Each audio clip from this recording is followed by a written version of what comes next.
Yes, sir. All right. We are ready to rock and roll. Hey guys, how you going? So down BKR Sport. We are live as day 2 of the 4 tests of the Ashes gets underway. And gee whiz, yesterday was an absolute shit show, wasn't it? It was an absolute shit show, man. 20 wickets we saw fall on day 2. Day 1, sorry. 20 wickets we saw fall, which is just brutal, man. Like, just absolutely brutal to see in Test cricket. You know, we got beautiful 5 days in Adelaide, got 4 days in Brisbane. We did have only we only had 2 days in Perth, and there is a pretty good chance of us actually only getting the same amount here on day 2 of the MCG test in Melbourne. Where, look, it would be a miracle if we get out of today, really. Like, it would be a miracle. Like, Scotty Boland, obviously, fantastic work last night, well, in the afternoon, to be able to stave off the challenge and to fight off the last over and even hit a 4 on that too. The crowd erupted. 70,000 people were still in the stadium when Scotty Boland came out to open for Australia alongside Travis Head, and he got through 5 balls. I can't remember if he got dropped on the 5th. Can't remember if it carried or not, but either way, like, there was a couple of scares, but he then just ended off in style with a 4, and that really, that yesterday was just wild, man. It really was just wild, and look, if you're in for the short haul formats of cricket, you would have loved it. If you're in for just high energy craziness, that's the game for you. But if you're a pure Test cricket fan, yesterday was just not great. It's not what you want to be seeing. It's a very, very green pitch. I don't know what it's like today, but I'm assuming it's going to be very, very similar. It's very, very green, and the bowling is just having an absolute amazement of a performance, whilst the batting is just a shit show. And that is not because of the players in a lot of ways. It's because of the curators of the pitch. It's because of the way that this pitch has been designed, and it's disappointing. Because, like I said, we have seen 2 games of this Test series, 2 entire matches that have gone, one was 2 days, and this one likely is 2 days. It definitely isn't getting to day 4. Maybe at best we'll get a day 3. There's potential that we could lose again 20 wickets today, and that could be all done and dusted, right? So, yeah, look, it's frustrating. It's definitely frustrating. I do think because England are batting second, that it is likely that we do get through today. I don't think we're going to have another 20-wicket haul today, so I do think that we will get through to tomorrow. The reason why it was day 2 in Perth was because Australia was batting second. So it was pretty similar after the first and the second innings, the first innings for England and the first innings for Australia. It was pretty similar, 172 to like 131, I think it was, in England's favour. And then England came out and absolutely tanked it up and only set Australia a target of 200 to chase, and they did that by the afternoon of day 2, by the night of day 2, sorry. So the reason why that ended so quickly was because there wasn't a necessary for 20 wickets.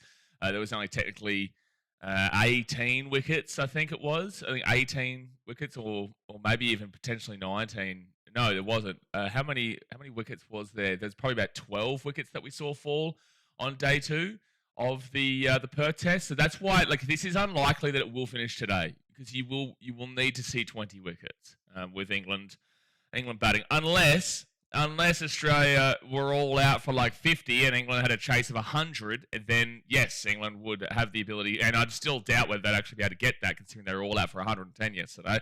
And they were lucky to get past 100 if it wasn't for a Gus Atkinson masterclass late on. You know, people talking about, oh, we need a Jofra for the late run. Well, you got the late run. You got the late run from Gus Atkinson, who doesn't usually do that, but, you know, he was able to get some runs on the board there.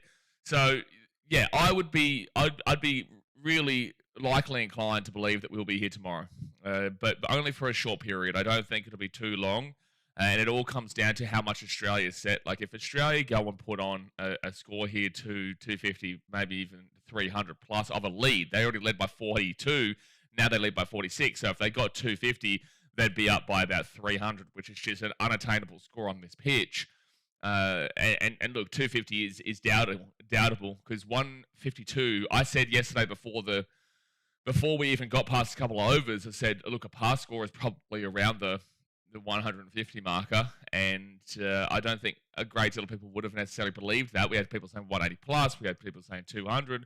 I think that would be an incredible score on this pitch. 150 I find was very much the par, which is disappointing to say, but it is a greener pitch than Perth, and Perth was 172 was a good score for England, and 131 wasn't, and then we went back to that kind of par score, and then Australia just absolutely dominated in the second innings to run home strong. So I've got Australia to win this game. I'm pretty confident in Australia to win this game, but I think that criticism needs to come down on this regardless. You can be as biased as you want, and you can be as positive behind a win as you want. That's all fair enough, but you do need to criticize the fact that we've now had two different stadiums that are likely to be 2 days, if not one of them being early day 3. Ashes cricket, Test cricket in general, should not be anything less than 4 days. It really shouldn't be. That's why that's the draw of Test cricket. The draw of Test cricket is the long endurance and stamina. If you want quick, fast-paced cricket, go to T20. If you want a mixture of both, but still pretty predominantly T20 style, predominantly, you go 1 days. The Test has no allure if you're only getting 2 days. There's no allure to what the Test format actually is if you're only getting this short amount of time. You need to have something that sets it apart from the others, and right now, there really isn't much that sets it apart from the others. Yesterday, we saw a one-dayer. That was quite literally a one-dayer where Australia won by 42 runs. That's what effectively happened yesterday. Now we're playing another one-day here today, unless things can obviously change with the pitch, but we're effectively playing another one-day. This is like a one-day series, but across a couple of days at the MCG. That's where the disappointment comes from. So, like I said, there's no allure to Test cricket. The pitch looks greener, as I can see it there. There's no allure to this format if you are so dedicated to creating that short height fix, which is what cricket has done for a bit now, especially with obviously the T20 and whatnot. But the quick height fix is already catered for. So the curators need to get their heads out of their ass, and they need to fix this shit because they are the reason for it. The reason is not because of the players. The reason is because of this pitch. Even the best of the best, and Australia's 152 isn't that great, but it's good for this pitch. But even the best of the best get out for really, really measly totals. 100% on pitches like this. But yet you can see the same guys going and getting 170. Travis had 170 in Adelaide. You see Alex Carey going for 100 plus and 50 plus. These guys who are very, very good batters, they're getting out for measly totals here. Steve Smith getting out for 9. Marnus Labuschagne, who's not in great form anyway, but he's getting out for 8. Joe Root, who's a fantastic batter, gets out for a duck. So that's why you can't really criticize any of the batting here. Like, you can criticize it, sure, okay, whatever, but you've got to really recognize that it actually isn't a great deal to do with them. Like, it's nearly impossible to play on this pitch. It really is. It nearly is impossible. So hopefully today changes. Hopefully we do see a much better performance here from both sides, but especially from England. The biggest reason that England are being criticised as heavily as they are right now is it's not actually because it's only a 42-run swing going into this innings, and now it's 46. But it's only 42. So, like, England can still win this game. It's not like they're completely out of it. The reason why they're being criticised is because people don't actually understand this game. A lot of people don't actually understand Test cricket. When Australia got all out for 152, all online, there were so many people out there, whether it be Aussies, but mainly English, saying, they're all out for 152. That's a really bad score. It's really good for England. We're going to win this game. We're actually going to do it. You don't understand that was a pretty solid damn well score, which was what we were maintaining the entire time. But it's really hard to emphasize it when you need to let people wait and see that is exactly what it's going to be. So, but the criticism is coming from the fact that they're already down 3-0. They're still egotistical in the media, saying they could have won the series and that if they bring it back to 3-2, it's a successful series, even though it's a loss. It's the most diabolically dumb statement I've ever heard in my life. England aren't actually out of this game. I just want to put this out there. They're not actually out of this game. I doubt they win, but they're not out of this game. It is only a 46-run game. If they could go and skittle Australia out for 50 to 100, which is very, very doubtful, but if they were able to go and do that, well, the game's well and truly back on. Even if they kept it to, maybe 200 at best, so 150 as a total for this innings, so 200 chase, is still doable. It is still doable. It's really, really difficult, but I don't think the criticism for England is coming from this individual game per se. It more so, unless it's people who don't really understand the scoring system of a green pitch like this, but the criticism is coming from the entire series, and then this is just an add-on. The 110 all out is just an add-on. Right, and Australians, we're obviously going to jump into banter, we're going to shit talk, we're going to throw it out there because we are very comfortable. Even if we lost this game, we'll still win the series 3-1, potentially 3-2, but 4-1, 3-1, who cares? You know, the fact of the matter is Australia, there's nothing to play for here for Australia besides a clean sweep, and clean sweeps are very difficult to get. We got a 4-0 last time out 4 years ago, but that's not a clean sweep because there was a draw against...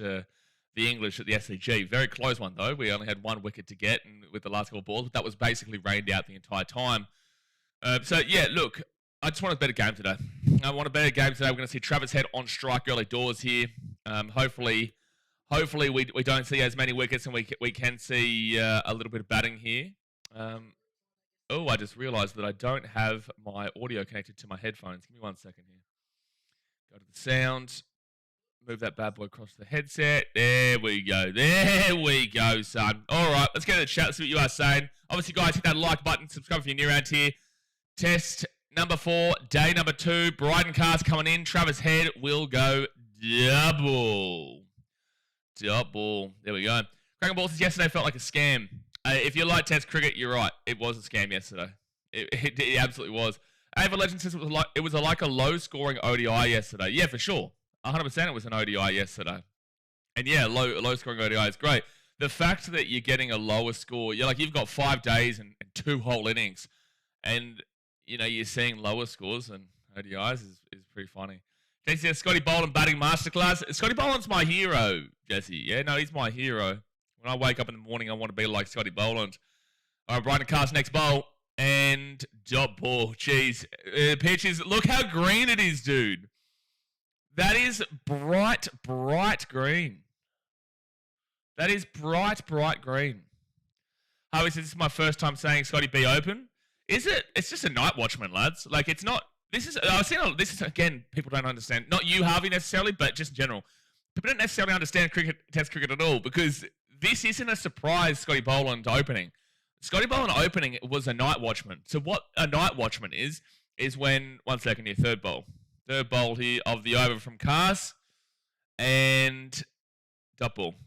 So a night watchman, guys, is when it's the end of the day. There's a couple of overs left, maybe 1 over, 3 overs, 5 overs, whatever. And you don't want to bring out both Travis Head and Jake Weatherald, where that is the most pressure cooker situation of the day, where they're going to try and get that 1 wicket just to set you, really back for the beginning of tomorrow, right? You don't want to get out in those last 5 overs, which is the most difficult part of the day, with all being tired as well. So you send out one of your bowlers because you don't really care too much if he gets out. So if Scotty Boland got out last night, it wouldn't have been that bad. We wouldn't have really given a shit. We wouldn't have liked it, but wouldn't have really given a shit. Next bowl. And let's go, Travis. Travis Head knocks out the back there for a single. So Boland is going to come on strike here. I think they got a single. Did they go for a run there? Maybe they're trying not to get Boland on the strike at the moment, which is quite funny. But anyway, so you send out a bowler to bat for the last couple of overs. Yes, they're batting again today, but they did take the single. Yes, you're batting again today, but when he gets out, like we're back with our openers, you know what I mean? It would be very disappointing if we saw, say, Travis Head go out before Boland. But a night watchman is very much what that whole point, that whole thing is for. If it wasn't for Nathan Lyon being injured, Nathan Lyon's usually our night watchman because he can bat a little bit. He's not amazing, but he can bat. Sometimes he can get some good scores. That's going to be a nice shot at the back there from Scotty Boland for a 4. Scotty Boland. Oh, he's my hero, this guy. Oh, it's leg buys. Oh, damn it, it's leg buys. Oh, so it's not going to go credited to Scotty Boland, but still a boundary there for the Aussies, and they're on 9 already. So, yeah, it's not like a complete shock and surprise that Scott Boland went out there. It's very much what we would do, what everyone would do. Overland says Michael Neser man of the match. Yeah, I've got Michael Neser as the man of the match currently. I will say Scott Boland is not a great deal behind, but Michael Nisa definitely made the match with his 35. I don't think he got out. Did he get out, Michael Nisa? So first over the day completed. Michael Nisa, no, he did get out. Yeah, he got bowled. 35. But Michael Nisa with the 35, plus also the 4 wickets. You know, when he's been... This is the thing with this Australian team, and this is why, although I think that England's best chance to actually win a series against Australia is in 4 years' time. Oh, no, sorry, not 4 years' time. In a year and a half's time when we play in England for the Ashes. The best chance is that. But, you know, we still just have guys that come in and do the job because you think, okay, well, in a year and a half's time, we'd probably still have a decent few, but they'll be getting older by a decent part. But a lot of the team is getting older. But in 4 years' time, they're going to come with the same media dribble. They're going to come with the same, we're going to win everything. And yet you've got guys here that just come in and get wickets. You've got Michael Nisa, who's doing a job. You've got Jai Richardson, who's doing a great job. He's got an economy of 2 right now. He's got the best economy. Well, he's got the best economy through 4 overs. Cameron Green's actually got a 0 economy with 1 wicket through 0.5. So that's quite funny, yeah, because he got that the final wicket, I think it was. Okay, next bowler from Gus Atkinson and dot ball. But like through the mainstays that we've seen throughout this test so far, Jai Richardson does have the lowest economy. Michael Neese's at 4 wickets with 4.5. He's definitely man of the match at the moment. Mitchie Starc with 2 wickets, 3.83. Scotty Boland, 3 wickets with 3.33. Scotty Boland is not exactly an insane amount behind. He's not an insane behind. Jesse says, yeah, Lino used to do the night watchman. Yeah, Nathan Lyon's always kind of been our he's always been our guy that we would usually rely upon. When he's walking out, you just know it's about to go down, son. You know it's about to go down. He's going to hit some... Sometimes he can hit a rando 6A. Like, that is what Nathan Lyon can do. He's not the greatest batter of all time, but sometimes he just knows how to find the middle of the bat. How do people who watch Test cricket not know what a night watchman is? Yeah, well, Kraken, again, Test cricket is... There's a lot of casual viewership of Test cricket, right? There's a lot of people who are just watching it passing the time over the Christmas period before NRL and AFL season. And a night watchman isn't a frequent thing, I wouldn't say. You know, it's not always. So, but you should. Like, if you watch Test cricket, you know what a night watchman is. But yeah, like there's a lot of casual viewership for Test cricket, is what I'll say. So that's why I'm not surprised that some people don't know what it is, and that's why streams like this and other cricket fans can let them know. But we're on 11 runs right now. Australia lead by 53 runs with no wickets. That's a nice little 2 there. Nice little twosie for Travis Head. Beautiful. I'm just going to switch over to the KO. I'm on channel 7 right now. I do think that 7 actually provides better commentary, but I like the layout much better. Oh, it was a good shot for the 2. I like the layout, and I don't know, I prefer the viewing on KO. Maybe that's just because I'm so used to it with rugby league and with other sport. I'm so used to watching on KO, but I do prefer the layout there. But I do think the commentary from Channel 7 is actually better. Carl says, morning all, looking forward to a day where we hopefully don't see 20 wickets. I don't think we will, mate. I don't think we will. I think we'll be here on day 3. Like I said before, I explained to everyone that, you know, the reason why we only saw 2 days in Perth was because England were batting first and Australia were batting second. So with England's dismal display in the second innings, I am going to actually probably have to watch it on 7 because that is debatable. The England's dismal innings in the second innings was so dismal that Australia only had to chase 200 and they were able to do that. So the only way we would be out of here today is actually if Australia got out for like 50 or 100, which means that we would lead by like 50, 100, 150. 50 would mean we only lead by 92. 100 means we'd lead by 142. 150 means that we basically lead by roughly around the 200 marker. So if we got the same score, we get, you know, an extra... if we get the same score of 150, then that means we're up by about 200. I don't know if England can chase that. But with that being said, it's still doable. But we're not going to see England chase it today regardless. So that's why I don't feel like we'll be out of here today. Marcus says, does famous Bay 13 exist? I'm not too sure. I don't know if it still does. It probably does. It did it against India. It did against India last year. Merry Christmas to you too. The pitch was bad. The weather sealed the moisture in. The pitch became unplayable. It was unplayable yesterday. It was ridiculous. It was ridiculous. Ooh, no run. Evelyn says, what do you think about how Harry Brook played? I think Harry Brook is a stupid cricketer, but I think that he can go big. You know, so there's a positive and the negative there. The negative is that he is a stupid cricketer where he will just go for a slap. I guess yesterday you kind of had to, which plays into yesterday not being a bad performance by him, and he was, you know, their highest scorer with 41. That kind of suited him. But with that being said, this is how he plays all the time, and not every pitch plays to that, and that's why he's had such a disappointing series. Besides yesterday, but it is such a stupid way to play cricket.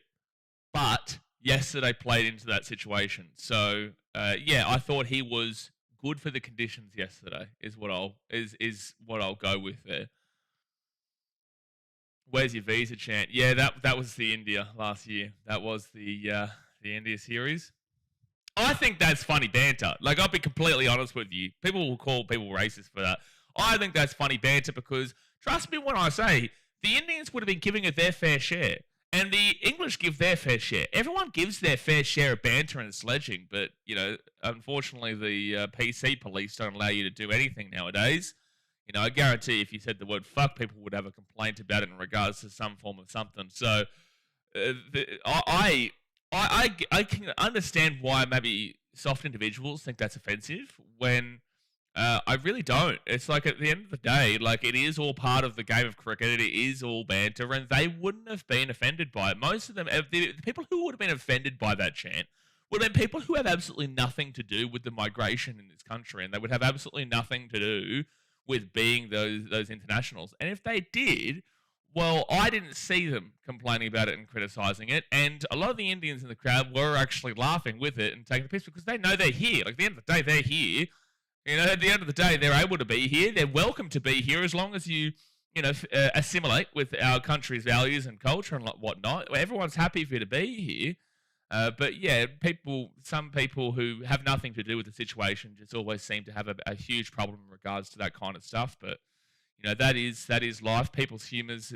Everyone's got different humour. Everyone's got different humour and different ways of doing things. Oh, swing and a miss there from Scotty B. No run. That's my opinion anyway. You know, that doesn't mean that it's necessarily right, but that's just personally my opinion. You know, like, should we take offence to being called convicts?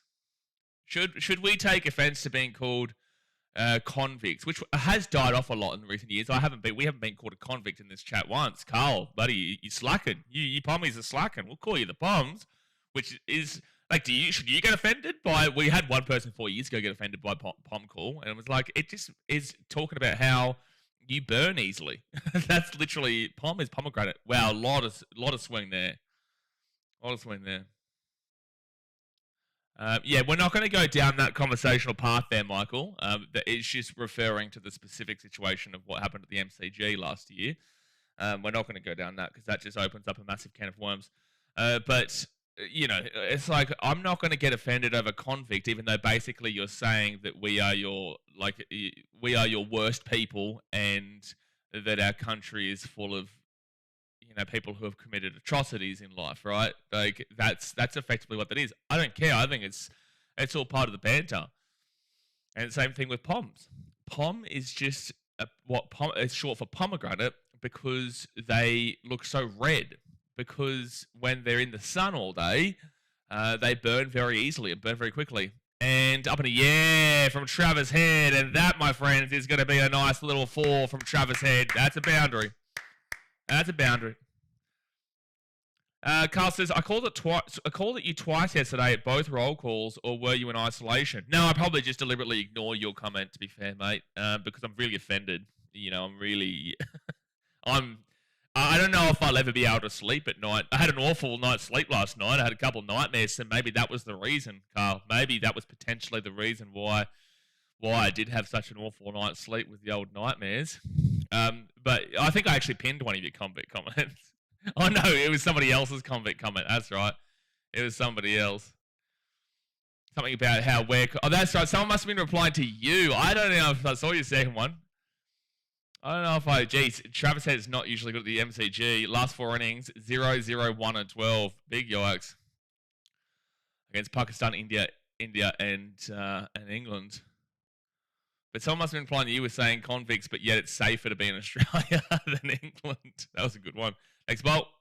And Travis Head says, sayonara, son. That goes over the top. I don't know if that's going to have the power to go for a 4, though. Yeah, it won't. It'll be, you'd assume, probably a 3.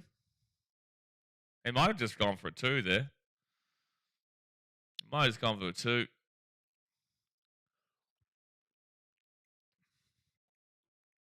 Looking nice here from the old Travie. Looking nice from the old Travie Meister. Well, they are seeing the ball a lot better today. There is still a gigantic amount of swing. There is still significant amount happening with the ball, but, you know, Travis Head's getting some runs on the board at the very least.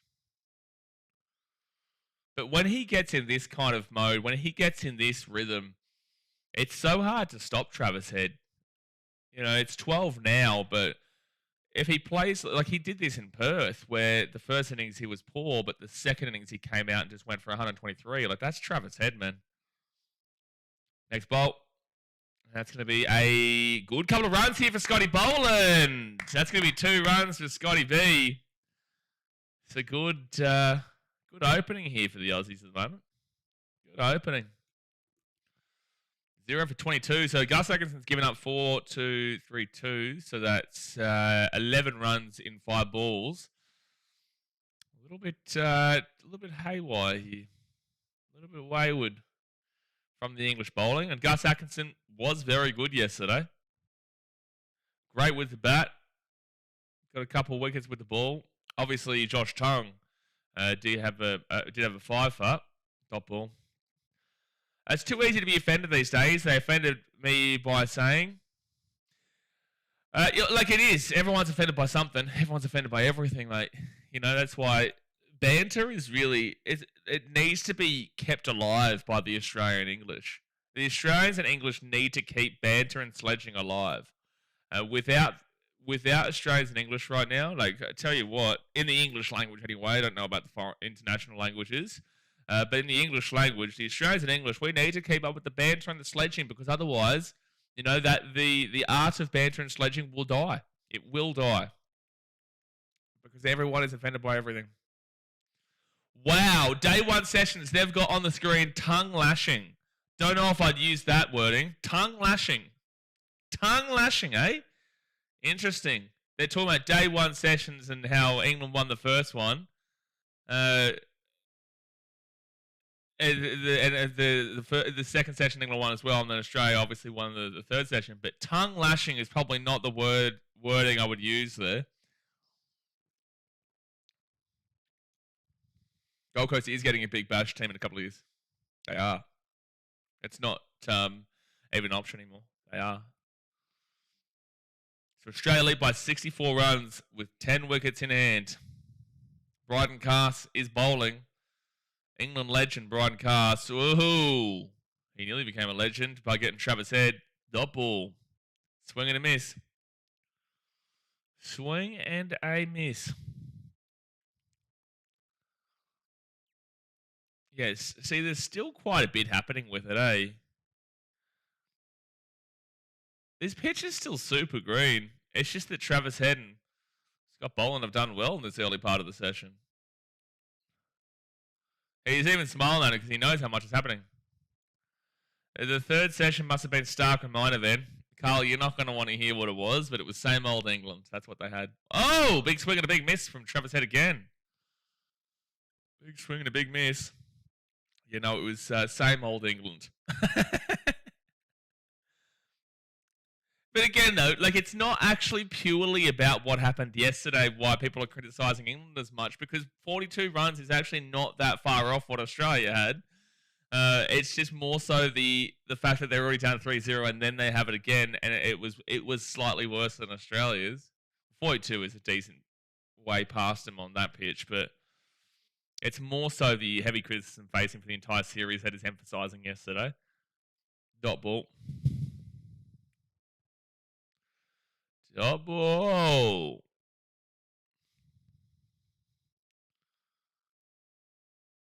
Yeah, if you're England, you need to get a wicket pretty soon because this ball is still brand new. It is nice and shiny, and it's only had 5.4 overs so far. You need to find a way to break through because you don't want Travis Head to be able to get that ball slowing down and not moving as much, and then he will go for a hunch. Then he would, but you got to get him around now. You do. You have to get him early doors, and that's too high. You wish. Shut your mouth. Brenton says Boland got more runs than Marnus. Good move putting him opener. Yeah, valid. Well, Boland got more than Marnus and Joe Root combined. Carl says it was more than that. We had to make entertainment in the chat to survive watching the cricket. Oh, gosh, we did. Gosh, it was actually really high and also into the bat, so I don't know what they're celebrating there. But, gosh, we had to find a way. I had to find a way to get through yesterday. Smith Stars is tuning in, doing a fun run. Doing a fun run. That sounds fun. You running? You running on the fun? Or you funning on the run? Where's that? You're in... Because you're at the... Actually, who won that Scorchers game last night? So, dot ball. Still no wicket. Who won? I saw the Stars beat the Sixers. Hurricanes got a win by 4 wickets. 3 balls left. Woohoo. Woohoo. It was close, though. It was close with 3 balls left. They must have hit it 4 to win it, because they won by 3. Commentary. Yeah, they did. Yeah, Nathan Ellis takes his side home. Looks like a good game. Unlike Babar Azam, who got 2 runs again. Come on, bro. Like, he went and got a 50 bomb the other day, but he's gone out for 2, 9, and 2. 2, 9, and 2, but he did have that 1 50 bomb as well. Geez, Mitchell Owen's having a rough year. He got out for 6. He's been getting out for really low scores in the batting as the opener for the Hobart Hurricanes. Oh, my God. Well, Boland's gone. Boland is gone. Gussie Atkinson, man who was dropped for the 3rd test, by the way. Reminder, Scott Boland goes on 6. Look, he did well for what we needed him to do. He did well for what we needed him to do. And now we'll see Jake Weatherald come in. But Scotty Boland has been nicked off. Good game. Hurricanes has ever the win. Yeah, well, their openers didn't do shit. Tim Ward 4 and Mitchell Owen 6. And Nikhil Chowdhury's been having a huge year. He's on 34. Maybe they could push him into an opener. But Ben McDermott 9. Tim David 42. Mac Wright 22. Chris Jordan 15. What do the Scorchers do at the bat? Cooper Connolly 6 is a huge one. Huge one. Aaron Hardy 9. Yeah, geez, they struggled. They struggled. Without Finn Allen's 43, they struggled to get past 100. God, but did his job. Geez, I can't even speak. But did his job. Absolutely.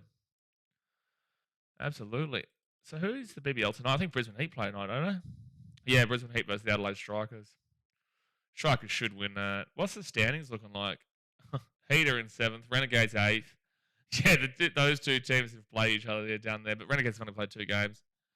Strikers in 6th. That's crazy the Strikers are in 6th because I actually think the Strikers are pretty good. But then again, they did lose their last game to the Melbourne Stars. But I think the Melbourne Stars are very good this year. All right, so it is going to be Jake Weatherald coming out of the crease. So we are, if you want to think contextually, we are 0 for 64 because Scotty Boland is not usually who you consider a massive wicket. But we are currently 1 for 64 right now. Abdul Rahman says, where is Chris? Chris who? Who is Chris? Holy shit, Smith caught something. Yeah, Jamie Smith is the best catcher in the business, mate, just without the best part. But he's a catcher. He does know how to catch. Sometimes. Occasionally, he doesn't mind a catch. Evelyn says, strikers have a pretty good bowling lineup, but our batting has been a concern so far. You don't bat deep. That's the problem. You know, once you get past those early the early portion of the Adelaide lineup, they really do look worrisome, and that's why I didn't actually think they would necessarily come back against the Sixers when they played them, because even though they did, because once you get past those early guys, it's just not deep at all, man. It just really isn't deep at all. Stuart Broad just said that was a massive wicket of Scott Boland. Oh, Stuart Broad, mate. You're a character. You are a character, Stuart Broad. You are a character. A massive wicket of Scott Boland. Oh my goodness me! It's the clown show early, is it? It's a clown show early. Massive wicket, lads. Massive wicket. Dude, that was a huge wicket when we got Josh Tongue yesterday. Just absolutely incredible. 6, 12, 18. Basically, well, between 5.5 and 6 is where he's at right now, Gus Atkinson. Today hasn't been as great bowling from, even though he's got the wicket, today hasn't been as great bowling from him as yesterday was. Yesterday he did really, really well. Today, he's been giving up a few runs. For example, England would not have wanted to be at 22 runs given up with Scott bowling at the crease. You wouldn't. Like, he did get 6 runs. He did have those 4 leg byes too, so he contributed 10 runs to the team. That's good. That's what you expect from Scotty. You usually expect between 5 and 15, and 15's on the very high end. And he actually got, I think, 18 in Adelaide, didn't he? I think he got not out 18 in the first innings, maybe. Either way, you expect a Scotty to be 5-15. Anything more is incredible. Anything less is understandable still. But 5 to 15 is usually his range. Who is Chris, by the way, Abdurrahman? Who are we talking about with Chris? He said, where is Chris? I don't know who Chris is. Should be 250 plus target. You never know. 250 plus England are not even getting close to. England are not winning this game if it is 250 plus. As I said to you yesterday, a par score was 150. And we got there. Right now, this is still a very green pitch. We shouldn't be getting another 2. We should not be getting really 200 runs. If we get 200 runs, that's a successful innings for Australia, and they go on to win this game because England aren't chasing 250. There's no way. Like, England on at the flattest pitch of this test series so far, which was Brisbane. I believe it was more so than Adelaide. Brisbane, they got 334. And then in Adelaide, on a pretty damn well close to being the flattest pitch of the series so far, they got to 349. But that's on extremely flat decks. This is not an extremely flat deck. This is the complete opposite of that. It is so green. It is so bouncy. It is moving around everywhere, swinging here, left, right, and center. And, basically the ball is swinging from the MCG to, Ahmedabad in India. That's how much the swing is. So there's no way that we should be getting another 200 runs. But with this being 1 for 22... that makes sense to get to there, but England would be disastrous. It would be a disaster class if they let us get to 250 plus as a lead. Chris, yesterday's pin comment. Oh, Chris will be around. Chris Hendry. Yeah, no, he'll be around. He has a laugh, mate. He wasn't serious, mate. He wasn't serious. Advith, what we doing? The run rate is a decimal system. Just give it. Oh no. Oh my gosh, he's very lucky he's not out there, Travis Head. That probably goes for a 4. No, it's gonna be the 2, but gee whiz, that was lucky. I don't even know. That was a massive inside edge there. I'm surprised that actually didn't go down onto the wicket, but it actually just goes over the top and goes down back. 3.14. Why don't you just give us 3.1? Why have you given us 100 numbers after that? I don't need to know your phone number, mate. How do you think it affects an opener coming in at 3? When a night watchman has been in like this, will they take it in their stride or will it impact them adversely due to routine being broken? No. Well, this is going to be a 4 here from Travis Head. It's going to be a 4 from Travis Head. Oh, we'll have the power. Oh, it's close. Oh, just short of the 4. So it will be. They might run the 4. No, they just cruise with a 3. So Travis Head will be on 20. I think that it's. I think it can be. It can be bad if, say, they come in at 1 for 2 or 1 for 5 kind of deal. Like it can be a bit weird, and I can go down your path. I think coming in at 1 for 22, the pressure is off you. So if you thrive under pressure, then obviously you wouldn't necessarily like that. But if you don't thrive on, if you're more of just kind of the routine person, if you thrive under pressure, then you probably would have wanted to come in last night, to be honest with you. But if you thrive under pressure, then what I'm trying to say is no, I don't believe so. I don't believe it impacts your routine. But if you thrive under, actually that's what I'm saying. If you thrive under pressure, then maybe not, because the pressure isn't on Australia right now. It really isn't. So if Jake Weatherall prefers just to kind of get into his routine and sit in and do his thing, this is the perfect time. But if you throw him under pressure, then you would like to have been at 1 for 5 when you come in, or even coming in last night. But I don't think anybody on the planet wanted to come in last night except for Scotty Boland. Did I make that understandable? I went in a circus way around everything just then, but I think I made that understandable. We hope we did. Pressure? What pressure? Well, there's no pressure for Australia for the rest of the series. Last time we faced pressure was just not giving up 82 runs. And shot from... Beautiful shot, Travie Head for the 4. He'll be on 25. And this is getting ugly here, England. You need to get a wicket. This is getting ugly. You don't want these guys to set in. You don't want Travis Head to be doing this. Like I said to you before, when he gets into a rhythm, this is incredibly hard to stop. He knows how to play on these pitches. Yesterday, he had a struggle. But today, it's like in the Perth test, he struggled in the first innings. And then the second innings, he absolutely opened up for 123. So this is not a great sign here for you, England. Not a great sign that Travie Head is playing as open and free as he is right now. If anyone can make 50 plus in this pitch, it's Heady. Well, yeah. Yeah, for sure. But Travis Head is either a 50 plus, 100 plus, or a under 10 kind of guy. He doesn't mind it. Like, yeah, sure, he got 33 in one of the innings. But overall, he usually is go hard or go home. Like, he will go home for sure with a 10 or a 5 kind of deal. He'll go home, but he'll also go hard for 170 or 100 and 23 or whatever it was. Brento, call that number and kiss Dharma Big Dutch cheese. Delete that number. Adver says Brook hit a sweet 41 runs.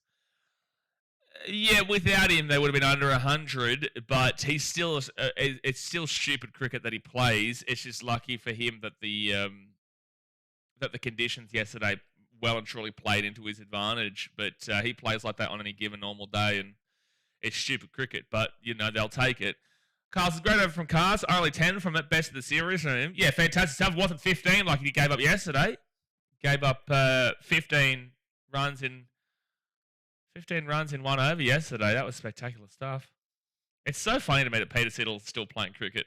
I remember being a really young lad, really young, watching him get that hat trick at the Gabba.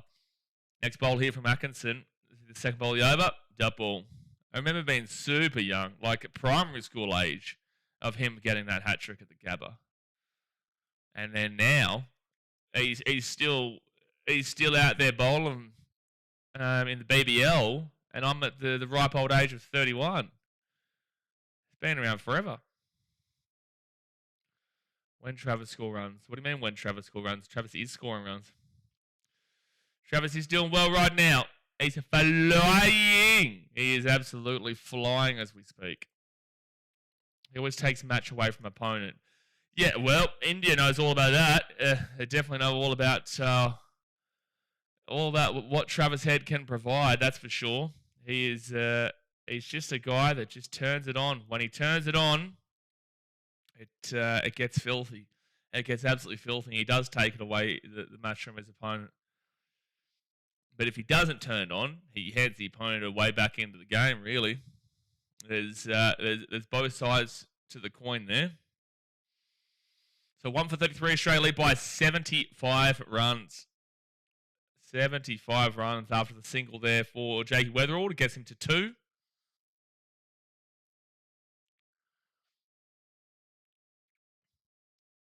For 161 goals. Who were they talking about? The MCG? Someone was sitting with David Warner. I didn't get to see it. 75-run lead. We are already only 35 runs off of England's total. 35 runs. I always say I love batting first and bowling second. I love it because it means that you get to celebrate every wicket like it's the end of the game when it's the 4th innings of the match and the 2nd innings for the second batting team. The wickets are just... I find the wickets are so much more fun than the chase. The wickets are so much more fun than the chase, in my opinion. That's going to be a dot ball. Does anyone have a different opinion? Do you prefer batting second so that you can watch you chase it down, or do you prefer the wickets? I just feel like whilst it is more frustrating through periods of the wicket chase, I feel like it's not actually necessarily in your hands. A lot of the hands are with the batters, but I prefer the chase of the ball. Yeah, chasing down runs is way too nervy. Yeah, it is, and also like it can get to a point where you need like 20 runs with 7 wickets in hand or 5 wickets in hand, and it's like you just know you're going to do it. Like for example, Brisbane. No, not Brisbane. Perth. Was it Brisbane? No, it was Perth, where you just know Travis Hedges has gone off, and you know the rest of the game is done and it's finished. With the wickets, it's like, to be fair, we've seen plenty of real late last stands. Look at Ben Stokes, Headingley. Look at Paddy Cummins at Edgbaston. These kind of moments, guys just stick in when the going gets tough. So that's why wickets are just so much better for mine. And up in the air from Travis Head. He could be out here. Is there somebody out there? No one's there. Oh my gosh, no one's there. No one is there. It's going to be a single there for Head, but geez, that was a worry. Peter says, in Test cricket, you bat first, period. I don't necessarily agree. I think for the most part, yes. I would agree for the most part. But there are definitely situations where you decide to play the field and you decide to play what's in front of you. I do prefer batting first for sure to set the goal and to set what they need to chase kind of deal and put the pressure on them. I get it. But there are some situations for sure which you would consider to be bowling first to try and set the pressure in regards to, like, for example, I think it worked out brilliantly in regards to Perth, where England chose to bat first because they wanted to set up this pressure from the get-go that they are the big dogs coming to town.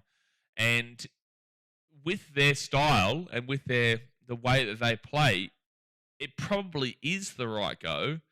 But I also think that they probably would have wanted to bat second, because if they did bat second, they should know how to apply what they are good at. They should know how to apply that to the score that Australia set, because the Australians are the ones with the experience, whilst the English are the ones that don't have the experience and think they're better than they are. So I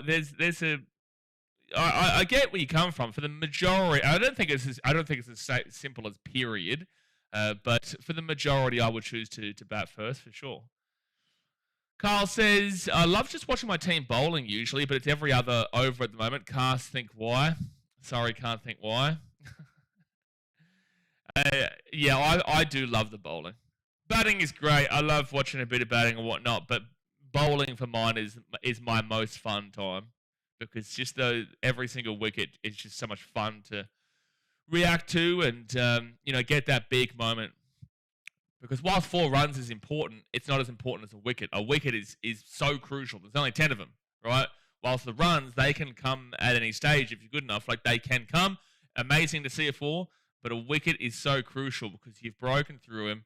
You've got however many wickets there is to go. Maybe you're going for the win. Maybe you're setting up your first innings yourself. Like, yeah, I prefer it.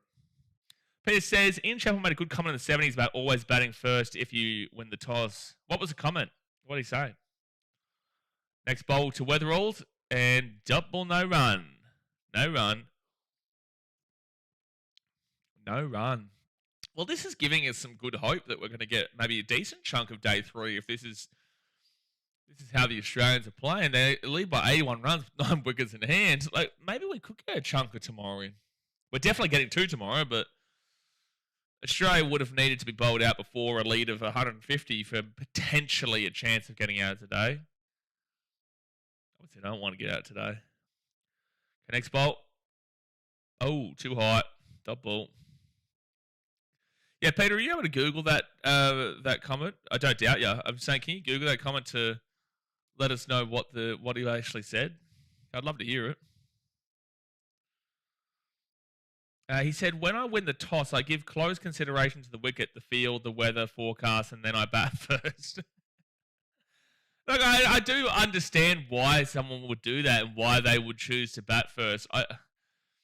I guess winning the toss is a little overrated in a lot of ways. If I guess it's not as 50-50. You do want to set that target, but I don't feel like you would want to, like, for example, yesterday, I don't think you win the toss and bat first.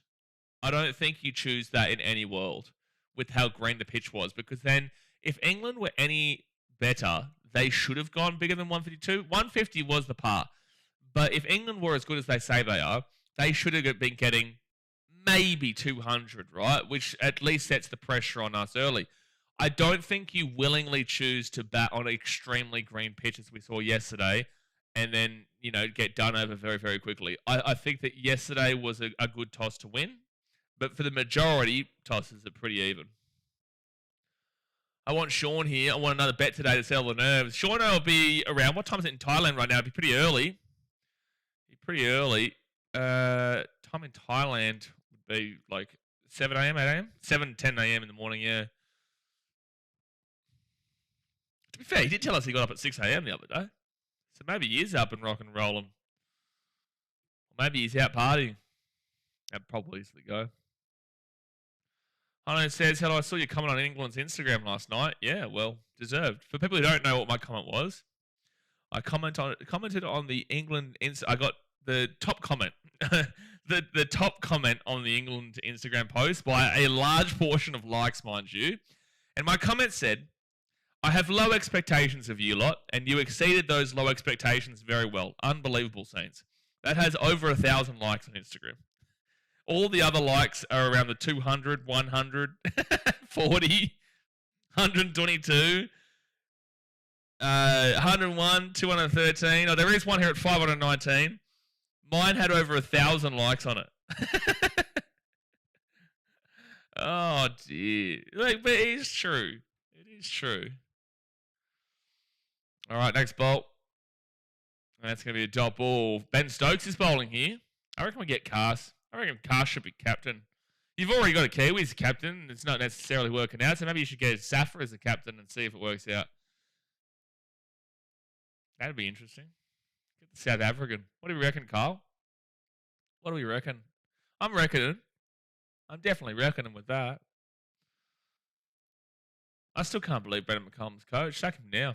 Sack him midway through. I wish Ben Stokes came out and made an announcement through the stump mic that Brendan McCullum was sacked.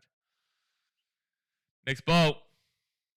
And that is going to be a nice little cheeky single for Travis Head. He gets to 25. Legacy, how many bowls today got Scotty out? I'm assuming 1 or 2. No, he was there for a couple of overs. Well, you can literally see. Oh, no, you can't. Sorry, that's my bad. It's on over here. Hold on, I'll show you. You can see the balls there. So he faced 17 balls. And yesterday he faced 6. So he survived. He survived how many? He survived 11 balls today. And got 4 leg byes as well. So he got 6, with which he got 2 runs today. But he also got 4 leg byes. Obviously, they don't get credited to his score. Oh, my gosh, there could be a wicket here. No, there is not. No, there is not. They're asking, but they're asking the wrong man. Don't ask about a no ball, eh, England? Maybe don't ask about any no balls. If I hear one Englishman complain about anything after that no ball call yesterday, tell you, when Nick Crawley is captain with his high standards of losing an Ashes Test series a success, Tool is such an underrated insult, eh? There are some things that they just tickle you at some moments. The word tool, love it. Word peanut, oh my gosh, he's gone. Jake Weatherall's gone on 5. And there's an inside edge onto the stumps. That's a good wicket. Good wicket there for England. So we're going to see Marn come in now, which is a bit of a yikes. But 2 for 40.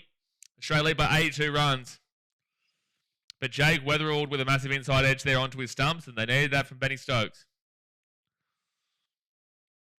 Anyway, words like tool, peanut, galah. Galah is so Australian. Calling someone a galah is so Australian. You love it. But there's 2 wickets. You know what, Scotty? You might have only got 6 innings, but you were a cold hero yesterday. 6 is great for Scotty Boland, Logan. Like, Six is fantastic. He is the 11th batter. Our night watchman normally is Nathan Lyon, but he's injured. But Scott Boland coming in, he did exactly what he needed to do. It's not only gotten 6 innings. That is 10 is good. He's usually good for 5 to 15. 6 plus the 4 leg buys is 10 for mine. So although he doesn't get credit with those leg buys, he gets 10. That's right in the middle of where we would usually expect him to be. If he's under 5, it's understandable because he's the 11th batter. You don't really expect much. If he's over 15, it's incredible. It's a miracle. It's Christmas in Christmas, whatever day it happens. But no, nothing that an 11th batter can do will disappoint you. This is the thing. The only thing that an 11th batter can do is impress you. There's no... Oh, it wasn't inside edge. Sorry, it was just bowled him. He just bowled him there. Nothing that an 11th batter or even a 10th batter can do will disappoint you. If they get out for a duck, you're like, I understand that. It is what it is. He's a great bowler, but he's not a good batter. That's why he's down this low. If he gets out for 30, you're just like, please marry me. I'm taking my shirt off. Like, that's what happens. But Martin comes in. Harry Green level of career. We all love Harry Green. What no ball I didn't watch yesterday? Well, Highlanders, there was a no ball, which Mitch Starc got out to. But they didn't call it a no ball. But literally every man and his dog saw that it was a no ball.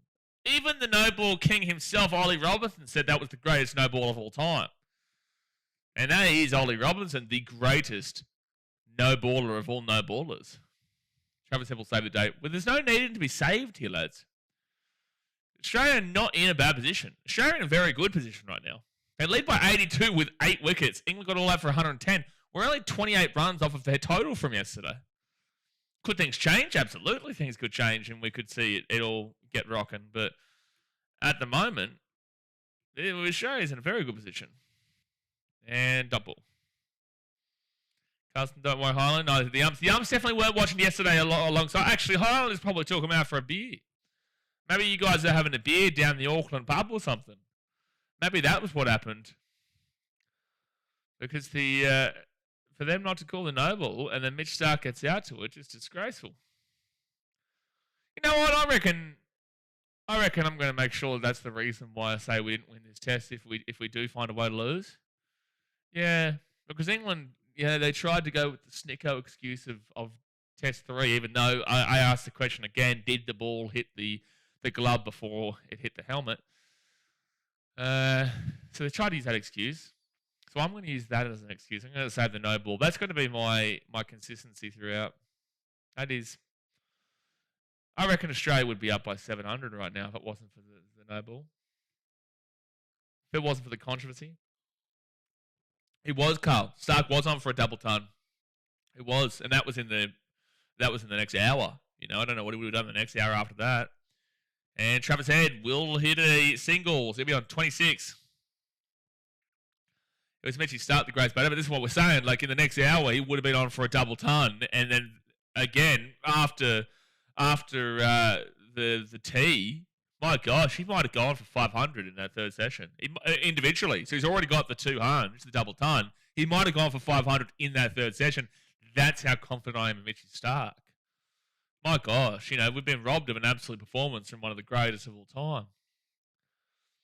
Starc was averaging 50 before that no ball for us. Was he? I'm pretty certain that he got out to a low score on the second of Adelaide, but we're not going to talk about that because that doesn't exist. What exists is only when he goes above 50, which is all the time. So that would be still batting on 500 not out. He would still be batting on 900 not out. As I said, he would have got 500 in the third session yesterday, 200 in that second session. I would have full on expected that he would have been still in right now at about 700, maybe 800, and pushing on for the 1,000. That's like you can see. I'm not laughing right now. This is serious business. This is serious business. We don't joke on this channel. This is a very serious channel. What do you think we joke here? No one jokes here. So Josh Tongue is bowling. Low-key stump. Can't stop looking at Mitch Starc's moustache. Well, because we know what floats your boat, Lagan, but whatever floats your boat is completely fine. And that floats my boat too, to be fair. His moustache is just unbelievable. But do you mean Travis Head is my problem with you? Do you mean Travis Head? Because Moustache Man is not Mitchell Stark. It's Travis Head. Is that who you're referring to? Moustache Man is Travis Head, not Mitchell Stark. Do you know your left and right, Sluggy? Do you know your left and right? Floats everyone's boat, really. Can't not float your boat. Carl, definitely, Travis Head's moustache must float your boat. Even as an Englishman, it has to float your boat. Plenty of boat floating here. If your boat's not floating, it's sunk. And that's going to be a double. Travis Head.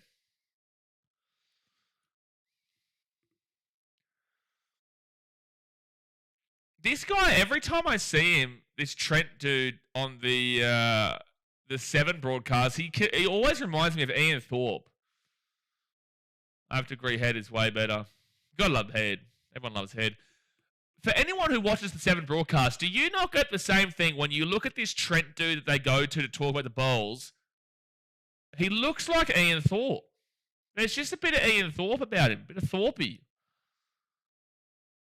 Weatherald needs dropped. Who do you bring in, Wyming? We had this conversation yesterday.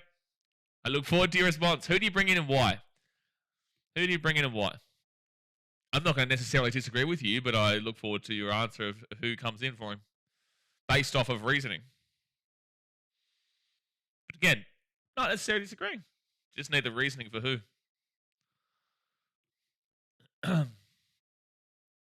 This is a very hard test to judge players on, man. Especially batters. Even though Travis Head's doing what he's doing right now at 26. But this is a hard test to judge batters on. With that being said, he did have a poor Adelaide. He had a great Brisbane in the first innings and had a good second innings in Perth, but awful first innings. Carl says you can have Pope if you want. Carl, you're lucky that you don't get timed out for a comment of that travesty. You're lucky that we don't see it tomorrow. If we do see a game tomorrow. You're lucky that we don't time you out for eternity for suggesting that we can have Ollie Pope. And you wish...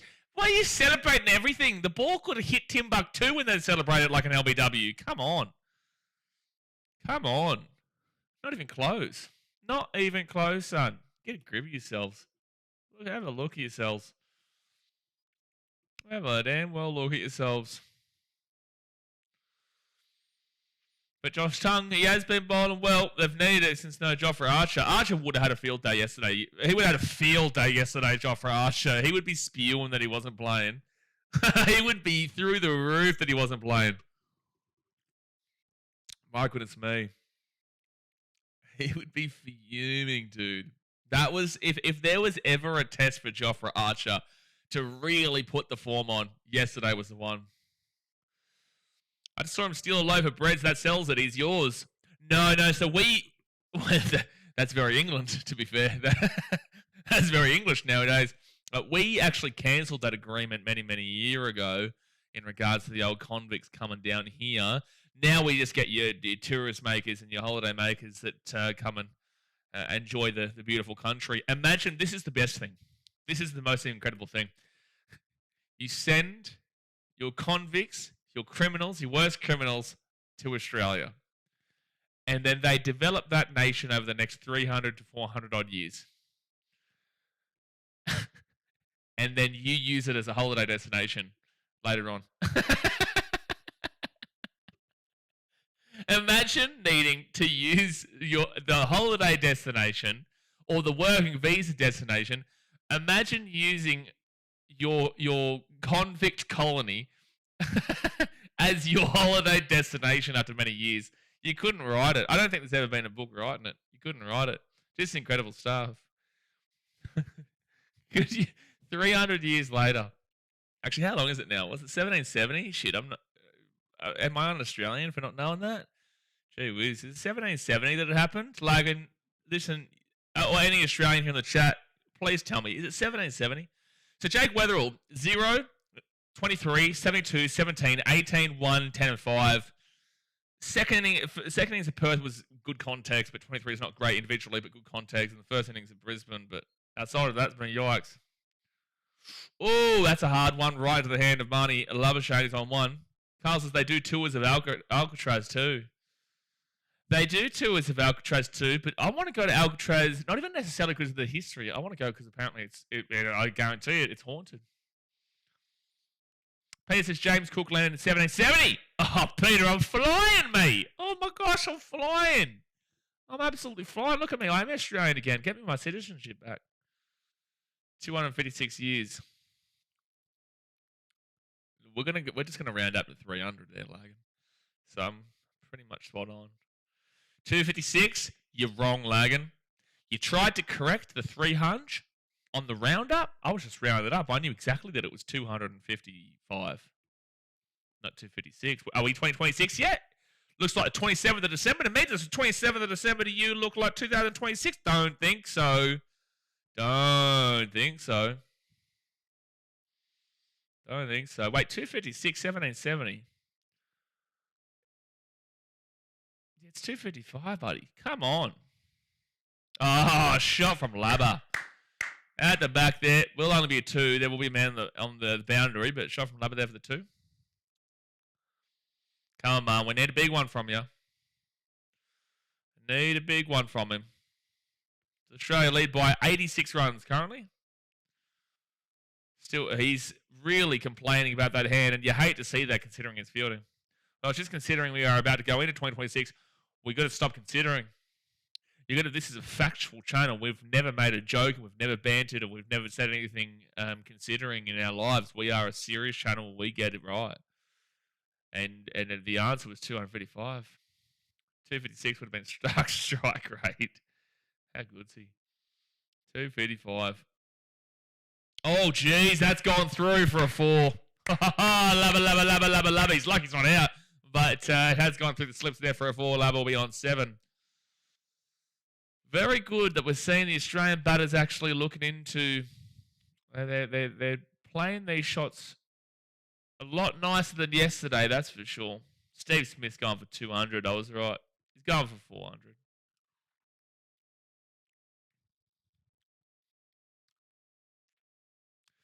Well, I don't know if Ben Stokes can blame his team for that bowl, like that he couldn't get the catch there. Like that was in between the slips. You are the captain. You decide where the players position themselves. As the captain, you position them. So why is Ben Stokes complaining about his team not being in position for that? You put him there. Yeah, it'll be a dot ball. Josh Tumbak bowl him. You are the one who placed them exactly where you're complaining about. Exactly. Do we expect the pitch to dry out much? Well, it's not as bad as it was yesterday. It's still green, but it's not as bad as it was yesterday. Or maybe just Australia figured out how to play it, but it's still green. However, you can clearly see that a par for the way this is right now, geez, Travis said, is probably 2, maybe. Maybe this is 200. It's definitely better than yesterday's. Oh, it is starting to do a lot more, though. Look at that bowl. Maybe it is still 150. I'm going to go with an overreach here and say a par is still 200, which is 150 more than where they're at right now.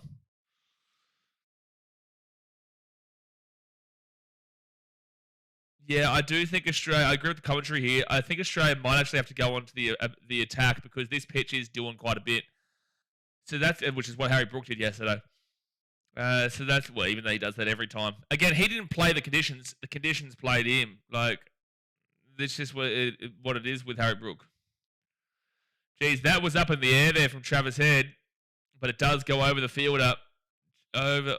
Oh, he should have been doing better there. Oh, it is a tough one, but that's the reason you're in that position, bro. Like, commentary's trying to make an excuse of the no catch there, but realistically, what's the point of you being in that position if you don't catch that? That's the whole purpose of being in that position, to catch that ball, and it's been dropped. Again, it's difficult, but that's the whole purpose you're in that position. And that'll be a dot ball. There is no point you being there if you can't catch that. That's Travis Head dropped as well, mind you. Yeah, Will Jacks. You got to be doing better, my guy. Ducket hands. Well, like, it's not an easy catch that's been dropped. I really want to emphasize this. It's not an easy catch, but it's just like there's no purpose to you being there if you can't make a better attempt at making that catch. And double. But Head was dropped on 26 by Jacks off tongue. I remember a man named Alex Carey getting dropped pretty early for a hunch. Remember Travis Head getting dropped on 3 and then getting 33. Plenty of drops in this test. Usman Khawaja getting dropped on 7 or 5 and getting 72 or whatever it was. 82, I think it might have been, actually. So Josh Tongue for his final ball of the over. And that will be a single. So Travis Head will come back on strike for the next over. Australia lead by 93 runs. So we've been for about an hour. Another hour until lunch. Oh, that was leg buys. So it'll just be 28 for the Heady. What Head got? You got 12. So he's on 40 runs for the test so far. Oh, bit of a drinks break here. Bit of a drinks break. Wyoming says, is Webster in the squad? Webster is in the extended. He's not in the actual team, obviously. But Webster was actually fielding a little bit yesterday as a sub. If Webster was going to come in, so is that you trying to think of how to implement? Because I asked the question about Weatherald and who comes in for him. Is that you trying to figure out a way with Webster coming in? Because obviously Webster doesn't come directly in for Weatherald. There's no way. But maybe, I guess, if you were to go down that path, you would have to assume that you're probably putting Usman Khawaja into the opener, but you couldn't do that because this is a retirement series here for Usman Khawaja, with all due respect. So, like, if you to work out a way to get Bo Webster in for the replacement of Jake Weatherald, ultimately you would have to be putting Khawaja and Travis Head as the openers, Marn in the third, Steve Smith in the fourth, and then I guess you'd put in Alex Carey, Bo Webster. Green shouldn't be there, but Green there. Yeah, that's the only way that I could kind of figure out a way to get Bo Webster in for the direct replacement of Jake Weatherald, but I doubt that would ever be happening because then you would have to rely upon a 100-year-old Usman Khawaja. Carlos is really glad we aren't currently batting. We would not be only 2 down in this wicket. Yeah, look, I would probably say you would be a few more down on this wicket, but again, it's starting to get worse now. It's starting to actually do very similar things to what we saw yesterday now. So that's why the commentary and what I was saying before, that's why it's probably time for Australia to go on the attack because this is going to be a difficult time to bat right this very second. It is a difficult time to bat. So I'll ask you guys in the comment section. And again, I disagree, but that doesn't mean that you are wrong for your opinion. Who do you bring in for Jake Weatherald and what? And that goes for everybody, not just for you, I mean for everybody. Who do you bring in for Jake Weatherald and why? Because when I have gone through it and I have explained it in my thoughts, it's not possible really right now. I don't think McSweeney is an opener. And if you're bringing in McSweeney, you'd probably put him into the 5 area. So that means your opener is still empty. And I'm not relying upon a 38, 39-year-old Usman Khawaja. How old is he again? Let's have a look. Usman Khawaja is 39 years old. So I'm not relying upon a 39-year-old to be our opener. So that takes that out of the equation. So I can't bring in Nathan McSweeney. And then you've got the option of Matt Renshaw. I don't think that you bring him back in, and I think that you would have probably more problems. Even though he had a great game for the Heat the other day, he still has his problems.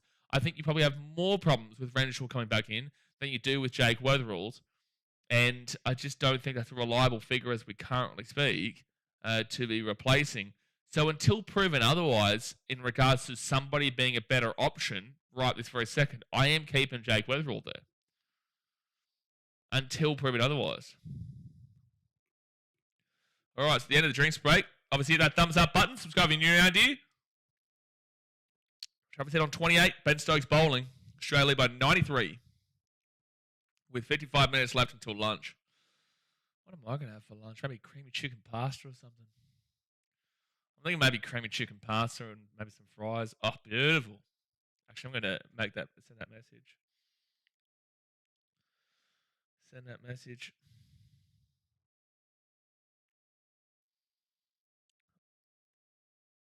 because I don't want to have to drive down. Gus has pulled his hammy. Going to be a slog for us. No, he hasn't. Gus Atkinson's injured. I didn't even see that.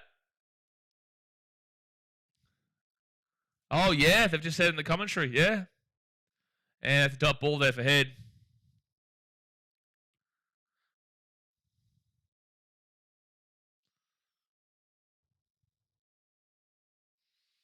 Yeah, you can't have Travis Head out here for too long. I'm going to wait for this over and then I'm going to send a voice message.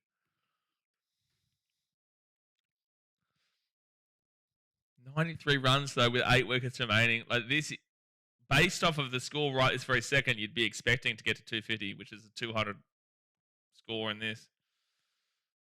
We're at 51 now, 251. But, again, the pitch is playing funny buggers. It is.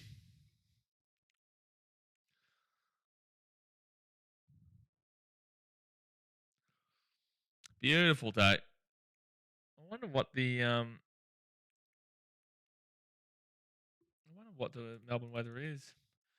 Melbourne weather. How cool is it right now? 17 degrees. Whoa, for Australia, that's cool, man. I know for you English, you're just like, we live in negative 100. But for Australia, that's cool, especially in the summer. Like, remember, this is our summer. And, floats it out the back there. Travier, go with the 4, go with the 4, go with the 4, go with the 4. No. I think that'll be 3, though. Our weather this year has been messed up. Usually we've got wildfires and we're burning. But this year, you're telling me that it snowed in Tasmania on Christmas in the middle of summer and it's currently 17 degrees in Melbourne in the middle of summer. What is happening? Carson, we live in the darkness. No, you definitely do live in the darkness. You definitely live in the darkness. No, very much so. I don't know if you've ever seen sunlight, Carl. Express Tigers fans says, for me, the long-term plan for Australia should be someone like Campbell Callaway and Constas, but that is genuinely 5-6 years away. I'm talking about opening. I don't disagree. I don't disagree with you, but we're talking about now. But I don't disagree with you.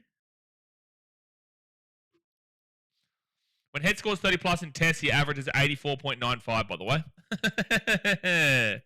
That's not a good stat. That is not a good stat. All right, 2 more balls here at the over. 2 more balls. All right. Next one from Stokes. And that's going to be a dot ball.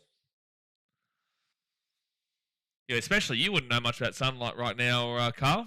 You wouldn't know much about it at all with the time of these games. A night owl. But that is us. I'm going to probably make sure I get to England for the next Ashes, or at least a good time zone to be able to watch it so that I'm not up at 2 in the morning streaming. Because that's an awful slog, especially streaming. Watching it is a slog, but streaming it at that time in the morning is a big yikes. And that's a beautiful edge there from Travis Head for a 4. Oh, England, this is getting dangerous. England, this is getting dangerous right now. Getting scary. Australia lead by 99 runs. Give me 1 second here, guys. I'm going to send a voice message. Give me 1 second and say switch the bowlers.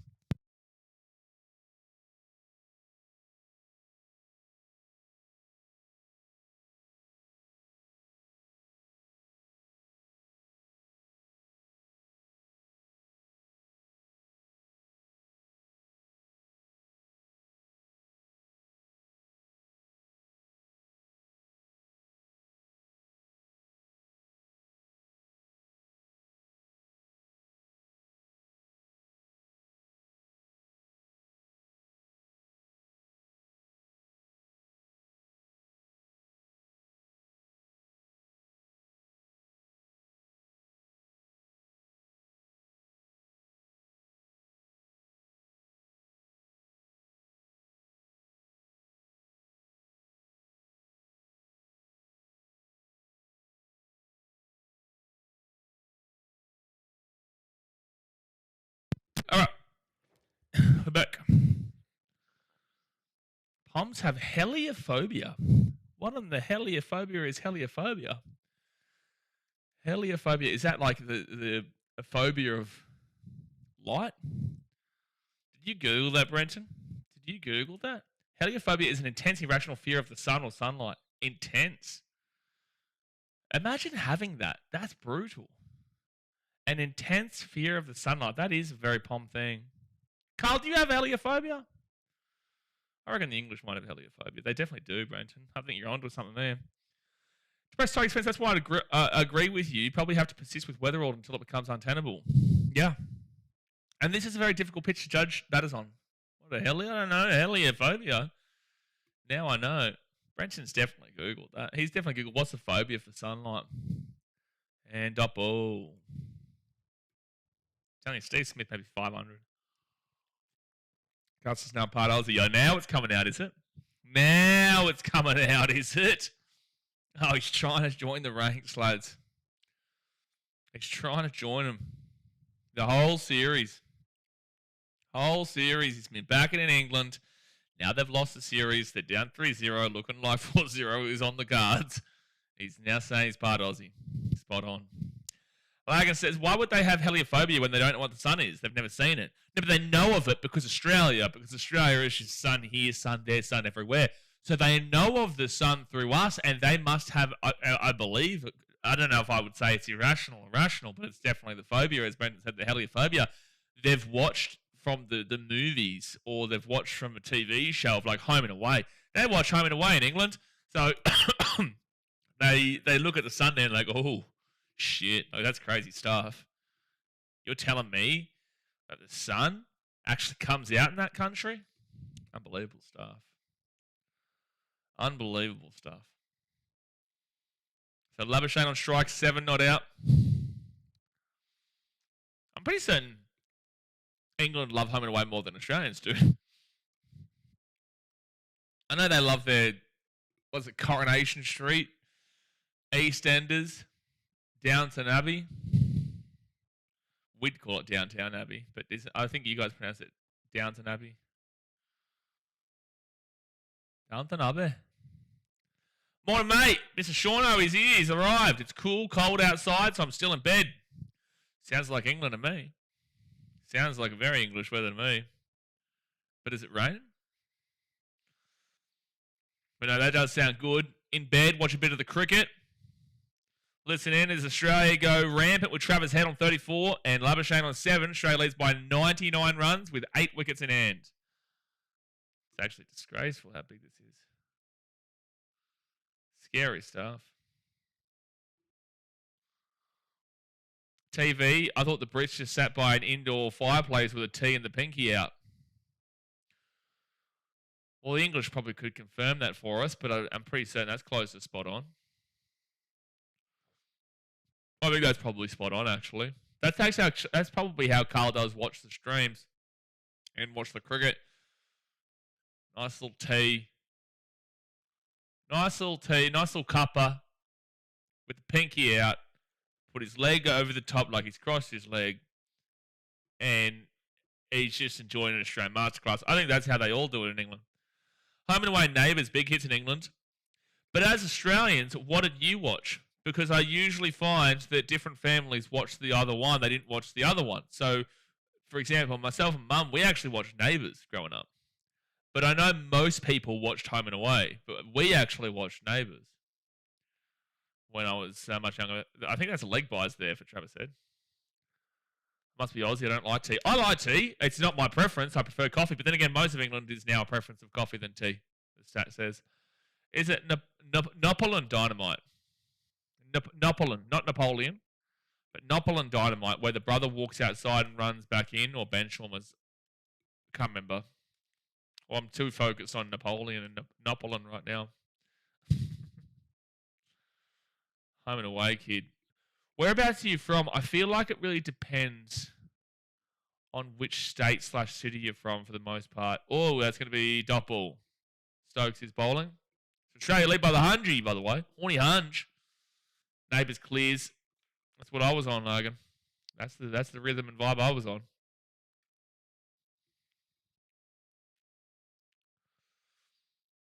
$16.2 overs in. I remember my mum used to love Bold and the Beautiful. That's an American show, but she used to love Bold and the Beautiful. So if I'd ever have a day off of school, I'd have to watch it with her at like 2 p.m. in the afternoon. All over the shop. And that'll be a dot ball. New South Wales, so there probably is some correlation. I feel like Queensland maybe no, but I don't know. It's difficult. They're very different shows because Neighbours wasn't beachside. Neighbours was more of like what a typical Australian suburb would be like, whilst Home and Away was a beach suburb. So they were two very different shows, similar aspects, but two very similar, very different shows in the location, the way of the living of the show. Neil Elliott says that's embarrassing. I watched Doctor Who. What's embarrassing? Are you saying we're embarrassing, or are you saying it's embarrassing that you watched Doctor Who? Lots of people watch Doctor Who. How old is Doctor Who though? When did Doctor Who come out? Because there's been multiple iterations of Doctor Who. I think there's a show Doctor Who now coming that's out. It's all over the shop. So like, which Doctor Who are we talking about here? Alf Stewart. Oh, I'm embarrassing. Oh. Dude, I was like 6 years old. Leave me alone. Like, what do you want from me? It's like 6 years old. You're picking on a 6-year-old kid here, calling him embarrassing. Wait, how's it embarrassing for me? I thought you were saying like, oh, because your age, Doctor Who or something like that. How did I get to screw you with? I was like 6 years old watching Neighbours. What do you mean? I'm not watching it at 31. I haven't watched it in like 20 years. 25 plus years. It's a dot ball. Like I said, the real right answer is anyone who didn't watch Married at First Sight. Yeah, I tried. Like when I was with my mister back in the day, like I guess like I tried to watch. I just couldn't get into it. What is embarrassing is enjoying the stupidity. Well, it is enjoying the stupidity of it, but it is enjoying like Love Island. But you have to understand how stupid it is to enjoy it. Anyone who takes Love Island like seriously, that's horrific. That's horrific. Flame and Galar, yeah. Alf Stewart, yeah. But remember when he tried to sue that guy? That's going to be good runs here for Travis Head. He'll get easy 2 runs. He'll be on 37. Remember when he tried to sue the guy? Look, fair enough for the dungeon stuff that was on YouTube. It was viral. It was massive, where someone would dub over his voice and make him seem like an absolute psychopath. I can't use the words that were being used from the dubbed version. The only fun thing about it is to laugh at it. Yeah, no, it's hilarious. It is hilarious to laugh at it. And it's even more hilarious when, people think they're going on there for love and they're not going on there for just social media clout and fame.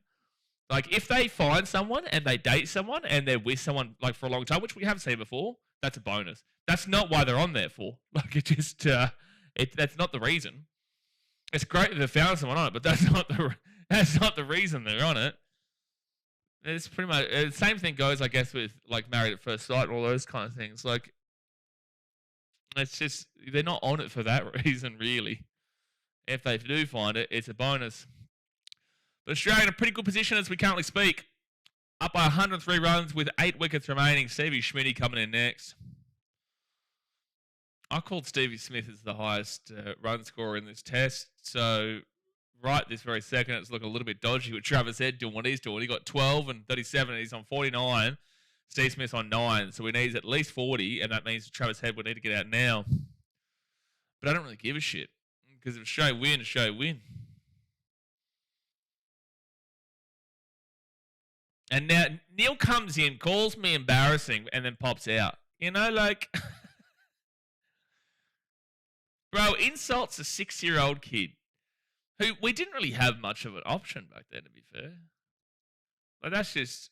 Are you Australian, Neil, or are you Pom? Doctor Who sounds like it's definitely more of a... Oh, no.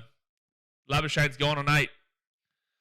Marnus gone on 8 there. So, that is a nick back to the slips. Josh Tongue gets a wicket. Oh, no. Oh, there's a review by the umps. Umpire review for fair catch, or maybe not. The umpires immediately reviewed this to see if it was a fair catch.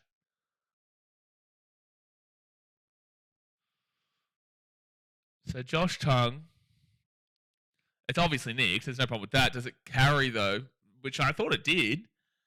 And does he? Does he have his fingers underneath it? Oh, dude. We might need another angle on this. Yeah, I think his fingers are underneath it. I think it's a catch. Yeah, I think it is a catch here. It was close, though. It was close. I'm pretty certain this is a catch, though. I didn't think there was a problem with it live, but that viewing there, it's super close. But I'd say that's out. So Marnie's gone on 8. Yeah, he has been. Marnes has been underwhelming this test series like Jake. Yeah, no, it's been disappointing, Brenton. It has been, it has been disappointing. And he is gone. Gone. It's Australia by 103 with 7 wickets remaining. Now he's Stevie Smith. This is the moment, lads. This is the moment. Maybe it was a no ball. At least we didn't have to get Snicko involved, eh? So 3 for 61, Australia by 103 runs. 103 runs, and this is unfortunately, this is why I think the man needs to be dropped down the order. I think he needs to be dropped down the order. It's at this point, I'm chucking Alex Carey at 1. No, my order would be Jake Weatherall and Travis Head into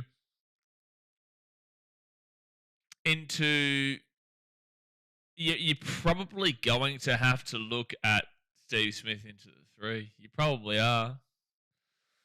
And push most of them up. Marn goes down to 5. That's how bad he's been recently, batting-wise. Wyoming's some great catches from Labber, but poor with the bat this series. Yeah, well, that's why he can't be dropped. He's very important to the team. But batting-wise, I think he needs to be dropped on the order. Stevie Smitty comes in. He's about to get 7 million runs. Maybe 5 billion runs. Maybe 1 trillion. He has a great record at the MCG too. It's just unfortunately this pitch hasn't been great for him this time around because he got 9 yesterday. His highest score was 239. He's got he does have pressure right now. As captain, you do need to have a captain's knock. Come on with a no ball, Carl, clear as day. I don't know if there's ever been a wicket that England have got that hasn't been no ball. I would have to say that every ball that they get us, every single ball they get us. Oh yeah, there was a no ball just then. There was a 3 no ball for Steve Smith, by the way. A 3 no ball, Carl. You jinxed it, mate. You jinxed it. Sorry, it skipped forward. So I did. It skipped forward there. That's hilarious. That catch was a lot closer than I saw on live viewing, though.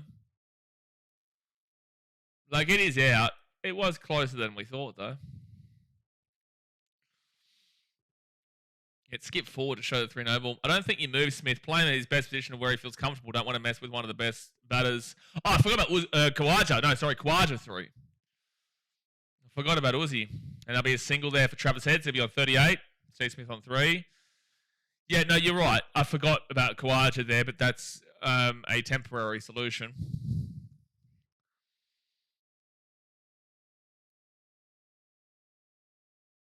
Yeah, that is a really, really not good shot there from Marn. Really average shot. There's nothing really going on there with that.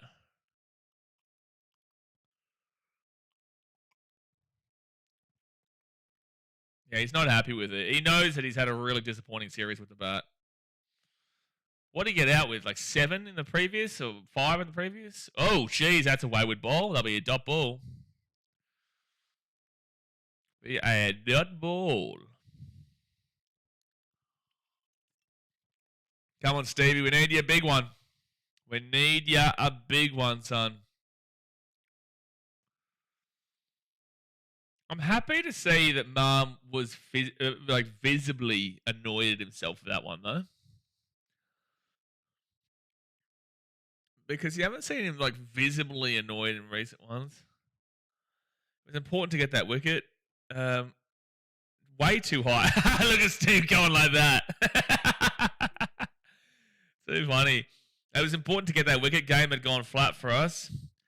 Yeah, it was, but like I was saying, this pitch is not returning to yesterday, but it is on a similar trajectory right now. Even Smudge is sick of them celebrating everything. Dude, they're celebrating everything. What was that from a smoothie? No, he's doing that because, yeah, they are celebrating quite literally everything. And Steve Smith, he's already fathered Jofra Archer. It's just, Josh Tongue did get him yesterday with a good bowl. All right, final ball here of the over from Josh Tongue to Steve Smith. And good runs. Good run, Stevie. That'll be 2. That'll be 2. No, it'll definitely be 2. Won't be 3. So Stevie Schmidt will go to 5. So Head will come back on strike. I think Stokes is still bowling. I think he's still bowling.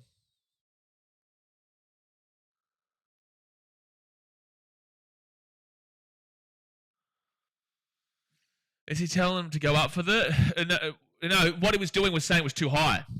No, so they celebrated it as an LBW, but it was way too high. It was up around the groin area. You know, it was nowhere close to being on the stump. So he was basically saying, settle down. It's not even close to being an LBW.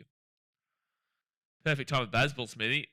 Definitely not a perfect time for Bazball with Stevie Smith. Let Trav Head do the Bazball if you want. Don't let Stevie Smith do it.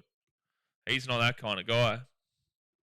Can he do it? Sure, but he's more of a patient hunch rather than Travis Head, who is that kind of Trav ball hunch. Up in the air. See you later. That's a 4. Oh, there's a Trav ball for you. He's into the friggin' 40s, baby. He's on 42, Travie Head. He's on 42. He is on 42 from 56. This is a Trav ball innings. It's a good strike rate. Great strike rate. It's still half an hour to go until the lunch break. Travie Head's saying, listen here, buddy. Get out of my face. Get out of my face. Oh, look at the shot on him. Look at the shot. It's just beautiful. And no run. We're back with Ian Thorpe, Trent Copeland. We are back with Ian Thorpe. Ty Spence, I will say, it's shit that wickets are falling as fast as they are, but it does make literally everyone worth its weight in gold. Yeah, I would agree with that. I'm already looking forward to when we're bowling, though. Trav Daddy, get that India. It's a bit of Trav Daddy for you. To be fair, everyone here is Daddy. You got Schmitty Meister, who's the father of Jofra Archer. You got Travis Head, who's the father of the entirety of England. Is that a single? Did we get a single from that? I don't know. That's the problem with commentating cricket when you're not at the game, is that when the ball is going out the back, you have to assume how many runs they're going to get. And that's why there is a margin for error there. When you're on the commentary team at the game, you can see physically what they're doing. When you're commentating like this, you have to assume there was a dot ball, it wasn't a run. Next ball, and it'll be a dot ball.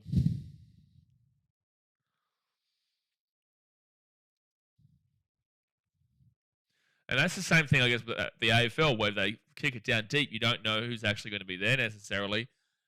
Yeah, cricket is really difficult. You just have to assume every single time.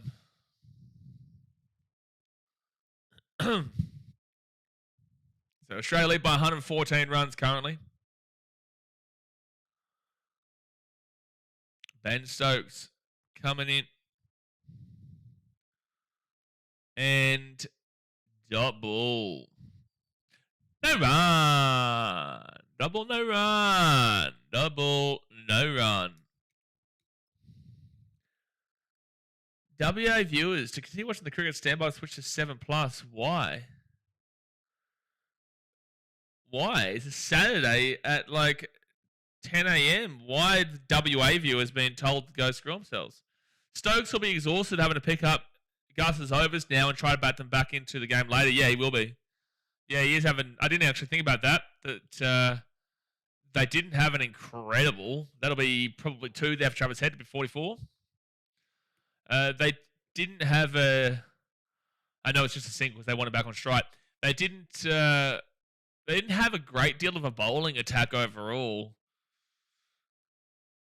with this game with no Joff.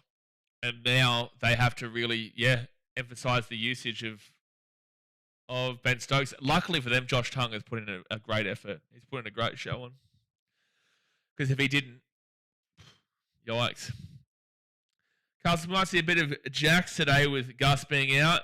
Yeah, you wouldn't really like that on this pitch. Like, this is a good pitch to... I really do think that Australia could target the living shit out of a spinner in this one. Like, if I saw Travis Head bowling in this game, I'd headbutt a brick wall, I reckon. So Josh Tongue is back to bowling. Bowled 5 overs. He's 1 for 15. He has clearly been their best bowler throughout this test so far. And that'll be a dot ball for Travis Head. Dot ball. If I see Travis Head even grab the ball at one stage, no thank you. He can have his moments, not on this pitch right now. This is a fast bowler's pitch, 100 billion%.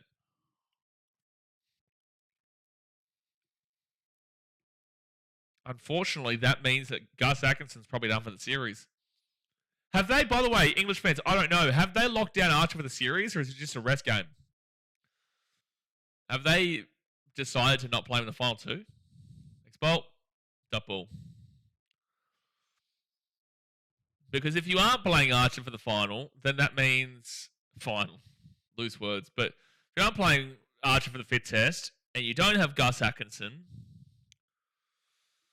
well, geez, you're in a rough, buddy, sticky wicket. Not even acknowledging that one. Not even acknowledging that comment. Not even refusing to acknowledge whatever comment that just got dropped in the chat. So Travis Head on 43 right now. And let's make that 47, baby. Go, go, go, go, go, go, go, go, go. Will it be a 4? It might just be a 3 here. It will just be a 3. Didn't have the power on it. So it's going to be 46 for Travis Head. Job is gone, so it'll probably be Potts to come in. Geez, they're in a sticky wicket. So what, is it because of exhaustion or is it because of injury? Because he was pretty evidently exhausted through all 3 tests. Even the first one he was tired. This Ashes series, his first innings average is 19. His second innings average is 119 for Travis Head. Big wowee. Big wowee. Big wowee. Just after this over, I'm going to clean myself a little bit. And it'll be a dot ball for Stevie Schmidtmeister.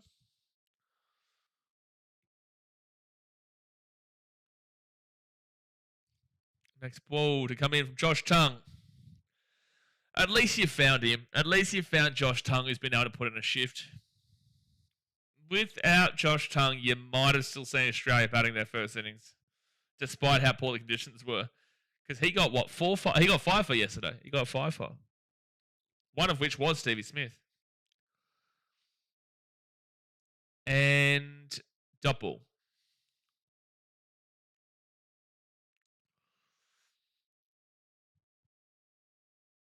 Travis Head on 46.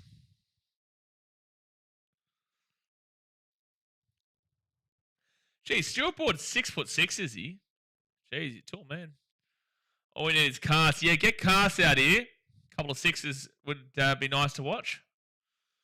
It would be nice to see a couple of big boundaries like that. It's like Travi can't see the ball in the first innings, and then when it comes to... it's a beautiful shot there from Stevie Smith. Will that go for a 4? No, it should be a 3. Yeah, right on the boundary. That should be 3 for Stevie Smith to end the over. So that'll be 3 for 81. And Stevie Smith will get to the 8 runs. So he'll come back on strike. They're guarded the English, so who the hell... What it actually is with Jofra, fair enough. Him and Stokes have been clearly disagreeing with one another. I agree with that. You know what's also funny is that I found out through, I think it was Alyssa Healy talking about it, or somebody else was talking about it, saying that, I think it was Alyssa, and she was saying that the English team have refused any acknowledgement of past players. So if you're Stuart Broad, he's not really allowed too much around the team. If you're Jimmy Anderson, you're not really allowed much around the team. If Michael Vaughan, you're not really allowed much around the team. It's crazy how they have become so segregated from their own internationals, their legends. Wouldn't you find that as a benefit to have the assistants, whether it just be through, conversational support at times? Surely you would want your ex-players. By the way, Bryden Carr's coming out here, Carl. Here he is, the big bumper, the big Saffron man. Get around him. But surely you would want the assistance of like the conversation, like shot from Stevie Schmidt, Meister. The Stevie Schmidt, he's so good, mate. Get around him. He's on 10. It's a nice little 2. I just find it appalling that they've thought, maybe it's because of the criticism they were facing for it, so they didn't want to hear the criticism. But I find it just genuinely appalling that they want nothing to do with their ex-legends. It's like, you're not legends. You're actually arguably shithouse. Why don't you want the legends of your sport? Trav, I don't think he had a second innings 100 before the series, but he's a different beast now. Steve is really showing them, like, if it's too high or going wide. Like, he's very evident about saying, do all right. Going wide. Just needs to find his rhythm. Look, he's finding the rhythm and rhyme right now. Steve Smith on 10 from 9. Jeez, he's going pacey. He's going pacey. Hunters of Australia declared now they could still probably get them out and still have 2.5 days to drink before the recovering days of the last test. You're not necessarily wrong. They live 123. We're already 13 runs above where the English got to yesterday. This pitch is a lot better than yesterday, though. Like, it's still similar-ish, but it's a lot better than yesterday. Like, yeah, sure, we've seen 3 wickets today. Effectively, we've seen 2 wickets because one of those wickets was our 11th man batter. So, yeah, not too much of a... not too much of a significant concern here at all. Especially, like, a 124-run lead already is good stuff. With 7 wickets remaining.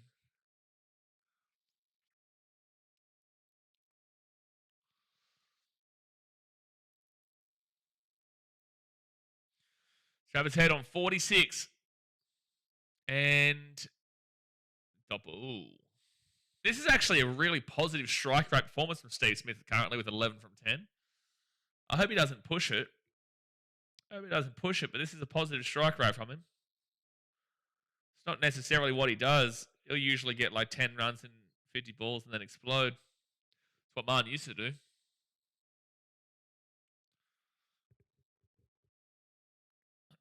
Cars getting up 14 runs through 4.4 overs. Pretty good economy, to be fair. Double. What economy is that? That's like 3, 6, 9, 12, 15. It's under 3 right, as we currently speak. It's about 2.8, isn't it? Have a look. What actually is that economy? It's probably about 2.8 or so. It is 2.9. Close enough. Well, I think it'll be 2.8 if he gets another dot ball here. I'd love to know where the outcry from the England fans is when it comes to the disrespect towards past legends. Yeah, I'm surprised that no one's really mentioning it and speaking about it besides Australian media speaking about it. I am surprised. Oh, Travis Head gone on 46. Bryden Cast has got him. He has got him. Well, it was a great knock. It was a great knock there from Travis Head. Fantastic knock. He gets to 46. Good bowl there from Bryden Cast. Good. That is a cracking bowl. That is a really, really nice bowl there. Yeah, that probably is the most genuine Cast wicket he's got this series. That is a good bowl. That is a great bowl there from Bryden Cast. Well, there we go. So it is 4 for 82 now. 4 for 82, but Australia do lead by 124 runs with 6 wickets remaining. Cast. He's the highest wicket taker in the series for the English, mate. He is the highest wicket taker in the series. The voodoo, Carl. The old voodoo. Mate, my voodoo worked yesterday, though, didn't it? My voodoo worked well. Worked brilliantly yesterday. What lead are you comfortable with? Anything over 230 on this surface? Comfortable? Comfortable would be 250. But, like, what I think we win on? I think we win anything above... Honestly, I think they'll struggle to get 150. I do. I think England will struggle to get 150. I do still think England will struggle. It's good day, mate. Hello, sir. All right. Well, Steve Smith needs to be that guy. Well, I did say he was going to be our top run scorer in the the game. Well, Usman Khawaja will come in. So Steve Smith on 11 plus a 9, he's on 20. Trav had 46 plus the 12, he's on 58. So we need 39 more runs, but then you've got to hope Michael Nisa doesn't go crazy. Too bad England came to play far too late. Well, I barely say this has come to play. Like, this is the field conditions. This is both. Like, I barely say this is like came to play. You know, like everyone's going to struggle on these field conditions. I wouldn't necessarily say like this is like England have turned up. Like, it's the field conditions that are making this game the way this game is. I would definitely hardly say it has anything to do with like England just individually saying, shit, yeah, we're actually going to turn up this test. The conditions are just really, really bowling friendly. Massively bowling friendly. Massive. There's still 20 minutes to go until the lunch break. 20 minutes to go. There's a big wicket there, though, of Travi Head. So Usman Khawaja, he's in. Josh Tongue is bowling. Josh Tongue is bowling, and that's going to be a double. 2 times 2-day test. This won't go 2 days. This will go 3 days. This will go into 3. I don't know. It won't go the full 3 days, but we will get to tomorrow. Do you reckon Trav was laughing like how has this run merchant bowled that? Well, Bryden Cast has Travis Head's number, so he shouldn't be laughing. Travis Head shouldn't be laughing if that being the case. There's no way that Travis Head should be disrespecting Bryden Cast. We can, but... and we can because as fans of the game, we're not the ones out there doing it. He's much better bowler than me by a billion miles, but that doesn't mean that we can't criticise his actual gameplay a lot of the time and the amount of runs he gives up. But Travis Head can't be doing it. That'd be stupid. He's been out by him majority of the time throughout this series. So I'd hope not. I'd hope that wouldn't be the reason for Travis Head smiling. I think he just realised it was a good bowl because Travis Head should not be disrespecting Bryden Cast. He is the one who has his number. We should have checked if Cast was a no ball. Absolutely should have. Absolutely should have been doing that. Starting to have a few problems in regards to the gameplay at the moment. Starting to have a few problems. Oh, Khawaja's gone. Khawaja is gone on the boundary. Well, that is a good sign here for England. That's good. Well, Usman Khawaja gone. That is a stupid shot from Usman Khawaja. That is a stupid shot from Usman Khawaja. Well, Steve Smith still out there. 5 for 83 for Australia. Well, this pitch is doing exactly what it was yesterday, lads. Doing exactly what it was yesterday. 5 wickets in 100 minutes last day today. I don't think today will be the last day. I think we will get to tomorrow. I think we will. But Alex Carey in now. Alex Carey, let's see what he does. I think we get to tomorrow, mate.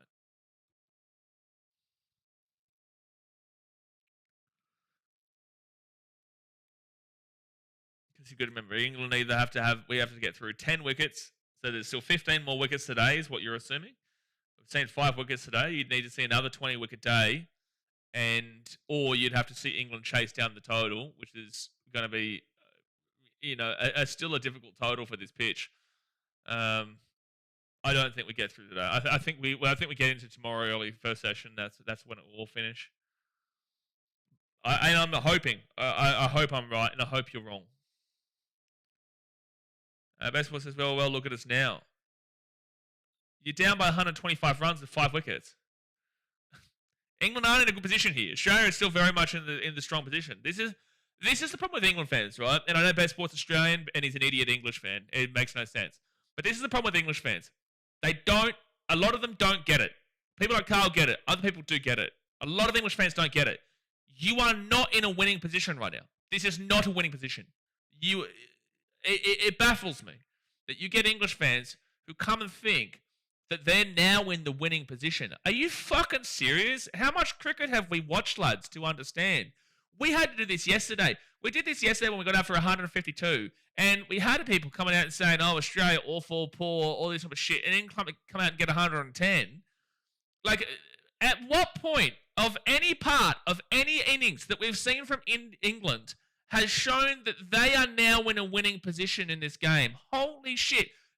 Australia already, with 5 wickets in hand, have still got 14, 15 more runs than what England got in the first innings. Where is the confidence that always comes from England? Holy shit. Like, holy shit, bro. Where does it come from? Like, it's a miracle. It's a miracle. It is a miracle that England fans can still have this audacity to think, like, look at us now, Australia's getting done for. It's a 125-run lead with 5 wickets in hand. You didn't even get to 120 yesterday. My goodness. It's just like, it baffles me because this is how the whole media reacts and how most of the fans react. What are you talking about? Are we watching the same game, lads? Are we watching the same series? My gosh. The stupidity just goes through the roof. It really does. It gets you going every single time. And then, not only to mention this, you're down 3-0 in a 5-game series. You know, like, my gosh, dude. And to kick it off even more, the bloke's Australian. Best Sports Bro is an Aussie, and it supports England. Like, it grinds me, eh? It grinds me when people don't support their nation. But also, it grinds me even more when you get a ridiculous comment like that. Like, man, we're not watching the same cricket, obviously. So it's a 129-run lead for Australia right now. Fire up, players. Give us some on the chin. Absolutely. Like, I love him. He's a good friend of mine, Jesse. Best boy is a good friend of mine. But he deserves it. He deserves this kind of shit. It's just stupidity. It is stupidity. It really is. He deserves it. The bloke's an English fan. He gets around New Zealand in the rugby league. He's a clown. I love him, but he's a clown. Bryden cast next bolt. And goes out the back there from CB Smith for a single. CB on 12. Yeah, we on to a real winner. You only have Smith and Carey in that 100 on. He does it deliberately. He's an idiot. And he's an idiot, best of all. He does it deliberately to roll me up because he knows how it really grinds my gears when he says that he's an English fan when he's born and raised in Australia. And I don't even think he's ever been to England. And he says he's an English fan in the cricket. Bro's from Coffs Harbour, and he's an English cricket fan. And then he goes and says that he's a Los Angeles Dodgers fan in the middle of the Major League Baseball World Series. He goes and says that he's a New England Patriots fan, and that he's been a legit fan of them for a long time. And he goes, and then I find out a couple of weeks ago that he said he's a Hobart Hurricanes fan. Funny that, because they are the most recent winners of the BBL. I don't even know if he's ever been to Hobart. Best Sport, if you're still here and listening to my roast of you, have you even been to Hobart before? He says that he supports them because they're purple. And Fridays we wear pink. Gosh, he gets me going, eh? He gets me going, that bloke. He really does get me going. Gets me going, that bloke. Okay, next bowler from Carter Carey. And double. I'm a Las Vegas Raiders fan. I need help. I'm a Detroit Lions fan. I've watched my team go in 16 before. We were good the last couple of years, and now this year's been disappointing.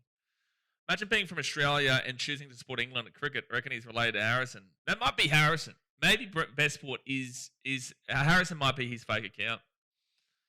He's seen Hobart on the map. That's close enough. Oh, jeez, he pissed me off. Comes in, trying to talk shit whilst down 130. Oh, gosh. Carey's gone on 4. Carey's gone on 4, so it's 6 for 88. Steve Smith still in. Carey is gone on 4. Well, we need Steve Smith to really turn up here. And we need the tail-enders here to hold on. Best was as well. What do you mean, well? Best Sport, if you can give me a coherent argument, I will stop roasting the living shit out of your stupidity. In what world is England now in the advantage? Please, I would love to hear it from you. You must be, you're the incredible cricket fan who has said some ridiculous things throughout this series so far, which have all been proven wrong, which I corrected before it even happened, mind you. Bestport, if you are as intelligent of a cricket fan as you assume to be, please explain to me right now how it's like England are in the advantage and they're going to win this game. Like how this is all changed and Australia are down in the dumps. They've got 20 more runs than what England got. 20, currently speaking, with 4 wickets in hand. Please, give me a coherent argument. Just one coherent argument to say why you've got this overarching confidence that England are now the greatest team of all time. And they're going to... This is the same mentality that we saw. This is the exact same mentality that we saw from Zach Crawley. My gosh, we're enjoying a game. We're sitting here enjoying it, and we get this clown, who I love him. He's a great bloke. He's one of my close mates. But he's a clown because he's done this deliberately. He is a clown. Bestport, you are a clown. Please stop talking. Because I know what you're doing. I know he's here just to roll me up. Screw you. Let me watch the cricket. Please go back to playing with your buddy army dolls and shit. My gosh. My gosh. Carl says, can't expect Kerry to do it every innings. Absolutely. Oh, no, I'm not dealing with you, Carl. Cameron Green in. Retton says, no, back them in, Bestport. Oh, I'm coping. Don't worry, England will still lose. Yeah, no shit, Sherlock. The thing is, England can win. I've said this since the entirety of yesterday. I've said it through the entirety. Everyone who's watched the streams knows what I say. I said that England still have a chance to win this game. They're not out of it. The criticism is coming from the entire series added on to what we saw yesterday. But what we're seeing right now is exactly what we saw yesterday from both teams. This is a little bit worse than what we saw yesterday from Australia, but they've still got Steve Smith in. He's still able to get some good runs here, hopefully. The fact of the matter is that the criticism for England more so is coming from the entire series. They still have a chance in this game. But it's still unlikely. It's still extremely unlikely. We've already got 20 more runs than what England got yesterday. The pitches are playing the exact same way as what we saw yesterday. England would need to achieve more than 20 runs than what they saw yesterday. There is a problem here. There is so much that needs to go in England's favour. Can it go in England's favour? Absolutely it can go in England's favour. But it's a very overarching statement to think that now England are in the advantage. So next bowl here from Josh Tongue and Steve Smith and Doppel. Boxing Day is the biggest test of all, and this is what we get. Absolutely. And like, regardless, Australians, even if they win this, England, even if they win this, should complain about this pitch because it is awful. It is dreadful, dreadful conditions. It is dreadful, dreadful conditions. It's been so disappointing. Win or lose, it has been so disappointing to watch. How many wickets are falling? Like, it really is. And now I'm starting to agree with old mate who's saying we are probably going to get out of done today. Because this is how bad these conditions are. We need Cameron Green to sit in here for a little bit. Otherwise, we could be done before the third session. My goodness. Next bowl. And Doppel. Oh, sorry, that was the first bowl of that over again. I had to switch over to 7+.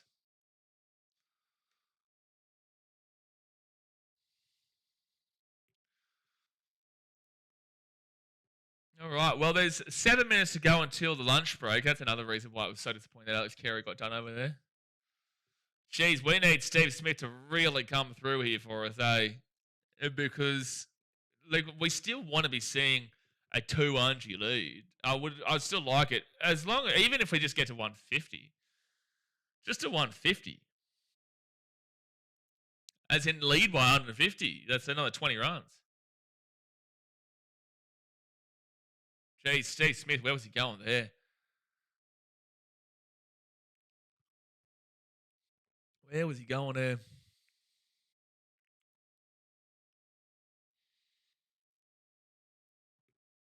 So actually, you know what? I'm going to pin Bestport's original comment.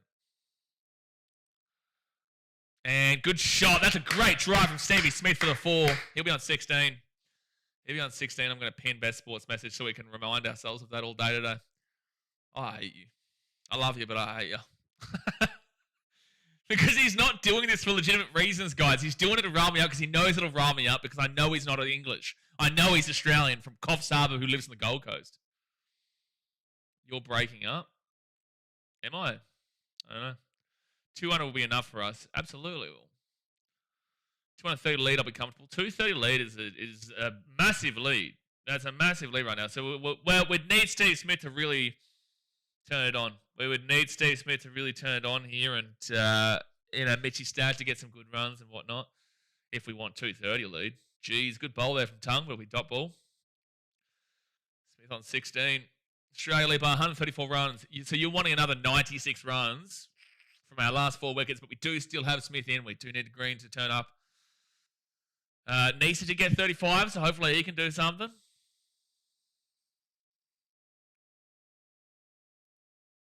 Yeah, it's good. It's Smith acknowledging the bowl.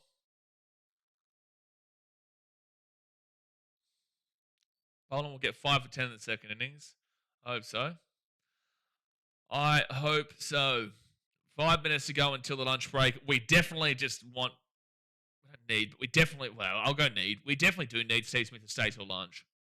5 minutes. 5 minutes. Oh! Double. The angle across, Steve is finding it difficult to read that angle across from Josh Tongue, but 8 overs bowled for Tongue, 2 wickets, 29 runs. If England win, Josh Tongue does get the man of the match. If England do win. It did go a bit grainy, Andrew. All good now. Yes, sweet. If England win, the man of the match is going to be going to... Stevie Smith shushing him. It must be to Josh Tongue. But, Josh Tongue will get man of the match. If Smith goes for a massive knock here and really pulls Australia across that 200 marker, then you'd be saying, Smith is a good shout. Oh, Steve Smith is really getting into Josh Tongue, eh? It's like he's really trying to rattle him or something. I don't know. Yeah, he's a bit confused, Josh Tongue. I'll be honest with you. Love Stevie Smith. It's good to see. Like, I love to see it from Steve Smith. I love it. He's a goat for a reason, but it is giving me very, very Coley Sam Constance vibes in a lot of ways. Next bowl here from Green. Oh, top ball. Cast is bowling 2 greens, what I should say. Australia by 134. Best Australian movie, folks. Oh, Gallipoli is a great movie, Peter. That is a great movie, Gallipoli. Crocodile Dundee is good. Crocodile Dundee is pretty good. Gallipoli is massive. I'm trying to think of all the Australian movies that I do know.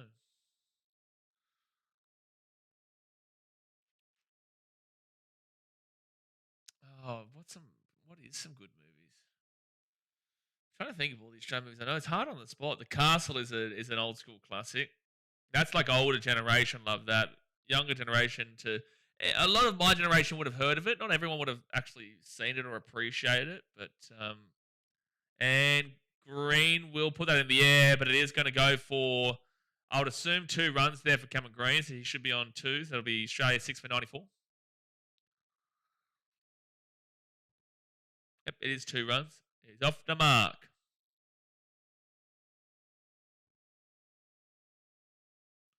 Off the mark, the old Greenie. Please, Cameron Green, do something more than what you've been doing recently. Please, Cameron Green, do something more for the love of all that is mighty. Greenie, please.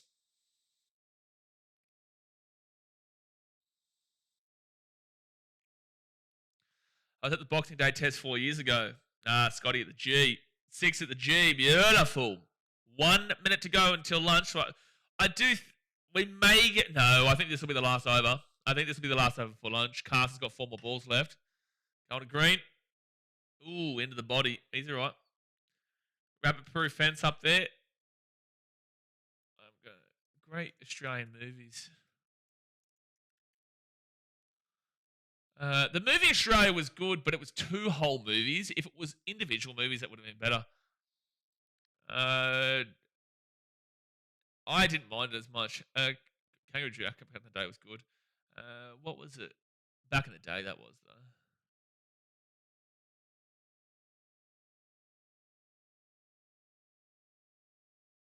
That's right. Happy Feet was Australian. I forgot that. Kenny was so funny back in the day. Next bowl. Top ball. 2 more balls to go. Maybe we might get another over. Maybe.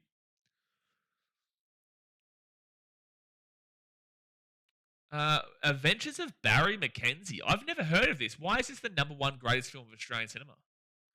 The Adventures of Barry Mackenzie is given the #1 greatest film of Australian cinema. I've never heard of this. Have you guys heard of this? Young Australian Barry Mackenzie travels to England and his aunt Edna after his father dies and a request is revealed in his will. I have no idea. I've never heard of that. I've never watched it, Brenton. I'll never watch Wolf Creek. I have no interest. I have no interest. Tell me he's dreaming, Andrew. Tell me he's dreaming at Castle. 2 more bowls to go. Yeah, Red Dog was good, Carl. Red Dog was a good Aussie flick. That was a good Aussie flick. You know what used to be my favorite? Well, it's not movie. It's not a movie, but Underbelly. That used to be the shit back in the day. That used to be the shit. The one in Darlinghurst was good. The one in Melbourne, fantastic. Obviously, Underbelly is great. Australian. It's TV show, but or mini series is what you could call it. It was a great movie, Barry Mackenzie. When did it come out, Peter? Because I've never heard of it. Underbelly was awesome. Brenton, yeah. That was kind of the first time we really saw Australian TV go down that a darker direction in a lot of ways. Like the realistic darker direction of that kind of because I don't think beforehand, whilst it's always kind of been lingering, I don't think beforehand it was as acceptable. Like you're seeing people get stabbed and shit on mainstream TV. On 1972. Oh yeah, fair enough. Okay, that's why I'm not too sure. About 22 years before I was born. Mad Max as well. Mad Max was never really my kind of deal, but I can understand why people love it. Green's done well to get to lunch. Well, there we go, guys. It is lunchtime. Australia lead by 140 runs with 4 wickets remaining. Still got Stevie Smith at the crease. Need him to keep on keeping on. Cameron Green in now with 6 as well. Steve Smith on 16. I would really like to see Stevie be the first man to get above the old 30 bomb. That'd be really nice to see. That would be really, really nice to see. But obviously, we're still a little bit away from that now. Still a little bit away from that as we speak. But yeah, look, this pitch is playing massively for the bowlers still. We're seeing a ridiculous amount of wickets. Is there a shout that was done today? Yeah, there is now. There definitely is now for sure.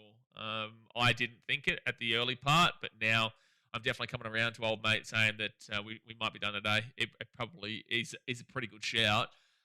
But it's still unlikely, but it's a good shout. But guys, I'm going to jump off here for about 40 minutes. We'll be back at 12:15 local time for the second session, where Australia will come out to try and find a way to get to the 150 lead, which would be an extra 150 lead would be not 150 lead, 150 here, which would get the lead to about 200 or so. You know, they'd like to get another 52 runs, which would get them to 192. That'd get them to where they got 152 previously. But if they get to the 150, then that means that they're pretty much up by about 200. I don't see England chasing 200 on this at all. So yeah, we'll be back in 40 minutes, guys. Obviously, hit that thumbs up button. Subscribe if you're new around here, and we will be back very, very soon.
Second session is about to get underway. Let's move this stuff off the screen as we get going for what is just a crazy test, man. It is just a crazy test right now that, look, we're seeing 26 wickets in 1 day and 1 session.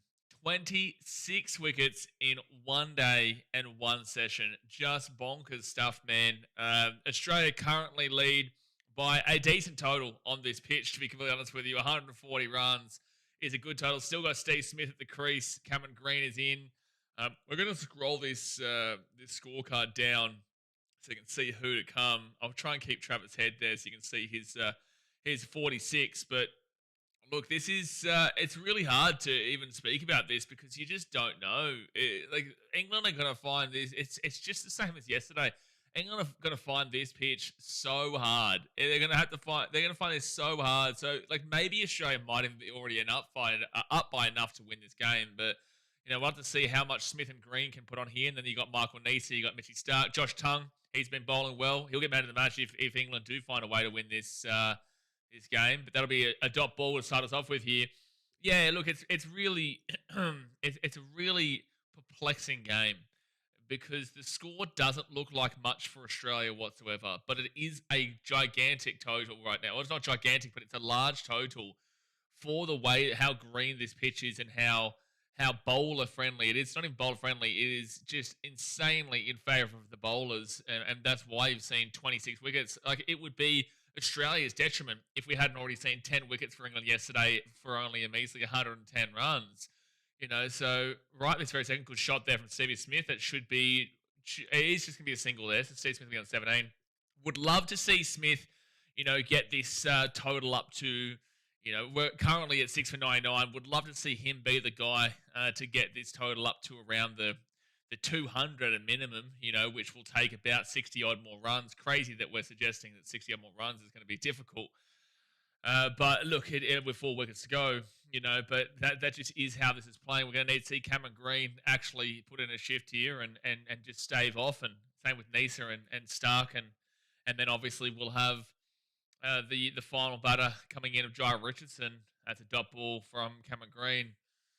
Yeah, it's just really, this is not Test cricket, mate. This isn't Test cricket at all. We are watching 1 day as an action.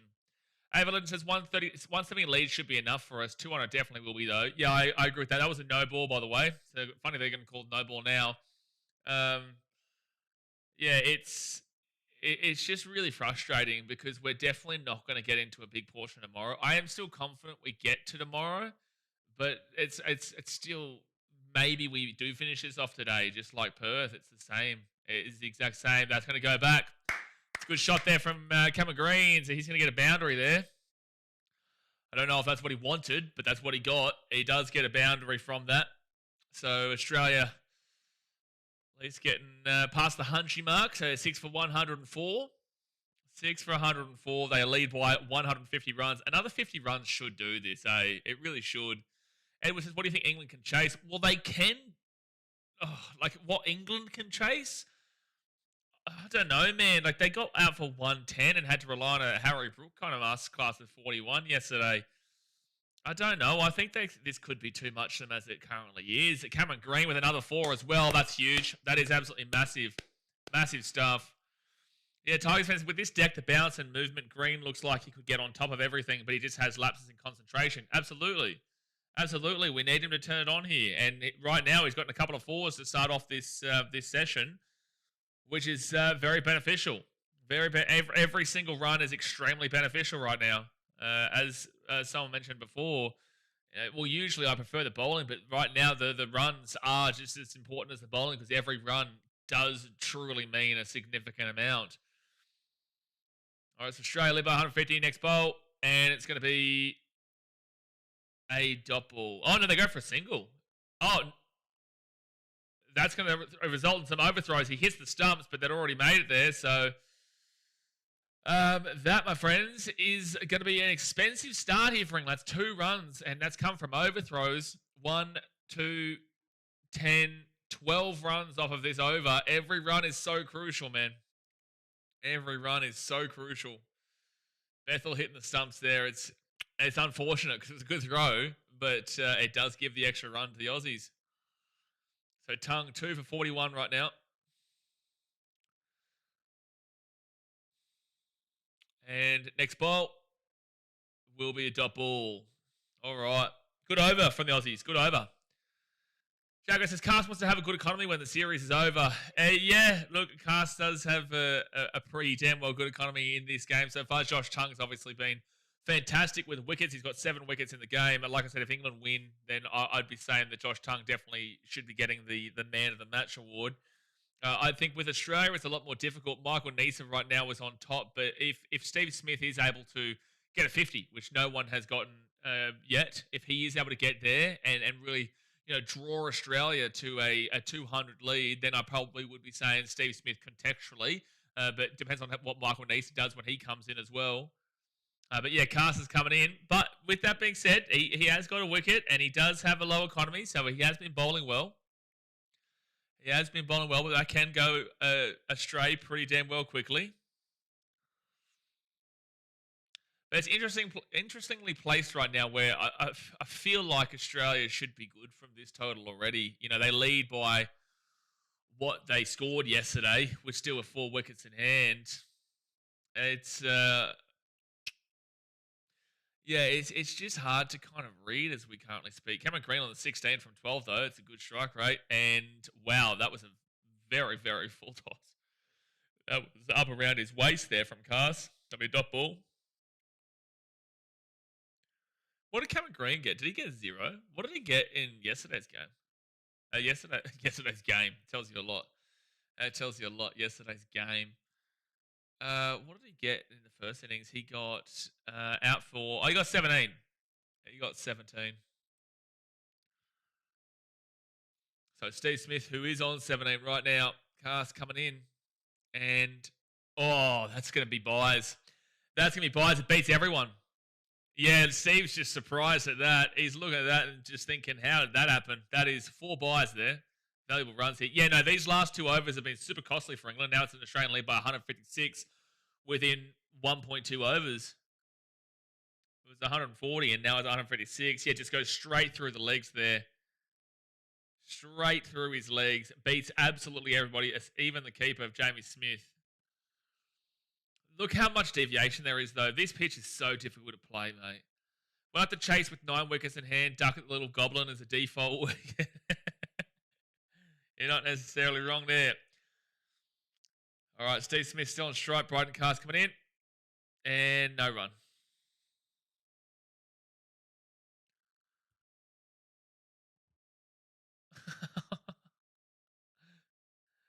Talking about it, that was Steve Smith's genius to deliberately miss the ball there. I don't know about that, lads. I don't know.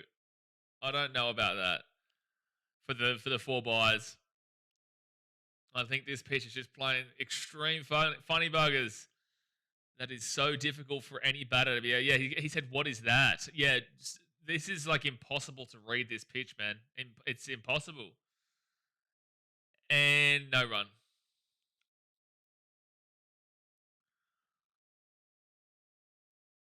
Yeah, if you can score big runs on these, this is like the best time. Like if you have a good knock on a pitch like this, you remember this for a long time.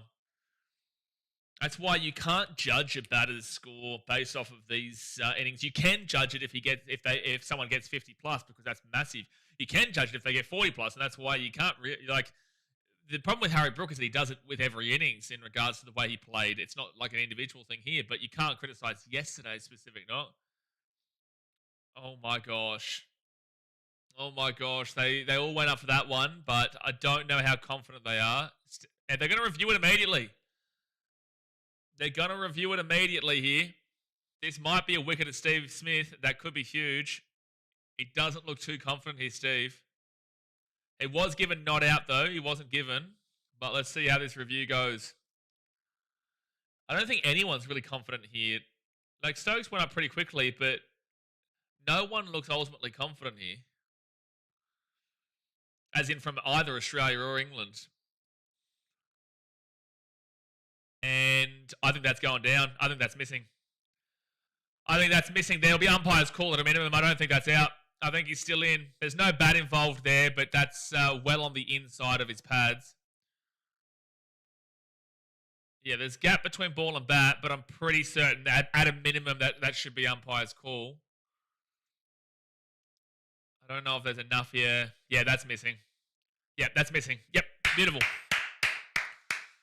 Beautiful. So they lost their review. I think it was worthwhile. No one was really confident. They've got 3 reviews. There's only 4 wickets left. Steve Smith is a big one. There was a potential to get him out there. I think that was the right call to give it a crack because it was a very difficult one to read. So 6 for 114, Australia lead by 156 runs. Next ball. Top ball. He's been extremely theatrical today, Steve Smith. He's been, he's really fired up. It's good to see. He's really into it. So Cameron Green's going to come out now. Cameron Greeny. Every single ball is so nerve-wracking to watch right now. Every single ball. That's how these pitchers playing. You're never usually like nervous watching batting for especially when you're not the final batters. You are nervous when you're the final batting team. But when you're the third batting team or the first batting team, you're never usually like too nervous ball by ball. With this pitch, you are nervous ball by ball. Smith usually goes well when he's in the mood. Well, 17 is on this pitch is kind of the equivalent of like a 30 odd. 17 on this pitch is the equivalent of the 30s. Too high there. Josh Tongue bowling. Like 35 for Nisa is like a 60, 70, and the 41 from Harry Brook is like a 70, 80. That's the interesting part about this. United got a jammy win today against Newcastle, all over them, couldn't score. Well, there you go. There you go. United dreadful.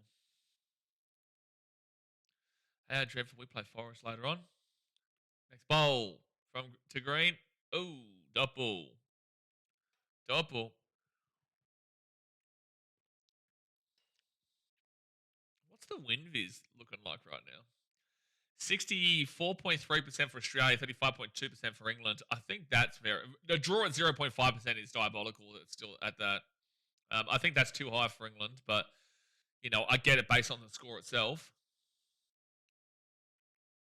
Based off of the score itself, without context, then sure, I can see that percentage, but based off of the context of what we've been watching, probably not. That's going to be a dot ball. This is 46 more runs, 46 more runs than what they got yesterday, the Australian lead. And Australia in this innings have also gone 4 more runs than what England got yesterday. I think we just make a day 3. This is what I was saying, Edward. I don't see this. Like, is there a world defense today? Sure, but usually the only 2 days come from. Usually it will come from the team that's. It's so hard because it's England. Like, if Australia are batting second here, then there would have been a good chance he's finished in day 2.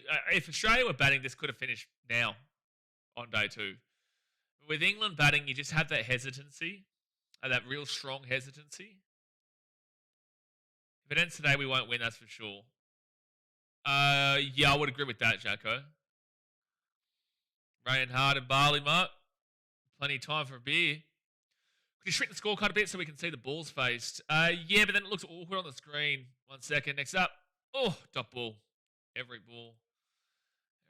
If I shrink it a little bit, it looks. See what I mean? Like, it looks awkward on the screen, and people will get confused. They'll get confused between.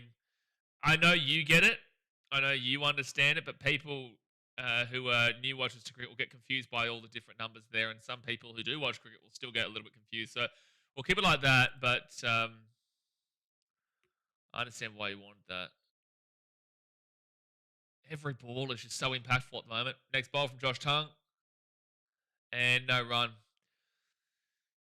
Maiden for Josh Tongue. Look, I don't care about it. Get your maidens. As long as it doesn't include a wicket maiden. That's all I care about right now. That is all I care about. Just no wicket maidens. No wickets is all I'm focused on as we currently speak. Don't care if we don't get runs, just don't get out. That's my ideology right now. Don't really care too greatly about runs. Just kind of sit in and be patient with it. You've got to be real patient because it's so difficult to come by runs that you do have to be really patient. Cast bowls, and it will be no run to start off this over. Steve Smith is on strike. I really would like Steve Smith to get to that 50 bomb. If he can get another 33 odd runs, that basically seals Australia at 200 runs lead because then that'd be 66, 76, 86. That'd be 189 with Green still there, Nisa, Stark, and the like. So I think if Smith can get to that range, that's probably Australia getting the job done here. That 42 run lead was just super. That was just massive. That's going to go for a single, I think, for Steve Smith. No?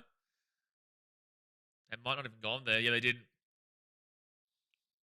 I think 44 runs does win this for Australia. I don't see England chasing 200.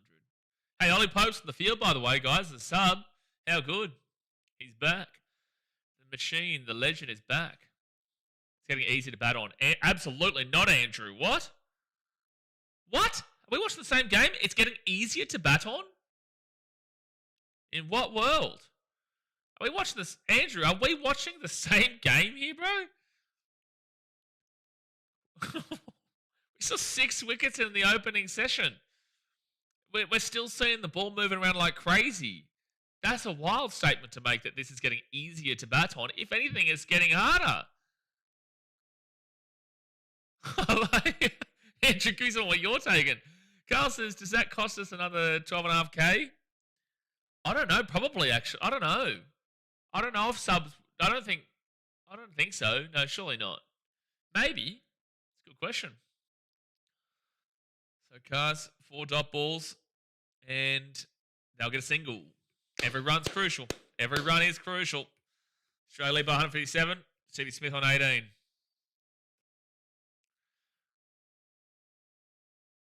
Google it. How much do England substitute test players get paid? England cricket substitute players, especially those without a full central contract, earn less than starters but still get significant match fees and potential central contract bonuses, with recent reports suggesting 12 to 15,000 per test match. Yeah. Plus central contract earnings. Yeah, so he is.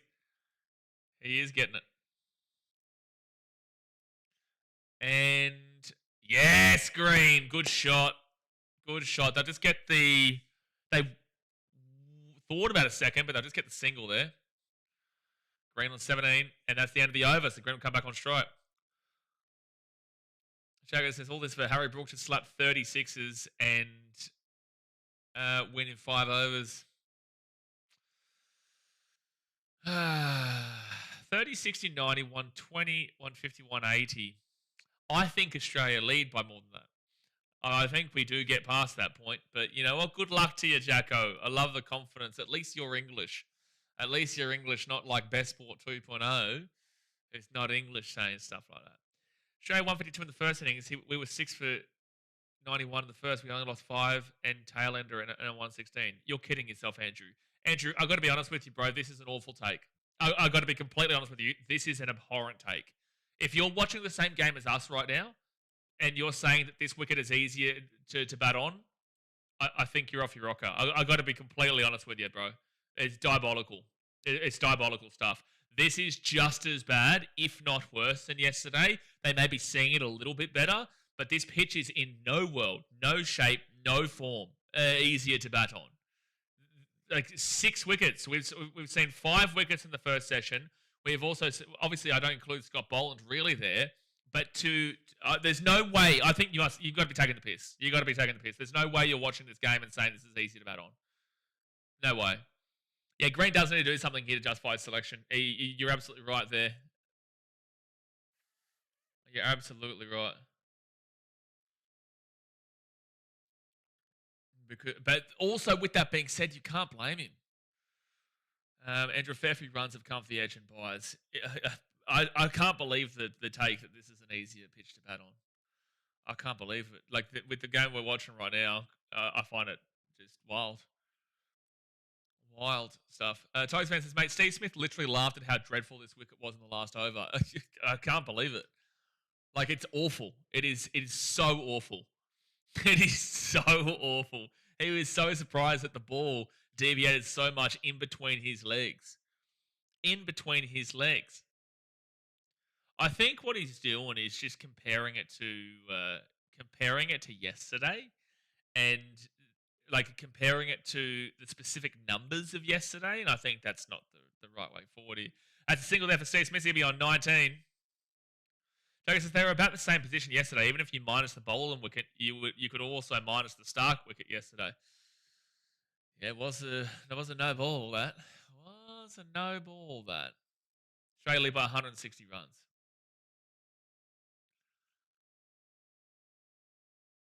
Just keep on fighting here, lads. Just need Smith and Green to keep on fighting here. Like 160 runs is it's already a question mark as it is. Dot ball.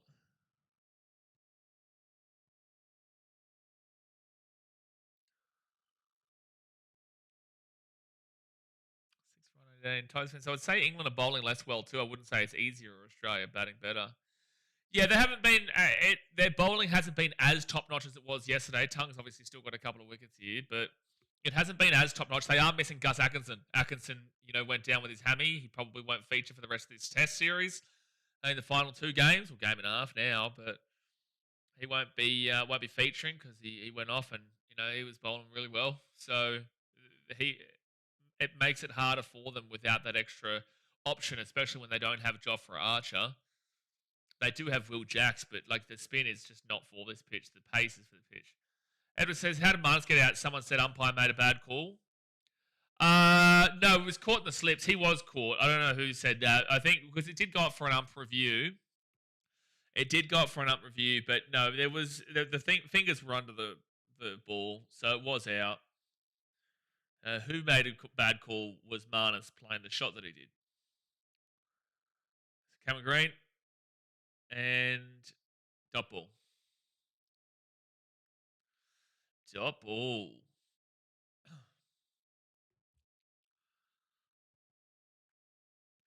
Right now, Cameron Green's actually got one of our highest amount of runs in the Test at the moment. He got 17 yesterday. He got 18 today. He's at 35.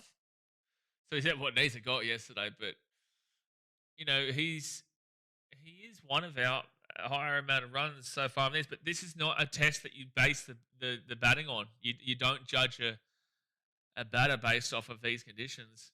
And they are going to get a single here. So Cameron Green is going to come back on strike. I'm surprised that Steve Smith is staying off strike here. But Cameron Green's going to be on 19. Terrible call, man. Hit it and caught it. Yeah, it was a fine out there. It was completely fine. It's just unfortunate. Just unfortunate that he played the shot that he did. Very unfortunate there. He's coming at 7, bit of a dead ball, and he's also tail enough to manage the extra bounce. I would love to see Green do something here.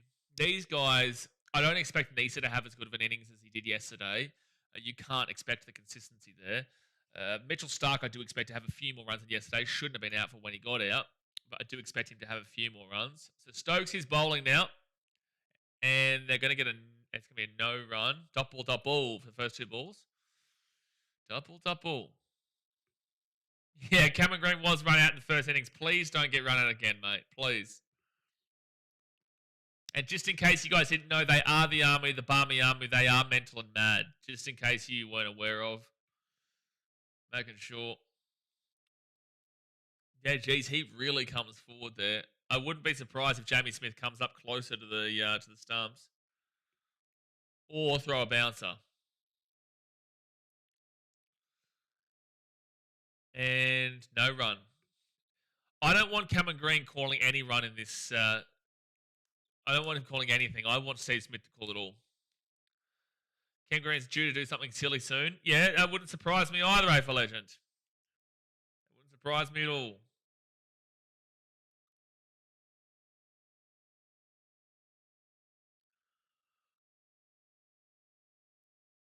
Would not surprise me at all. That's why you can very clearly hear Steve Smith dictating the runs. Next ball. Oof, double. Straight past him. In the nets this morning, they're showing that he's. It's good to see they're showing this. Because he needs to improve, man. Hours and hours in the nets, apparently.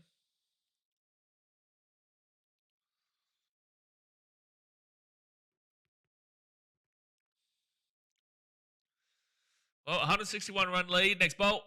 Oh my gosh, there's the dumb shit. There it is. You called it. You called it, A for Legend. Brilliant. Brilliant call. Fantastic call on the dumb shit coming from Cameron Green. There we go. Bingo. Smack bang. Right on time. On cue. Tigers fan. On cue. That was just dumb batting. That was dumb batting. Just as we're talking about the hours and hours he's in the batting nets, you're like, come on, Green. Like, truly, come on. Seriously. Well, Steve, we need you to really carry you, even though we're up by 161 runs, which is a good total as it is on this pitch. But, oh my gosh, Cameron Green. Just as we're speaking about it. Like, at least he got, 35, 36 odd runs to our total across the test, which is actually quite solid for this test so far. But my gosh, dude. Yeah, Mr. IPL, Jacko. 4.2 million. Kolkata Knight Riders have to be regretting it. They have to be. Jimmy Sainz, what did he do? Played it straight to slip. Like, it was an awkward, like, he just played, anyway. It's dumb. It was a catch in the slips.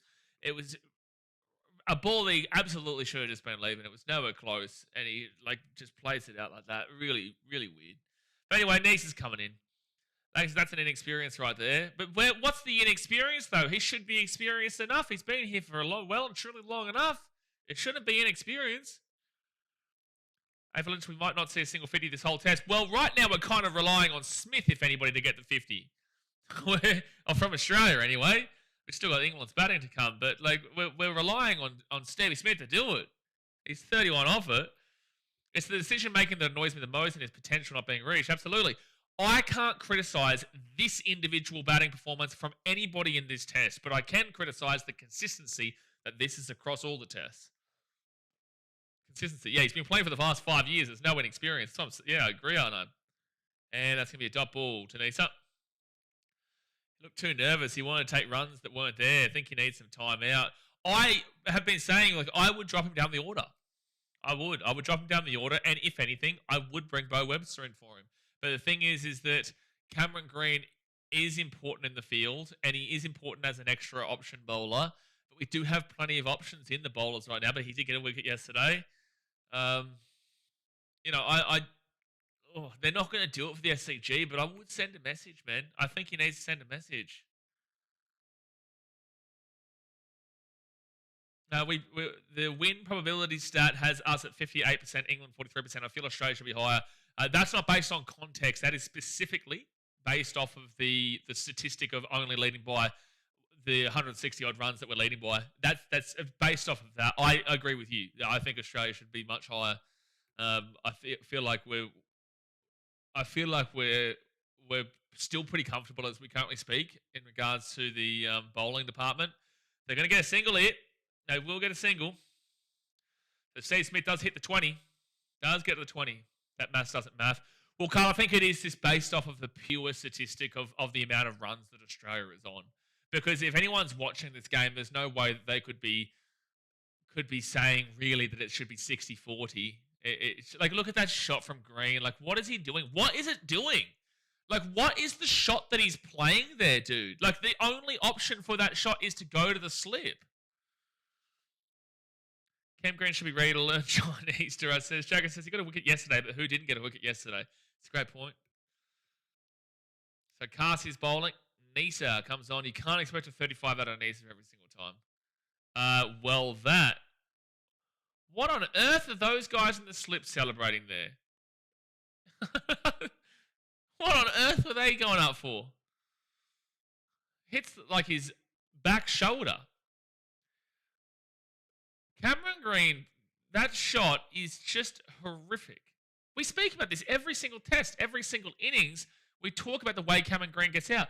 The one that always will baffle me is when he walked off he just kept his stumps completely open.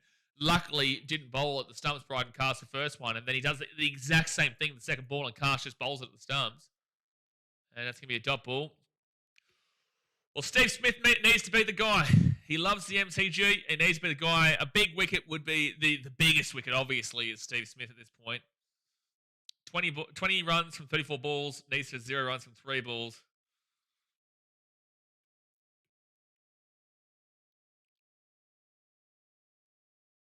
Interesting how this one goes. Makes it hard when 4 of your top 6 batters failed. Yeah, but this is, Jay, like, I don't know if you're watching the pitch. This pitch is brutal, dude. Like, it is brutal. There is the best batters of all time will struggle here. This is one of the worst pitches I've seen in an extremely long time. It's worse than Perth, and Perth finished in 2 days. This is a worse pitch than Perth. You know, Perth, we still saw Travis Head go for 123. Here, the highest score is Harry Brook on 41. No, sorry, it was Travis Head who got 46 or 47.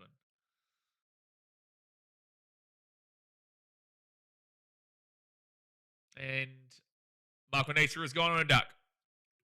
And it's caught and bowled by Bryden Cast.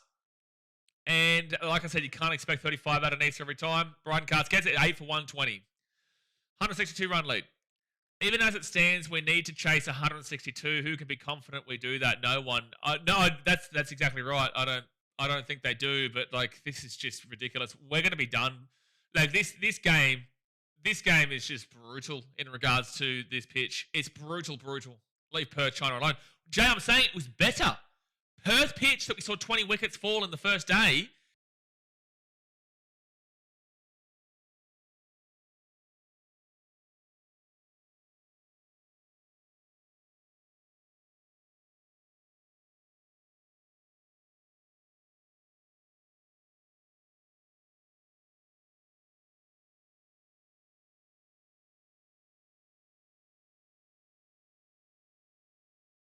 We're back. Okay. What I was saying, I don't know how much of what you got was, but I was saying that the Perth pitch was far better than what we're seeing here. And that test ended in a day and 2.5 sessions, right? This is on a similar trajectory, but this is a way worse pitch. We still saw the 123 odd from Travis Head. But, yeah, I'm not saying that Perth was bad compared to this. Perth was bad, but this is way worse. Way worse. So Mitchell Starc, we need him to stay in with Smith here because you can't be relying too heavily on Jai Richardson. I'm going to scroll this down. 46 is what Head got, by the way. What was that? Put mute back on. What? What are you talking about? What are you talking about? What? All right, so next bowl here from Starc. To Starc.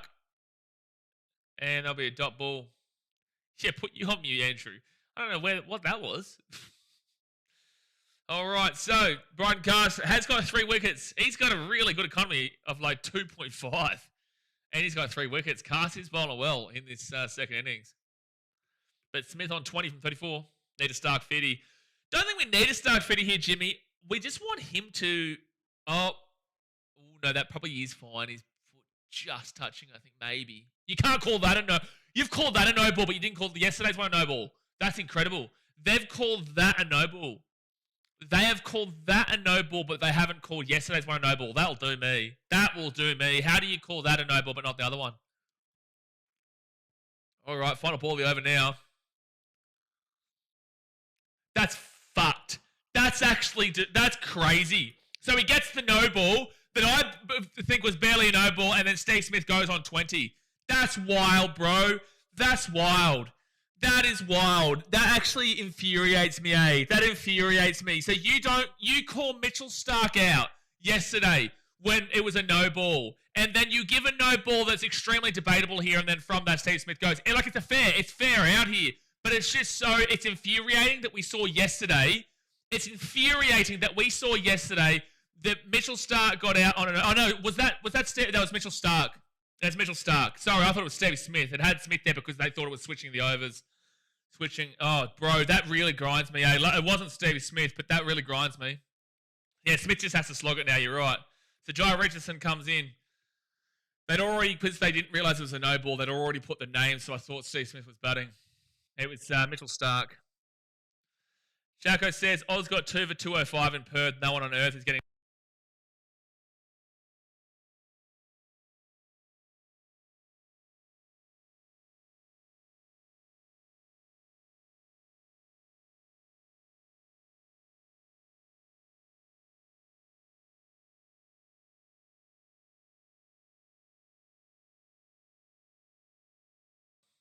I don't know why they did that in such quick succession, but we're back. That's it. This is an Amazon rainforest pitch. We've seen 29 wickets in a day and a half. A day and a half.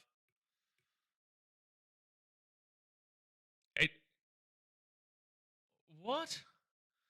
Commentary saying this doesn't feel like enough of a total for Australia? Serious?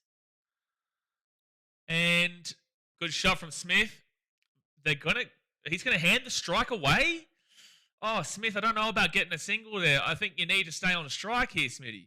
I think you need to stay on strike. You don't want to be relying on Jai Richardson here. Steve Smith should only be going for runs when it's a 2 at a minimum. I disagree with that. I don't think you should be going for the single.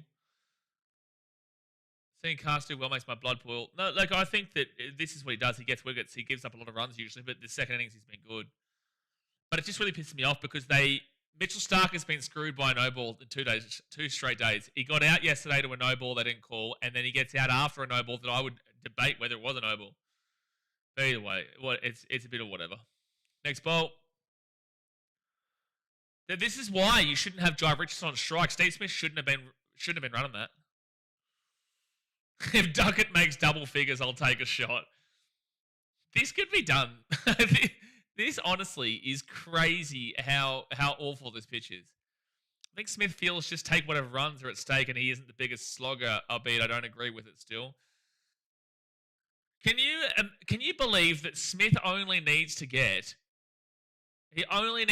Well, I can't say only. If he gets 50, he top scores with a 9 and a 50. The entire Australian. Oh my gosh.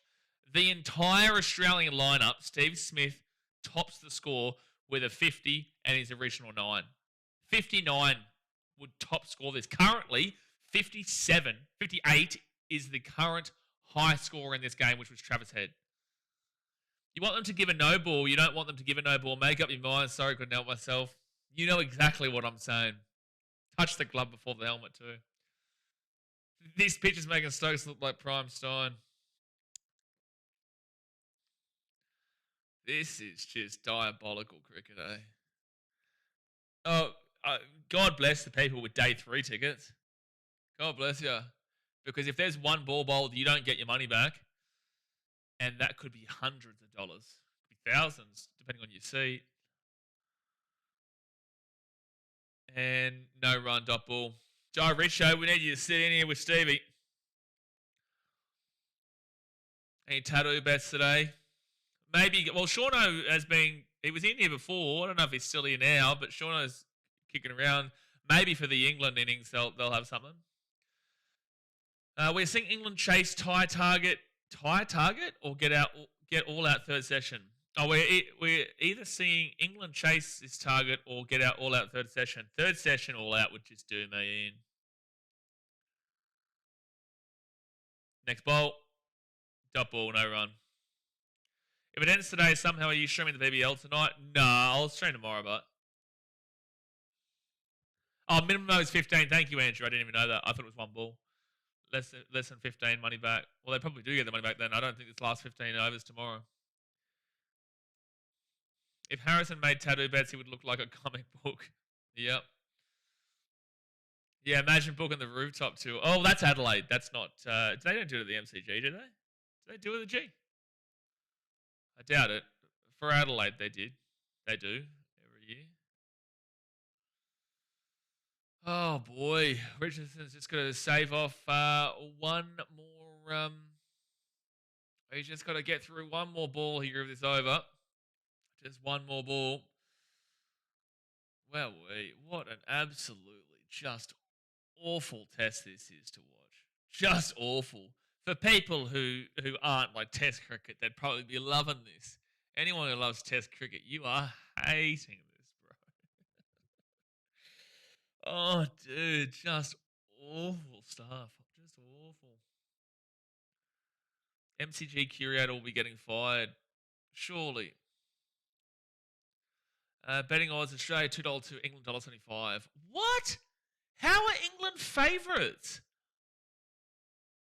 England's 74% on win viz is crazy. That's wild stuff, lads. That's wild. And that's a dot ball to end the over. How are England favourites right now? If they win, they win. But how are they favourites? That's wild to mine. I'll go have a look at the odds as well.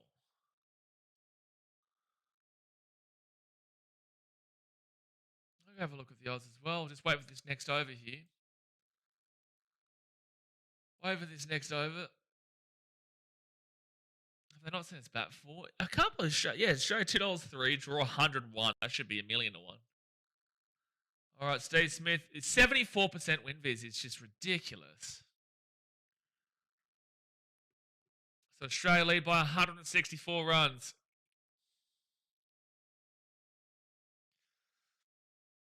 Steve Smith on strike. And it's Bryden Cars coming in for a bowl. And why does he keep taking a single and putting Jai Richardson on strike on the first ball, bro? Has he gone for a single here? It hasn't updated yet. Yeah, he did. Why does Jai Richardson keep get given the strike?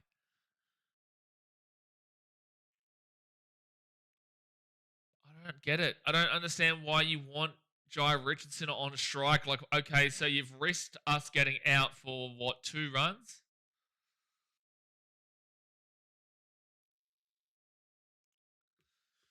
I don't know why you want that. Oh, it's a shot from Richardson. That's a good shot. Go for 3, go for 3, go for 3, go for 3. It's not going to go for 4. Go for 3. And then we get Steve Smith back on strike. That's a perfect result. That's a perfect result there. It's actually better than 4. It actually is better than 4. Richardson with a 3. Australia lead by 168. That's a shot from Jai.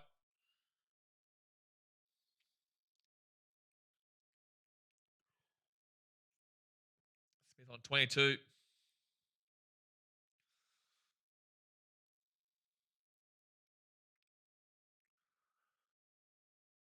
He's got an average of 18 in this series, Cameron Green.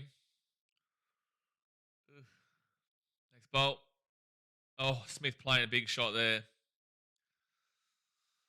Because Richo was going to smash a 50. You'd love to see it. Or let Stevie Schmitty smash the 50 and Richo just sit in and do his job.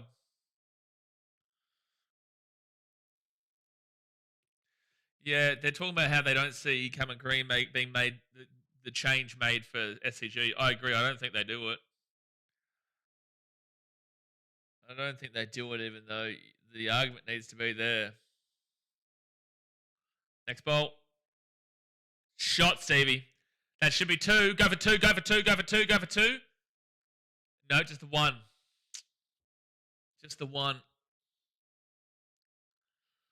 So Australia lead by 169 runs. Smith on 23 runs. Richo on 3. There's 2 more balls left of the over. As I said, 170 should be enough. Realistically, the lead right now is 59 more runs than what they got yesterday.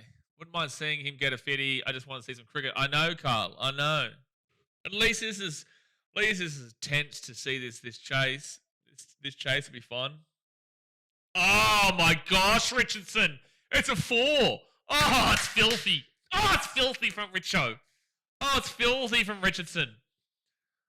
Wow, Richo. Okay. Richo's come to play. That's a boundary. Drive up the ground, so Australia lead by 173. That is a filthy shot from Jai Richardson. Need this tail to work. This very last of the tail. Yeah, sorry, Jai. I was unfamiliar with your game. Left 5 minutes and 2 more wickets. Yep, thank Cameron Graham for that.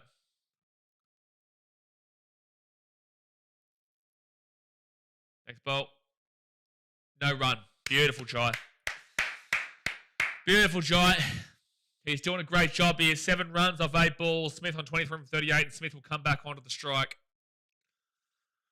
Ramon says, hello from the US, hoping Australia pulls it off. Yeah, hopefully, mate. At the end of the day, Australia have already won this series, so it doesn't really matter a great deal. But with that being said, you know, we're getting shit test cricket, but exciting test cricket, right? It's exciting. It's just in short doses and small doses, but it is all full test cricket.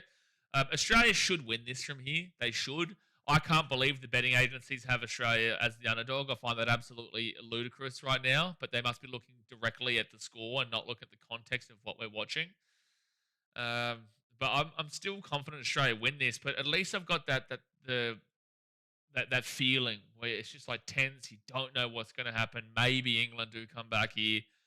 Like either way, if Australia win, England win, the pitch has been awful. This has been awful pitch. But Ben Stokes coming to Steve Smith. And Smitty will run the single. Okay, Smith. I trust your judgment of Richardson. He has got a 4 and a 3, so I will take it. But Smith is just kind of patiently moving along here. We'll still win by 100 runs, Slubber says. Jagger says we've got higher scores in the BBL. Well, like I said, that pass score yesterday was 150. They got just over it. Right now, they're under it by about by 18. Yeah, slips catches have at least been pretty good in the second innings for England. But I just hate that we keep putting Richardson on strike after the first ball. 8-day break between testing and go back to the news. So they'll probably go back home to England and visit their families in the 8 days.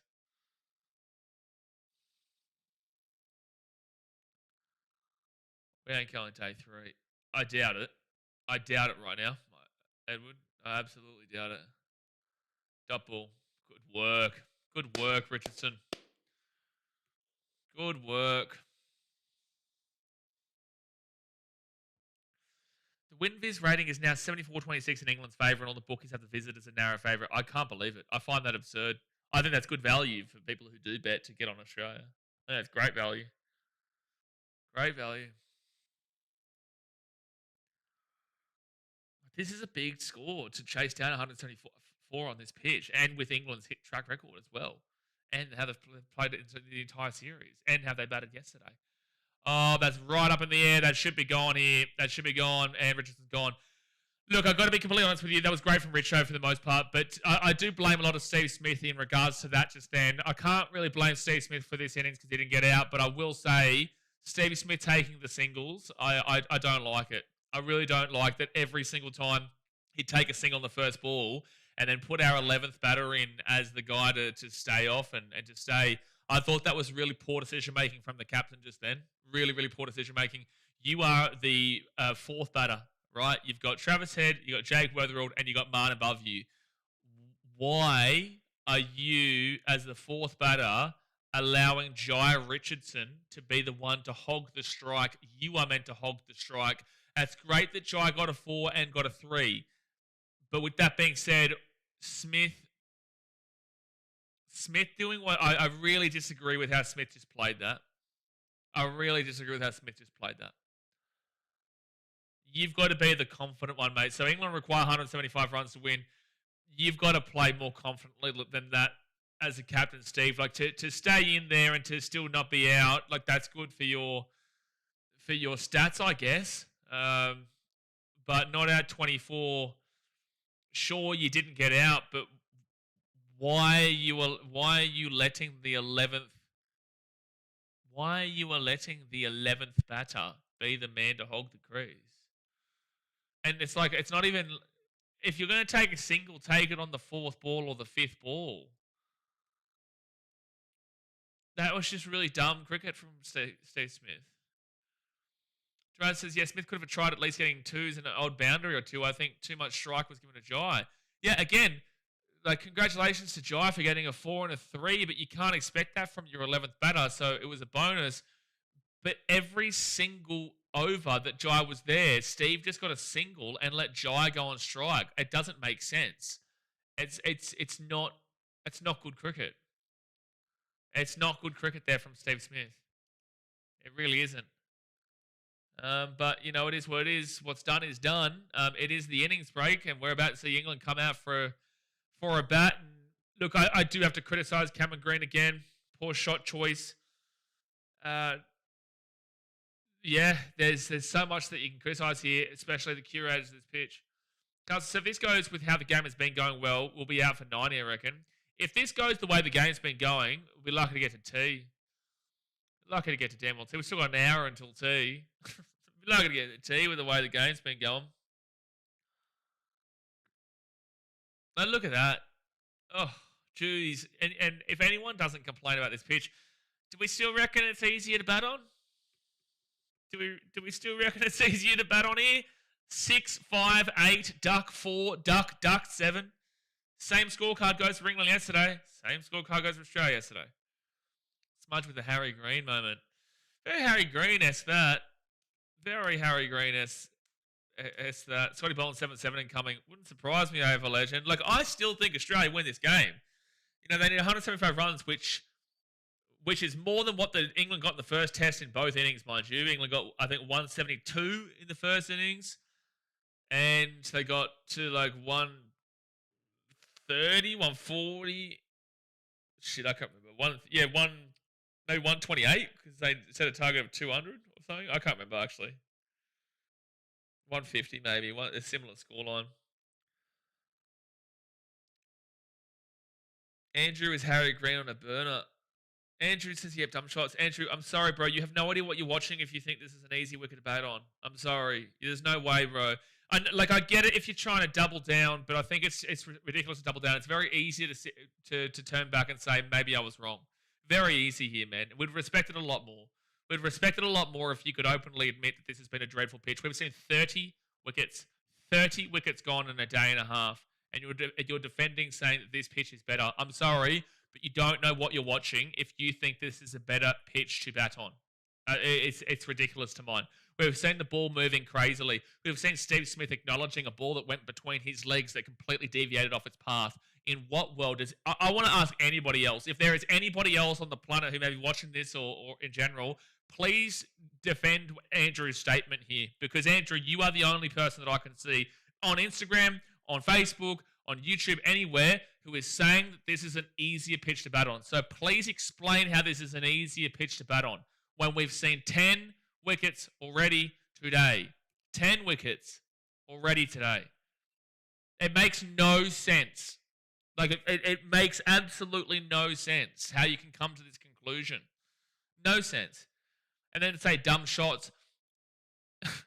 The dumb shots are happening because of the bowling. Cameron Green, I will agree with, that was an individual dumb shot to be making. Man, the ball completely deviated off of where he thought it was going. It was a dumb shot, but it deviated completely off of where it was going. So do you blame the dumb shot or do you blame the good bowling? And it was good bowling because they're playing the conditions. That's what's happening here. It is incredibly ridiculous to suggest that this is a better pitch to bat on. It is just as bad as yesterday right now. It is awful. It is just awful. Carl's, it's an absolute row to bat on at the moment. No, Carl's taking the piss, Jacko. It is a rainforest. It is a rainforest. There's no way you genuinely believe this is an easy pitch to bat on. No way. Well, we are in not the tea break. We are in the switch over of innings at the moment. to have a innings swap around. So, guys, obviously hit that thumbs up button, subscribe. I'm going to quickly run off to the bathroom here while we do switch over for the innings because this is going to be the last day. There's no way. England either win today or they lose today. Just as simple as that. They either lose 10 wickets or they find a way to get some big runs. It's just as simple as that. I'll be back in a second, guys.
All right. Let's get back underway. Win or lose, Australia or England, the real losers are us fans, lads. The real losers are us fans. This is going to be exciting. These next 10 wickets or this next 173 odd runs is going to be exciting. There is no doubt about that. We're going to have some fun, but unfortunately, we are losers as cricket fans because has not been Test cricket. And it's unfortunate to say that.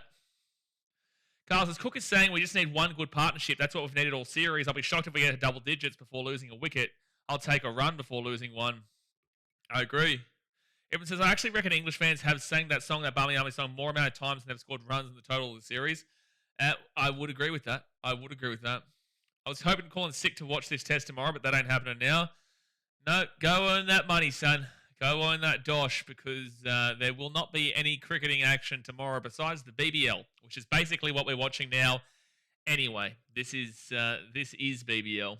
This is just straight up. This is one day cricket. We won the one day yesterday. Let's see if we can win today. Or England can go and tie the series up 1-1 with the one days. It's going to be exciting. Then we may not even get 100. If you didn't get to 100, it'd be exciting for Australians to see the wickets falling. But Either way, like I think it will be exciting. This will be exciting to watch, and I hope it ends up being close. I really do hope England put a score on to make this close or even win it. You know, to be exciting for England to still win it. It would be. I don't care who wins this game. Australia's already won the series. I would rather Australia to win, obviously, but it's so disappointing that we're in this situation where, you know, we've been here for a day and a half, lads. A day and a half. First ball from Mitchell Starc and dot ball immediately nips into the midriff. So England got 110. It's a deteriorating pitch. Don't tell Andrew that. Haven't won in Oz in 16 years, but they're heavy favourites. Yeah, I know, it's crazy. Yeah, shall we all agree on another 2 innings each so we get to day 4? Yeah. Oh, it's a good idea.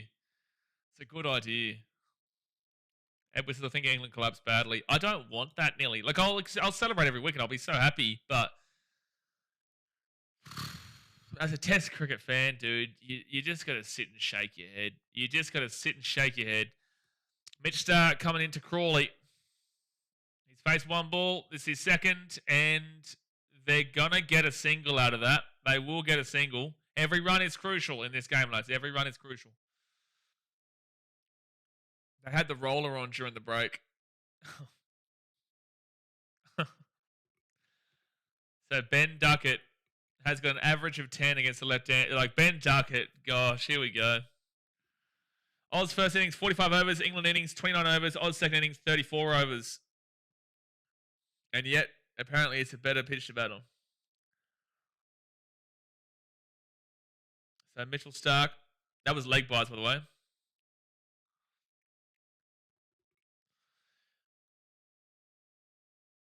If the roller has been on, we'll be fine then. All right, so Mitchell Starc, next ball.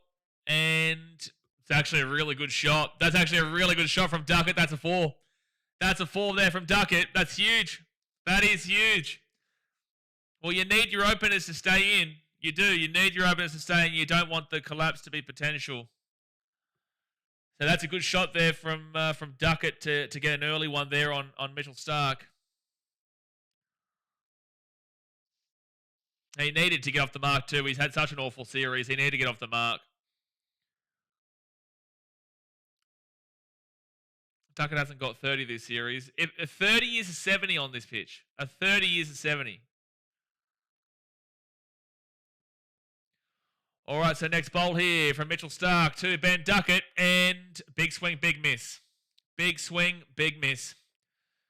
Is that Duckett's highest score of the series?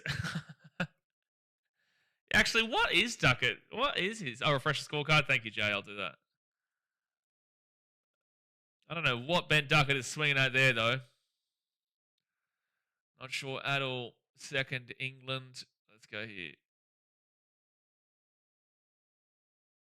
There we go. There we go. 2 balls to go. Oh, 29. Thank you, Edward. That's right. Yeah, the one time that Harrison said he was going to hit a hunch. Next bowl. Oh, that's a peach of a bowl. That is a peach of a bowl, dude. Look at the way this is moving on the pitch, bro. Look at the way this ball is moving. Look at the deviation there, bro. Wow. Wow. Jeez. He squares him up there. That is really close to a nick.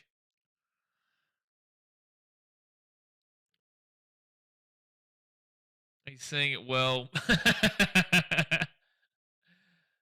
Jeez, look at that, dude.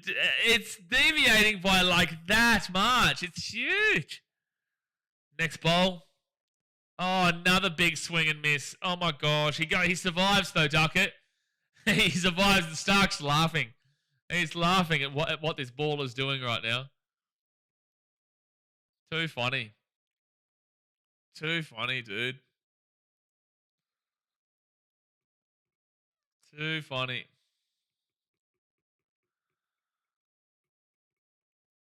Well, I think England fans, like, you shouldn't complain if you do win anyway. Like, there'll be your first Test win in a long time. Australians will sit back and we'll just shake our head at what we've watched here. But either way, Gee, this has been poor. Gee whiz. So Michael Nisa had a good day with the bowling yesterday. Got 4 wickets. The economy of 4.5 through 10 overs. 4 wickets, gave up 45 runs. It's actually a majority of England's runs yesterday. I honestly laugh less at a comedy show than watching these. Okay, Michael Nisa and dot ball. That one didn't go crazy on the movement. Crawley obviously just waiting to... He didn't need to play that.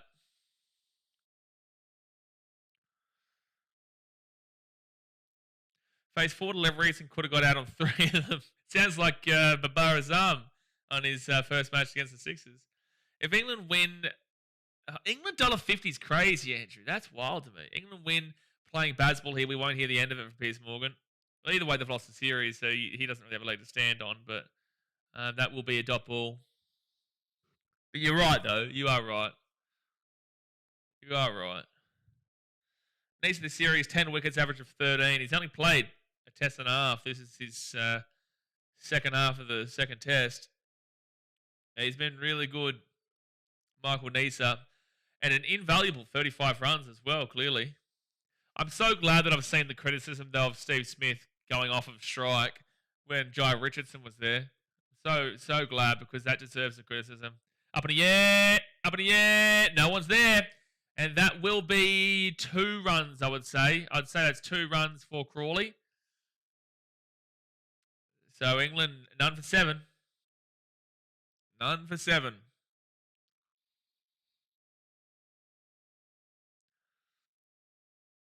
Just need that 1 wicket. That 1 wicket could cause the tumble. Got to be careful playing those shots there from Crawley, though.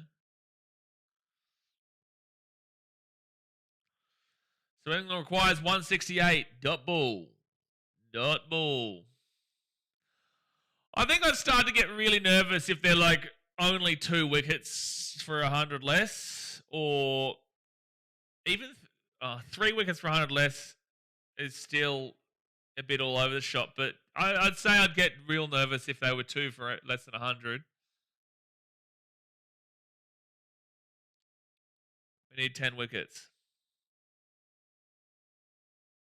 Yeah. Of course we need 10 wickets. We're very well aware of how the game of cricket works, my guy. We're talking about 2 for less than 100.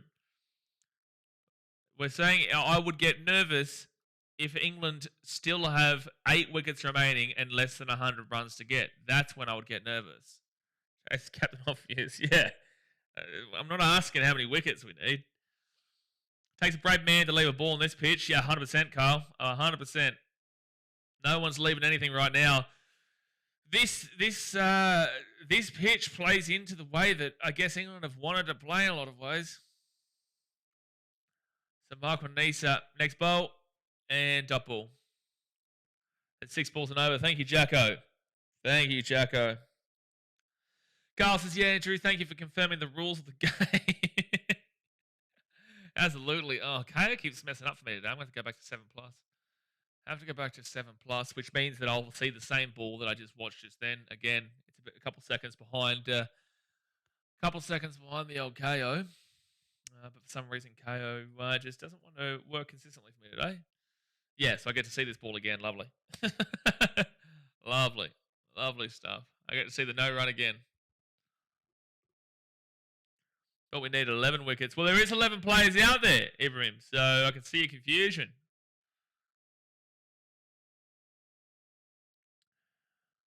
Sean says, Andrew, are you sure you're not related to Harrison? Maybe he's our Australian version of English's Harrison. Maybe, because he did say this is a really good batter. This is a much better batter's pitch. Oh, boy. Watch on Willow Cricket. No, I watch it on 7+ and KO. I'm in Fiji, so.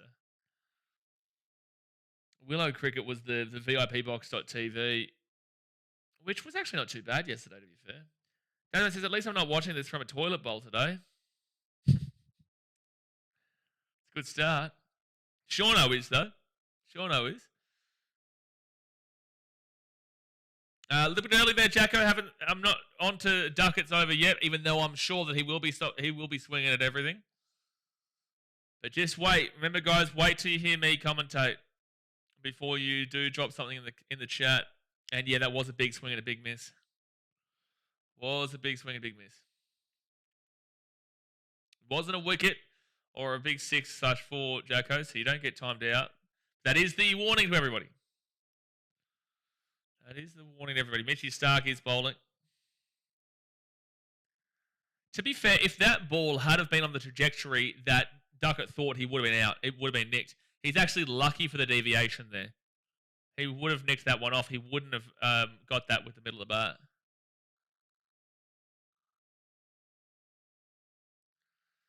Zero for 9 right now. England need 166 runs to win. And that's a good shot. That is a good shot, and that's going to be a 4. Duckett is actually getting a couple boundaries here. He's swinging everything, but he is getting a couple boundaries here. 162 runs. Duckett looks like prime Tendulkar. Yeah, he's getting some runs here.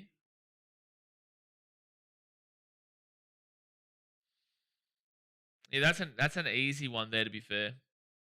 Are you live on the broadcast? I am live on Channel 7, yeah. It's a bit behind. Like, KO is a lot more live, but for some reason, KO is messing up a bit today. Next bowl.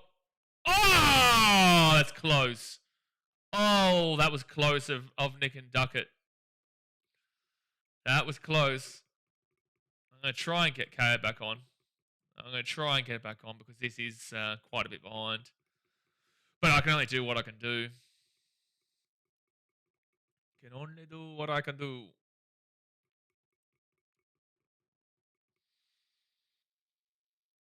Please don't disrespect Tendulkar like that. Well, he is a match fixer, so I think he can face some criticism. I think he can face a little bit. And, oh, geez, close again. Close again from Stark. He's laughing because he knows how close this is. Oh, dude. Oh, my gosh. There was a catch opportunity there for Stark. Oh, dude. There was a catch opportunity so close.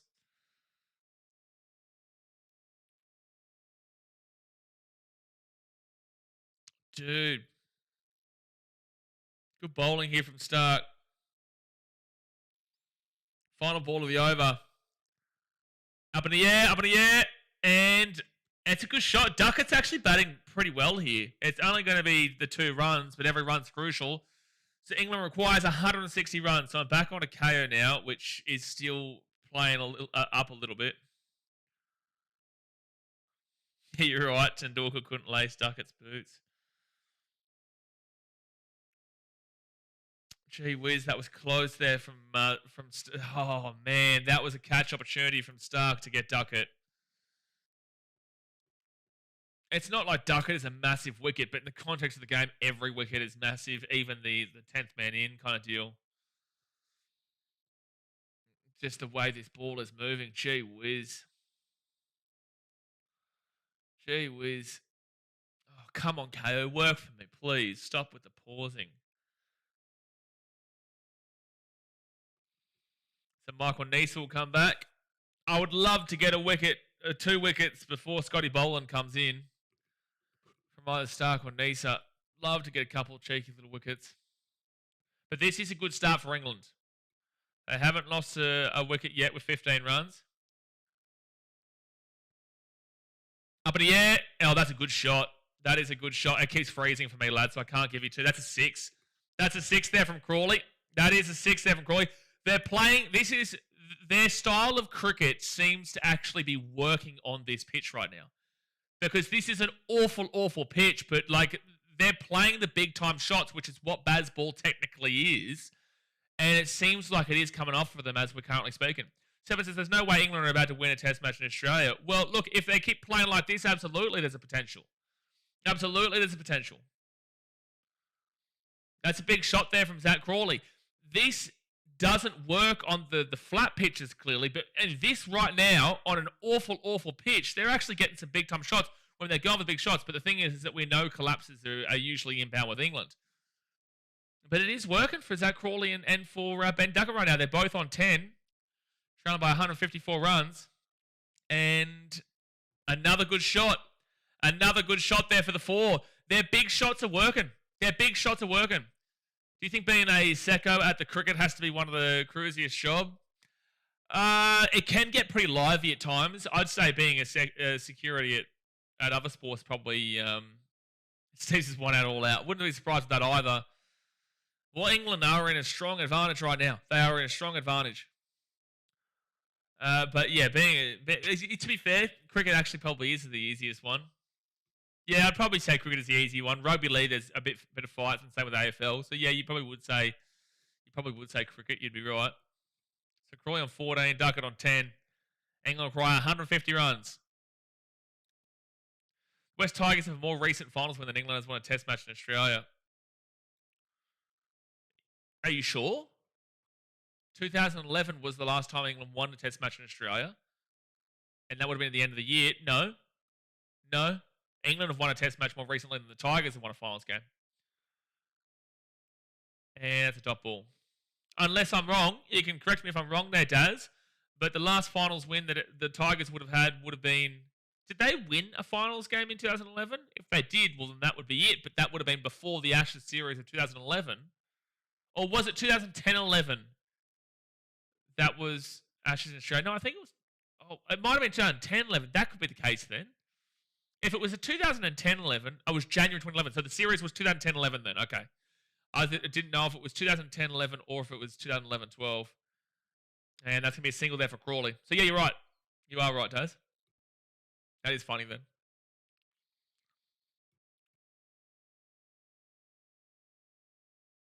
So England requires 149 runs.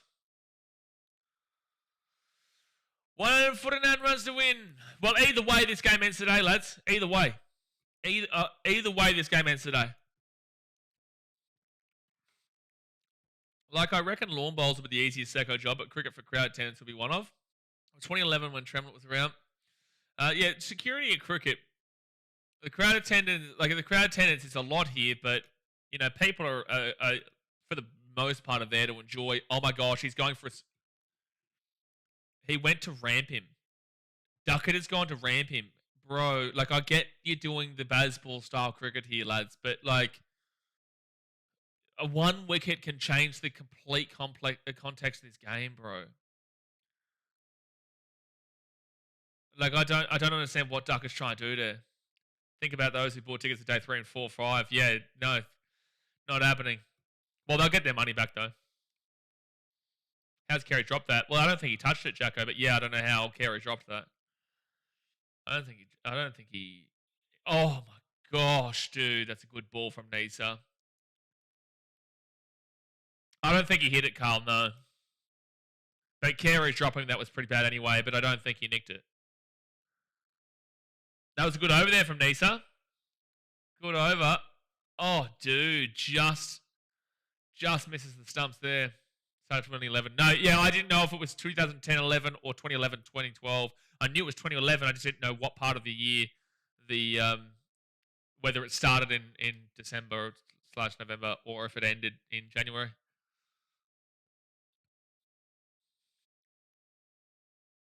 All right, well, their openers are doing the job right now. They are doing their job. They are doing their job.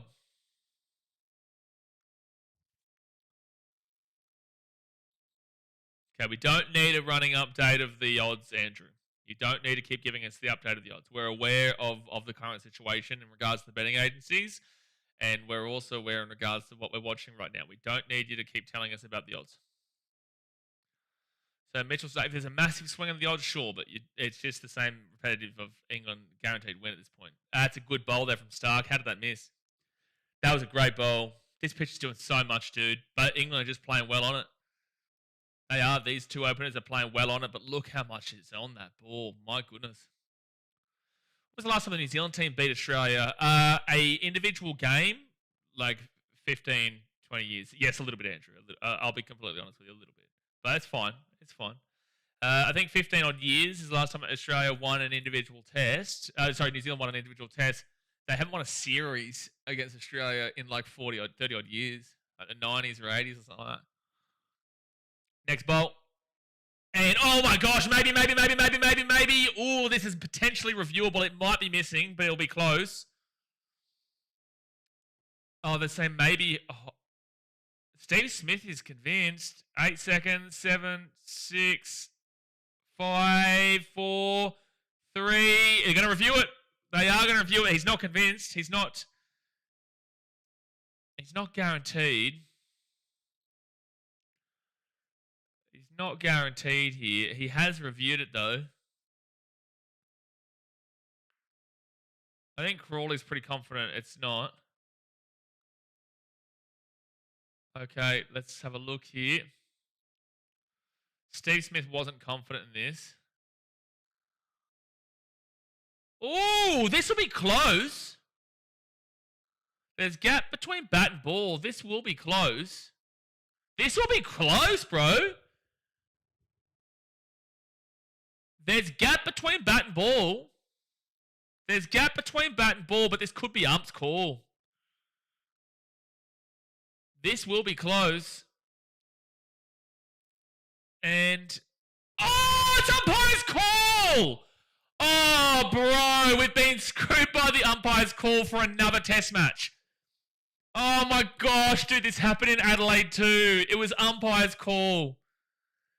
Why do the bowlers never get given anything by the umpires in this test series? Oh, dude, the bowlers are just never getting anything from the umpires in this test series. Oh, it's hitting the stumps, but it's umpire's call. Oh, man, that's brutal, bro. Why do the bowlers never get given anything? And that's a shot down the... oh, bro, that's wild, man. Why is it that every single umpire's call is just going in favour of the batters in this entire series? Like, the entire series. The umps refuse to give a bowler a benefit of the doubt. They're always giving the batter the benefit of the doubt. It's hitting the stumps.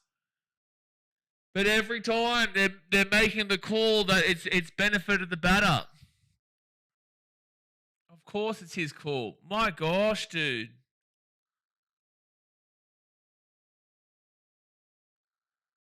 Oh, man, brutal. Every call this series is the batter's benefit. Regardless of the team. And, oh, no, it's going to be going down. That's going to be going down. Bowlers are having enough benefit this match, to be fair. This is a whole thing. This is a whole series. I'm not criticising this individual match. I'm criticising the entire series. The umpires have consistently not been 50-50 across batters and bowlers, and that's for both teams. They've consistently only favoured in favour of the batting team every single time. And it's across both teams, across the entire series. Australia just have more complaints with it because in the last couple of test matches it's been brutally open about how significant the umpires have been favouring the batters. Next bolt. And that will be a good shot there. That will be a good shot for 2 runs there for Duckett. He'll be on 14. Carlson's no ball anyway, mate. Well, there's that. We also will complain about with the umpires. But either way, like I said, you know, if England win this game, England win this game. If Australia win this game, Australia win this game. Like at this point, we've already won the series. That's not the thing I'm complaining about. What I'm criticising is the fact that we're going to be here for at maximum a day, 2 sessions, and maybe a little bit of third session. You know, you need to get Scotty Boland on at this point. If he comes on and gets some wickets, it'll be massive. But you do need a wicket. Wicket is needed right now. Wicket is needed. Next bolt. And that will be a really nice shot there. So that should be 3 runs. It should be 3 runs for Duckett. Someone wins this game, but cricket loses this game. I agree, Carl. Yeah, no matter who wins this game, we lose as fans. And it's disappointing, just like in Perth. Like, Australia won the game, but, you know, we did lose as fans because it only went for 2 days. We should have a wicket or 2 with how we bowled so far. We have bowled well, AFL Legend. We have bowled well, but it's just unfortunate that we're not benefiting from it at the moment. We're just not benefiting from it as we currently speak. But England require 141 runs. The thing is that I keep falling back on in my mind is that England have been in strong positions throughout this series so far where they look like they're going to win. And right now they do look like they're probably going to go on and win this game. We've been here before, though, and I've seen England completely collapse with an unlosable game nearly, which was, I guess, Perth, for example. But I've seen it so many times before. So whilst they do look very, very strong right now and look like they should be winning this game, we've seen many, many a time where this team has been in this position and then fallen away. Seal, Weatherall, Green, Khawaja, and Marnus. Khawaja will be SCG. Weatherall, Edward, you need to give me an example of who you would put in over him and why. Up in the air, and that is going to go for a 6. That could have gone anywhere. And this is the thing. Oh, that's gone for a 4, sorry. This is the thing. The luck of the bounce is just going with England right now. It really is. Like, that is an awful shot choice there from Ben Duckett that's had a hard edge on the top of the bat. It's gone straight up in the air, and it's gone back for a 4 there. But that could have gone absolutely anywhere on the pitch. It's not what he's aiming to achieve there at all. He's gone for a 6 on the opposite side of where the ball's actually gone. So, look, it's unfortunate right now. England are doing what they need to do. But, yeah, Australia are getting quite unlucky in regards to the bounce of the ball. And that is what it is. That's cricket. That's cricket. Carl says, Edward, calm down, 3-0 up. I know, Carl. Marnus isn't getting dropped. There's absolutely no way. Khawaja will still be there. Green will still be there, even though I don't necessarily believe he should, but he will be. And Weatherall, give me an answer to who you're bringing for Weatherall. You're not putting McSweeney as an opener, and I doubt you're putting Renshaw as an opener. There's a ramp, and they will get a 6 from that. They will get a 6, so Duckett will get to 27. And that is huge. That is huge. So England looking at goods right now. First time this series that we've actually seen England looking, decent. 0 for 44 is massive for him. That is massive for him. Like, I can't believe they're playing ramps right now. I really can't. I can't believe they're playing ramps. I can't believe they're playing ramps, but they are. And it's Ben Duckett. Like, Ben Duckett is the saviour right now. This game is a replica of what we saw in Perth, just the other way around. This is a complete replica of Perth, where England set Australia a 200 chase, and then Australia did it very quickly with Travis Head getting 123. Right this very second, this is the exact same game as Perth, just with, oh my gosh, KO's gone down. Right now, this is the exact same replica game as Perth, just with the opposite result as we currently speak. Duckett will get a nosebleed soon with this high score. Yeah, he's needed to come to the party, and his awful style of cricket is coming to the party today. It is. I will be honest with you. I find it very difficult to see Australia finding a way to win this game now. With these two openers still being in there at 0 for 44, you would need an epic collapse. You would need an absolutely epic collapse, which isn't out of the equation for England, but you would need an epic collapse. It would need to be absolutely epic. All right, I'm back on 7+, so it's a little bit behind. I would be bringing in Scotty Boland now. There's a little Mitchy here. I'd be bringing Scotty Boland in now. All right, so next up, and that's going to be dot ball. Duckett to win a Consus. No, well, Duckett, this isn't a Consus. This is playing the baseball that they want to play, so they'll think that it's amazing. But this is just working out for the risky shots. You have to go on the attack on a pitch as bad as this. Like, this is an awful pitch. And you have to go on the attack, really, which is why, it was poor captaincy from Steve Smith to be letting Jai Richardson hold the strike. It was really poor captaincy there. You needed to keep doing what you were doing. But unfortunately, he just kept giving the strike back to the 11th batter. You saw a stupid shot from Cameron Green. So many different things. Like, Australia's patience game doesn't work on a pitch like this. It doesn't. Next bowl, and that's going to be a dot ball. It just doesn't work like this for doesn't work like this, man. The patient game doesn't work, but England's fast game, the baseball style game, doesn't work on a normal pitch. Carl, if you ever go to Thailand, we need our beers. Absolutely, get around it. So England require 130 runs to win. They've still got Crawley and Duckett next bowl. And, oh my gosh, that's close. I think it's missing. It's a half celebration. It's a half celebration. 45 from 6 overs. This is exactly the Baz ball that they felt like they were going to be able to play. This is it. This is it. You know, so at least they've been able to use it at some stage. At least they're probably not going to get done over 4-0 now. They're probably not going to get done over in a clean sweep. Like, they've already lost a series, so it's a failure of a series regardless. But, you know, at the very minimum, at least they're getting something half done here. So we're just switching over the bowls. Give me 1 second, you guys. Give me 1 second.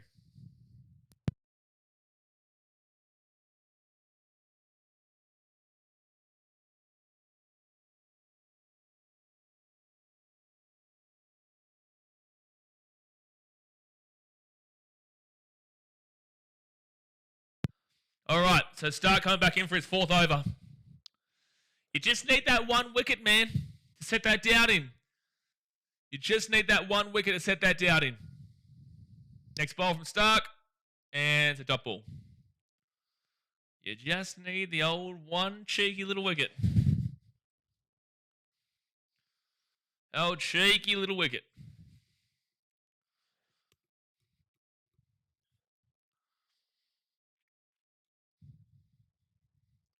I wouldn't be surprised if they take Nisa out for Boland on the next bowl. WinViz as it stands has Australia at 7%. This is what I'm saying. It would be the most monumental of monumental collapses if England lost this game from here. It would be monumental. They can't lose 10 wickets for 130. Well, to be fair, they only got 110 yesterday, but they were like 6 wickets down at this point yesterday. Big swing, big miss from Duckett. Big swing, big miss. Surely you couldn't. Surely you have to win from here. Like, you've been in good positions throughout the series and fallen apart. There's no way you could do it again. And I'm saying that, honestly, I'm not even bantering here. Like, I'm saying there's no way. Like, give your fans something here. Give your fans something. Duckett's on 28, but could have been out 3 times with the shot selection. He could have been out more. With this pitch, 1 wicket leads to 5 no triple figures, Australia. Well, you got more confidence than me right now, even though I do agree with that thought process.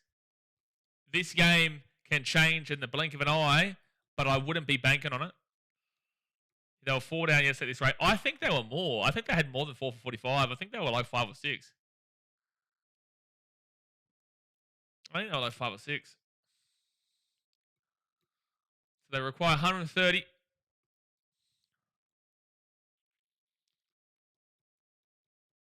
Like, when you lead by 42 and then go out to the 172, but you basically get all out for, what did they get, 130? Yeah, this is why, like, we set this team up with such high expectations. Australia shouldn't have been in this situation to start off with. No, Edward. Oh my gosh, please don't think that. This pitch is still awful to play on. It's just that England are batting really well right now. Don't take away from the Englishman. This pitch is the exact same thing the Australians were batting on. This is awful. This pitch is absolutely awful. Look at the movement. The movement is still happening from the ball. There's no point that was made there. It is still awful. It is still absolutely awful. But England are batting well here. You can't take the credit away from how England are batting to suit the agenda that you're trying to push there. Because by saying that, you're assuming that the pitch is really good and England aren't batting too well. They're just batting to the pitch conditions. The pitch conditions is still awful. It is still really bad. But England are batting really, really well in it. So no, I won't fall back into this trap of that's just...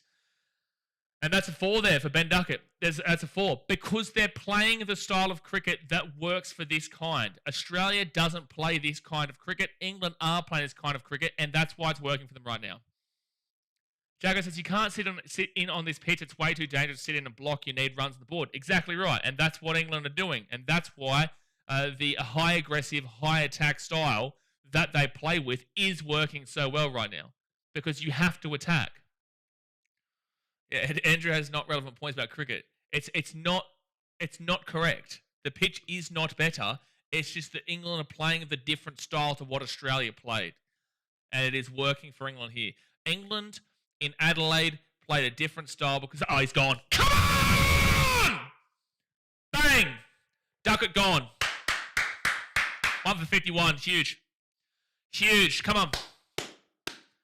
All right. A little bit of light there for the Aussies. A little bit of light there for the Aussies. Beautiful.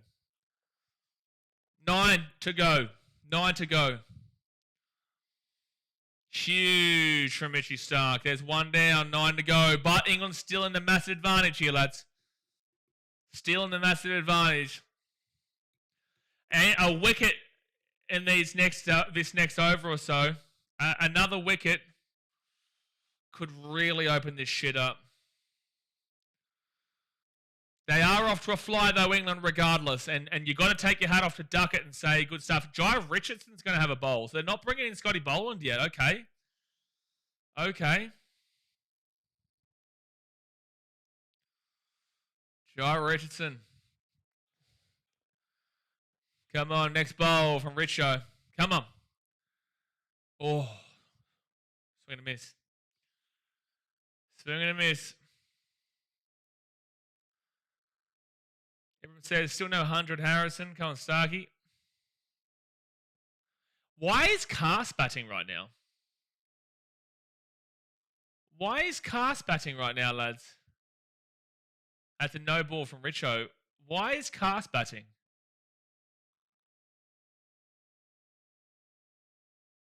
Why is Cast batting? Can anyone explain this to me? Why is Cast batting right now? In 3. That's going to be a single there, and they're going to put Cast back on strike. What? That's just like, if we get Cast immediately here, that would make no sense. Why is Cast batting?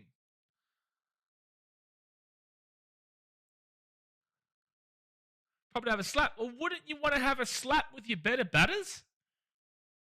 Because they're terrified of putting in Bethel, I guess. Oh, okay, I understand that. But why wouldn't you just put other guys in above him? Like, why wouldn't you put in Ben Stokes at this point then? Or Joe Root at this point then? Big swing, big miss there from Cast. He's obviously going for a slap, but I guess they don't want to give the 2 quick wickets there with the inexperienced Jacob Bethel. But with that being said, surely you would put in a better batter than Cast still.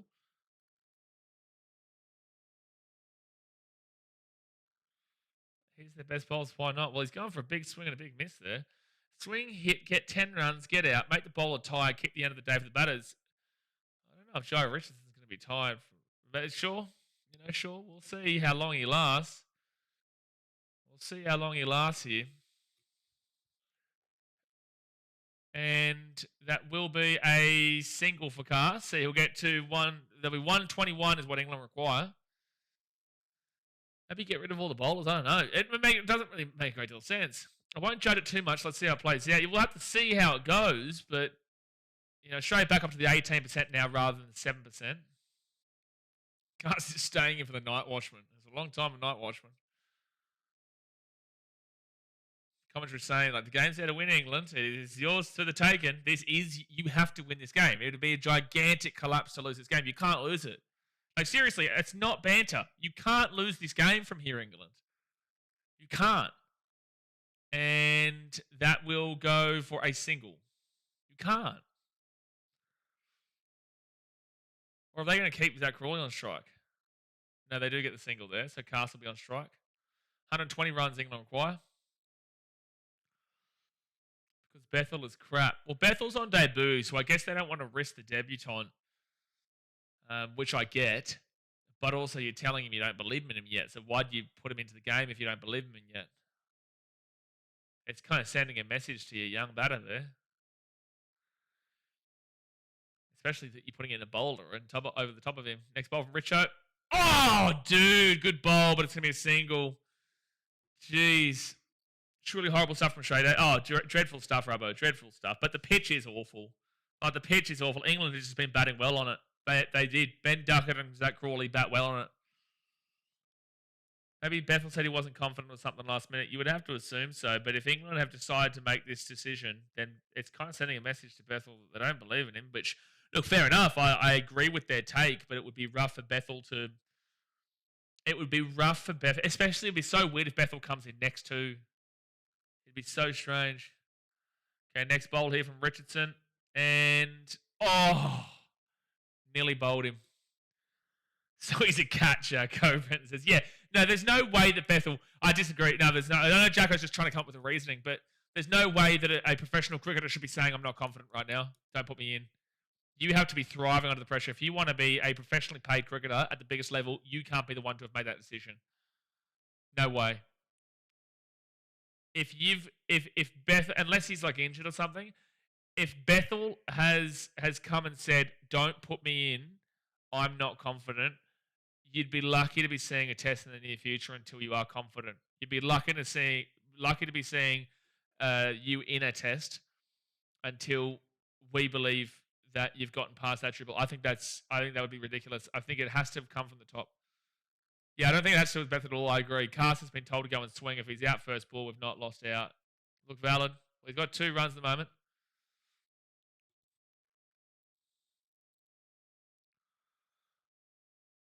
All right, Mitchell Stark. And that is up in the air, but there will be a man out there to prevent it going from too far, so it'll just be a single there. Stark is the one bowling. So when are they going to bring Scott Boland in? Why is Boland being waiting?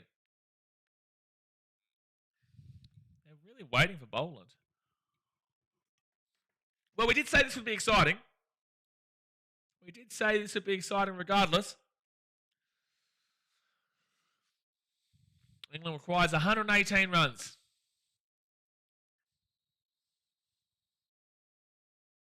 Need 118 runs here. And, swing and a miss, bro. A massive swing and a miss. Like, Australia's bowling. Like, the pitch is still doing a lot. Like, it's doing the same as what it's done for the last 2 days. It's just that the luck of the bounce isn't going with us right now. The luck of the bounce just isn't going with us. To be fair, Scott Boland did do a 10 over stint or 7 or 8 over stint yesterday.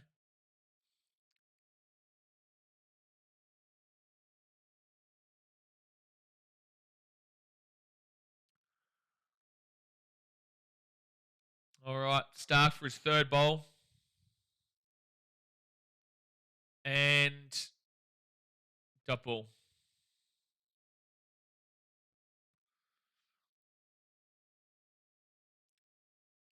Boland's an opening batsman. Yeah, he's not a bowler anymore. Opening batsman. So start bowling at 144, 143, and 145 right now. So around the mid 140s.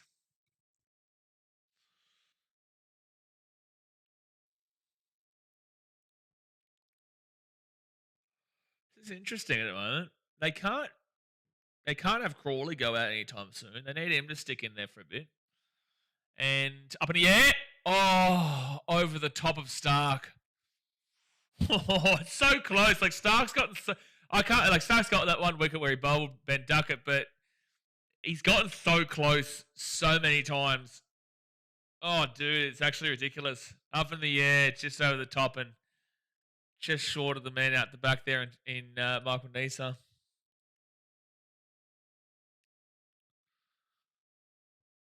Talking about how this is not good for the game at all. It really isn't. England winning would be good for the game. But the cricket standard that we've watched in this test is not good for the game from either team. Next bowl. And dot ball. But if you're England, you take anything you get. You take anything you get. Doesn't mean that anyone should be happy with the pitch conditions, but you take anything you get. Professional sportsmen should be able to bowl 10 overs, have a break and bowl another 10 overs. Well, that's what Scotty Boland basically did yesterday. Yeah, Michael Vaughan's saying, you can't tell me this is test match cricket. It just isn't. It just isn't.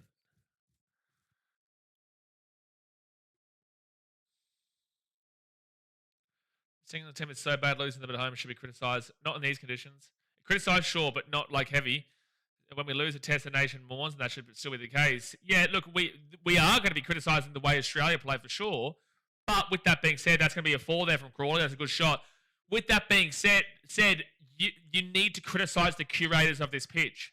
You really need to heavily criticise them because they have set Australia up, and also England, but they've set Australia up for failure from the outset to make it an extremely even game where England are now the ones taking over from it. England are the ones who are now playing the conditions better because they are going high attack whilst Australia were trying to sit in for a lot of it. And that's the difference.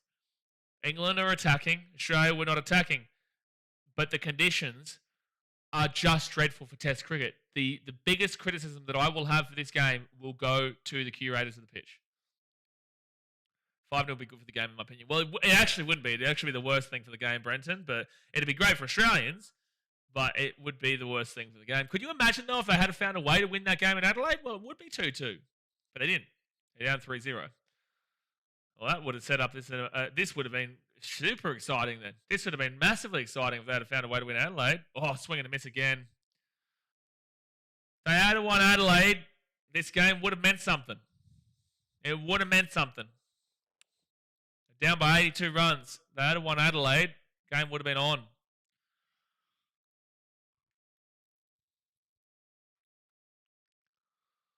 He's missed that by a fair chunk, that just then broadcast. I'd be furious if I had travelled for the Ashes as a fan and only got 2 days of Test match. Absolutely. Especially all the way to Melbourne. Like, Perth is at least closer to England. But Melbourne, you would have been paying a lot for tickets for Boxing Day Test. And that's going to be a single. What day is usually the pink day for the SCG? If we don't get to that, it would be detrimental. I think that's day 2, isn't it? It's either day 2 or day 3. I know it's not day 1 or 5, so maybe it could be 4. It's either 2, 3, or 4, but I feel like it might be maybe day 3? I don't know. Can someone let us know in the chat?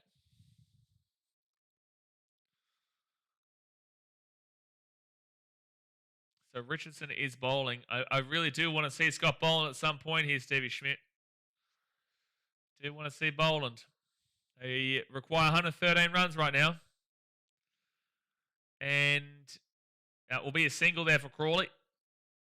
So 112 runs needed. That should make it day 1 to be safe. Yeah, day 3. Yeah, I thought so. Yeah, look, I think the SCG will be forcibly curated to KO went down again. I've got to go to 7+, so I'll get to watch that same shot over again. Get to watch the same shot over again. Lovely. Oh, man. Hold on, let's go like that. The same single from Zach Crawley. So I'm a little bit behind again now, guys, because I had to switch back over 7+.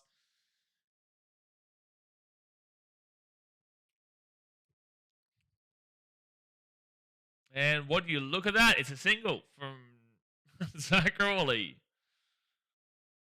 Would you look at that? Amazing stuff. Amazing. So 1 for 63. England require 112 runs to win. 3 balls left here of the over. Australia needs to put Scotty Boland in. They'll probably give one more bowl to Mitchie Stark. But Scott Boland is always a crusher when it comes to the MCG. You need to chuck him in. I haven't been a massive fan of how Steve Smith has captained this game so far. And usually I'm a pretty big fan of how Stevie Smith is captain. I don't think he's captained too well so far. Could change. Up in the air, big shot, up in the air. No one's there though. It will be 2. Scott Boland out there. It will be 2.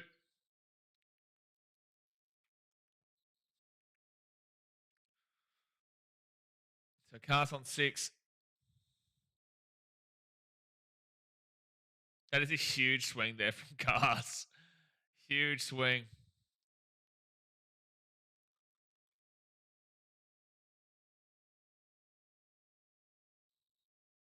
All right, so next bowl here from Richardson to Cast. Need 9 wickets. 9 wickets.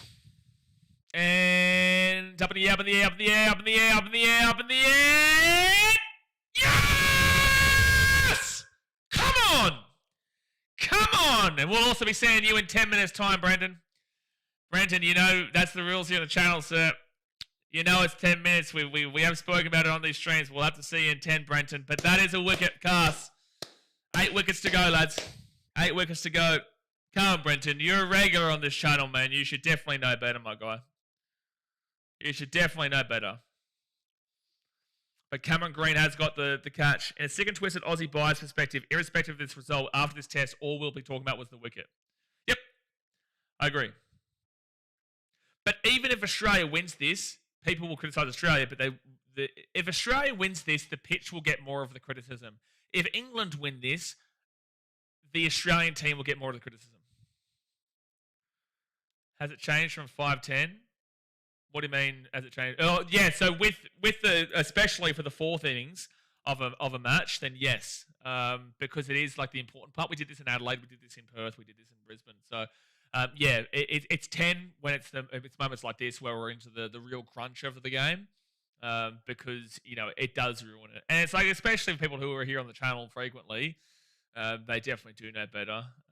But you put "don't read my comment." It's like, well, why don't you just remove the comment? Why don't you just remove it? Like, as soon as you drop it, you would know that you've done that. So you just remove the comment immediately. So Jacob Bethel comes in. I don't understand why Bethel didn't come in then. Do you know what I mean? Like, he's come in immediately, so what was the point? Carl says, Brenton was unlucky there. I think he thought you were on the same ball as both went up in the air, but I get the timeout. So the reason why is because I obviously wouldn't have commentated it, though. I obviously hadn't commentated it yet. It's not about preventing it from me. It's about preventing it from people who are watching the game and using me as a commentary. You have to wait until I commentate it on the video. But unlucky or not, it was before it came. Oh, that was a no ball there from Jai Richardson.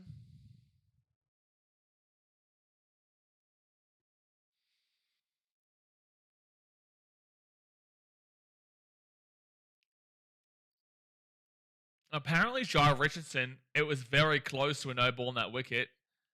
Well, that's like the Bryden Cast one yesterday in a lot of ways. That was like the Bryden Cast one. They've had a mare with the no ball stuff. Up in the air, up in the air, up in the air! Oh, it's going to go for a 4. Oh, he's so lucky, Bethel. Oh, he's so lucky. That could have gone anywhere, dude. All right, they need 105 runs to win. 2 for 70. Oh, he's so lucky, lucky Bethel.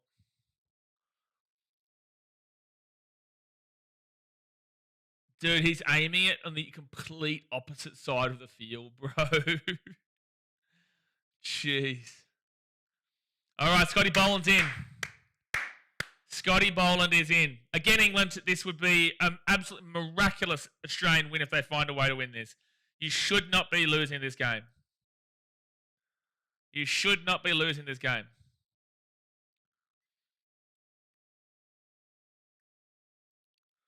Third umpire has been absolutely shocking in this test, by the way. Shocking. Absolutely shocking. Scott Boland, 76 wickets in his test career. He's got a 2.9 economy, 17.9 on average.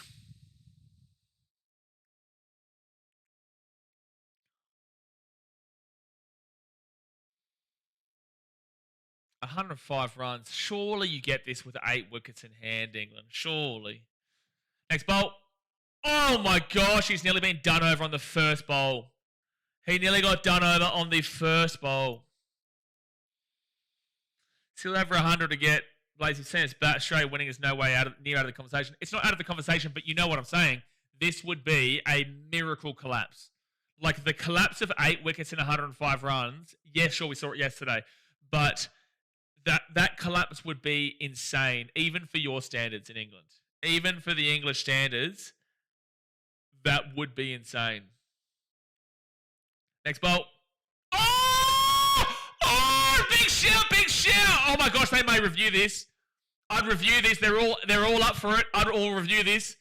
They're all up for it. The umpire hasn't called it. He's going to review it. Come on! Come on! They're having a look. And this better not be another umpire's call, bro. It's better not be an umpire's call. I'll take a no wicket. I'll just take a... It's missing the wicket or whatever they call. I'll take it rather than umpire's call. I couldn't deal with another umpire's call. They all went up for this. Scotty Boland. Keep rolling. Doesn't hit bat.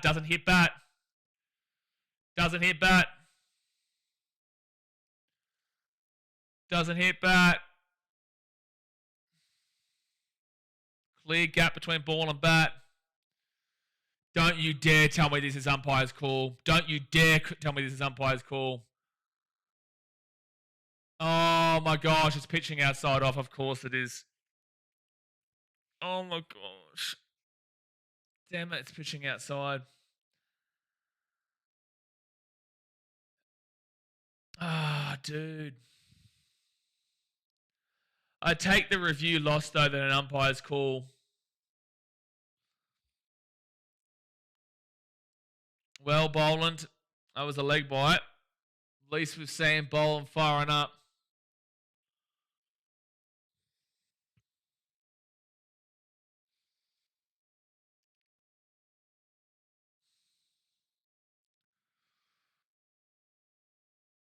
Two balls down the over, 4 balls to go. Come on, Scotty.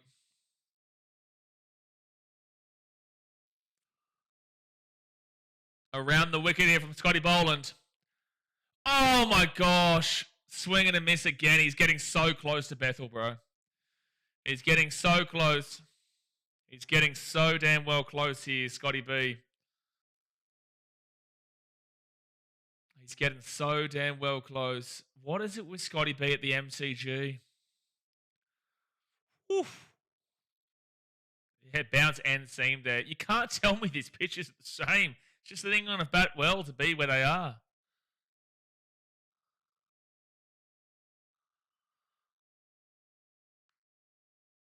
Okay, next bowl here from Scott Boland. And Scott is really knocking on the door, but like he is knocking on the door saying, open up, son. There's a lot of pressure on Jacob Bethel right now, though. This was not the game for him to be debuting in, eh? Imagine debuting in this game. Debuting this game is wild work.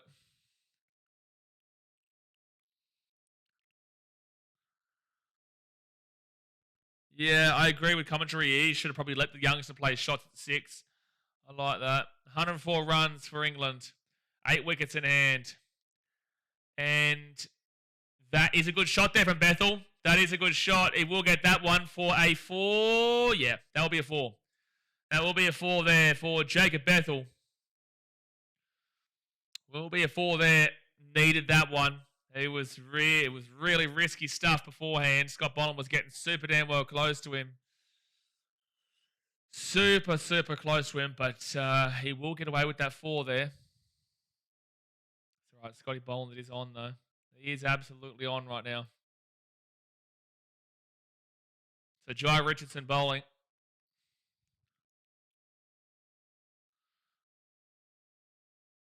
114 back on KO. England require 99 runs. You can't lose this. Like, seriously, they can't. It would be the most embarrassing thing in history for them to lose this from here. They can't lose requiring 99 runs with 8 wickets. Jai Richardson, his first bowl of the over, coming in, and it's going to be a dot ball. Dot ball. Dot ball. Give me 1 second here, actually. Give me 1 second, guys.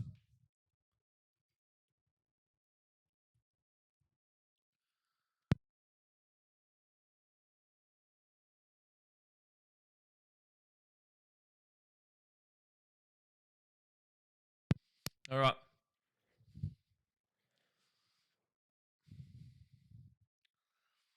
$99 runs. 76 for 11.1 overs. It's a good strike rate. Next bowl. Oh, bowling. Bowling. You have no idea how low my standards are, mate. They aren't all 10s. Look valid. Look valid. I get it. I get the standards are low and whatnot, but This would be ultra low. You can't lose this. You just can't. Not when you've already got 2 for 76. Just less than 100, man, with 8 wickets. Like, you can't expect Joe Root to be... it's not going to happen. England have to win this. They have to. Next ball. And 2i. Oh, jeez. They're going to get a run out of that. They're very lucky. Yeah, Jacob Bethel wasn't running there. He got lucky. I think you're doing the video. No, I'm not, actually not, Carl. Like, I'm actually not. I genuinely believe that England shouldn't be losing this game. Oh, that's gone into his nuts there. No, I'm not trying to take the piss here at all whatsoever, mate. I'm trying to give you an honest review of what I'm watching. It would be humiliating to lose this game. This should be an unlosable game from this point with 80 odd runs or 96 odd runs to get with 8 wickets. You can't expect embarrassment from all 8 of the remaining batters. You can't expect much from the final bowler, Josh Tongue, to bat. But you've got Stokes, who should be able to do well. You've got Joe Root, who should be able to do something. Like, this shouldn't be the case. It shouldn't be the case that England loses. They have to win from here. Yeah, Crawley's on him in, forcing a run after a low blow. So England requires 98 runs right now. 98 runs. Beautiful day in Melbourne. Beautiful day. If you've got tickets to day 3, guys, you'll be getting your money back, that's for sure. That is for sure. All right, Richardson's 4th bowl here of the over. Only 98 runs to require. Oh, jeez. Swing and a miss. Carey is inquiring. I don't think so. So much for the rain. Jay, it was never looking like it was meant to rain. I looked at the weather as soon as I saw that comment, and it never looked at any point like there was going to be any rain. Like any. I know you're not saying that. I know what you're referring to. I'd say it never looked like it was going to rain whatsoever. My mate, you're up in the air. Shout was 2 balls prime. Forgot you were behind switching. No, you're fine, Brenton. Like, I'm not pissed off or anything like that. Well, you have to do it because you know it's the rules. But it's sweet, mate. It is sweet. But you did say don't read that comment. Just delete the comment. You don't need to say don't read that comment. So Richardson, he's got his 6th ball. I understand it's confusing because they have to go between KO and 7, and 7's behind, and KO's close enough. With that being said, just wait till you hear me commentate it. So Jai Richardson coming in. Oh, swing and a miss again. Oh, we've got so close all day. It does about sum up what we're seeing. And that's tea, is it? Oh, that is tea. Okay, well, we can have a bit of a break because it's been hectic. Gee whiz, I'm going to go wash my face. I'm going to go make myself a coffee. Not that we're going to be here for an extremely long time, but I'm going to make myself a coffee here, guys. Hit that thumbs up button and subscribe. It's looking like an England win here, but things can still change dramatically. Give me a few moments as I go get myself a coffee, and then we'll be back for the final session of the day, which should be the final session of this test, because unfortunately this test is only going 2 days. But thumbs up and subscribe. I'll be back in just a few moments.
All right. Well, we're still waiting for T to finish up here, but yeah, look, England look like they're going to win.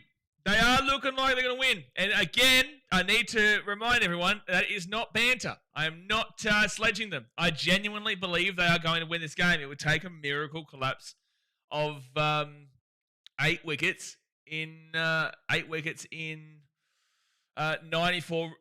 runs, I think it is. Yeah, 98 runs. Like, surely they just, it has to be it. This has to be the one. Versus Let's Go Aussie. Yeah, I don't know, man. You know, like, I'll always back in the collapse here, but I just think it would be a miracle. I really do. I think it would be a miracle. Australia, unfortunately, their style of cricket didn't work out on this pitch. They played, too conservative, whilst England are playing their high-intensity attacking route, and it works well for these conditions. It does.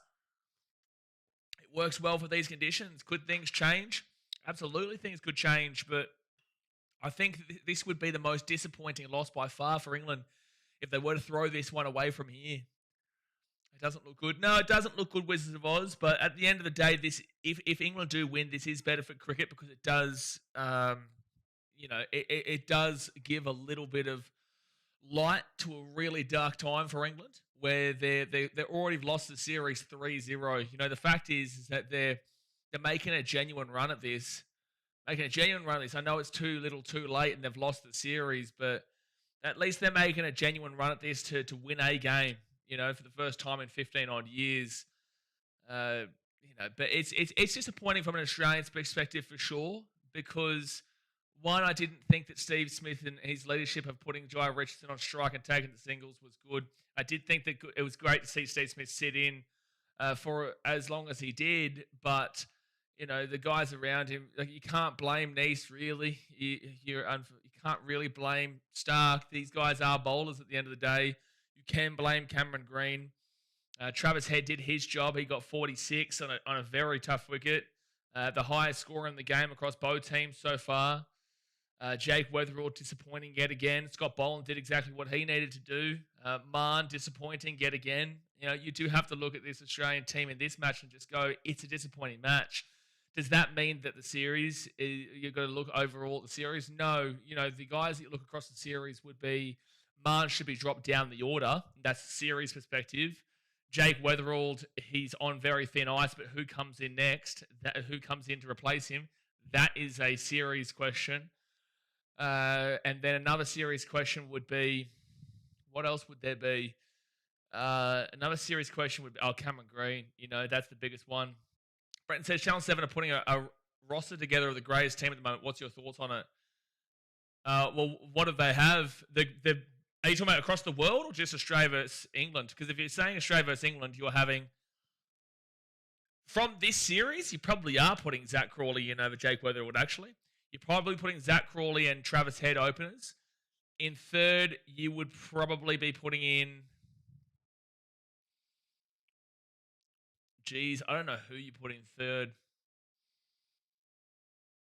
I don't know who you put in third there, man, because Khawaja's only played a limited amount. He did have a good one in Adelaide. Maybe you do. Oh, no, you don't put Stokes there. Stokes will probably stay at 5. Steve Smith's definitely at 4. I don't know who you would really be putting in 3. Maybe you put Joe Root there, then you go Steve Smith, Ben Stokes, and then from the rest on, it's Australians. I was in England, I think, and it was of all time. Oh, all time, okay. Well, that'd be an interesting conversation for sure. There would definitely be more Australians in it, but that'd be a good conversation for sure. Billy says, morning Blaze, he is gutted. This will be the last day trying to explain this isn't real test cricket. Yeah, look, hey Billy, glad to see you tuning in, mate. Look, fortunately for you, England probably going to win this game. I don't want to set you up with a guaranteed confidence, because anything can happen. We know that things can change very quickly in cricket, but I'm pretty confident that you guys do win this game, which will be a massive congratulations to you guys if you do get it. Obviously, you've lost the series, so it is still a failed series regardless of what happens in these last 2 tests, but at least it's good for the game to see England being competitive in this one and giving it a crack. This isn't real test cricket. It is nonsense cricket. The pitch is absolutely disgusting. It is atrocious as we currently speak, and it is really disappointing and gutting that we, regardless of who wins this game, that we are only going to see less than 2 days. It's not going to go the full 2 days. It's going to be less than 2 days. Whether that be Australia or England, it doesn't matter. It just isn't what Test cricket is known for. What Test cricket is known for is what we saw in Adelaide, where we saw 5 days, and England pushed, but it was still a confident win for Australia. But they pushed to a point where it was only an 82-run win, but an 82-run win. That is Test cricket, or even the 4 days that we saw in Brisbane. Even though Australia won that pretty confidently in the end, at least we got 4 days out of it. And that's what we expect. So that's why you see me so dejected right now. Yes, I'm disappointed in Australia, but I'm more so dejected in the way this game has played out. If we had lost this game over 5 days, I would have been disappointed, but I would have been happy with the product. If we lost this game in 4 days, I would have been disappointed, but I would have been happy with the product. 3 days, I would have been like, it's frustrating, but I can understand it. 3 days isn't exactly an abnormality. But when it comes to 2 days, you're just like, we haven't even got to sit in and watch some cricket. There's been nothing that really gets you going as a Test cricket fan. If you are a T20 fan, if you're a high-octane kind of need things happening all the time, this has been a fantastic game for those kind of people. But T20 would be where I'd suggest you go.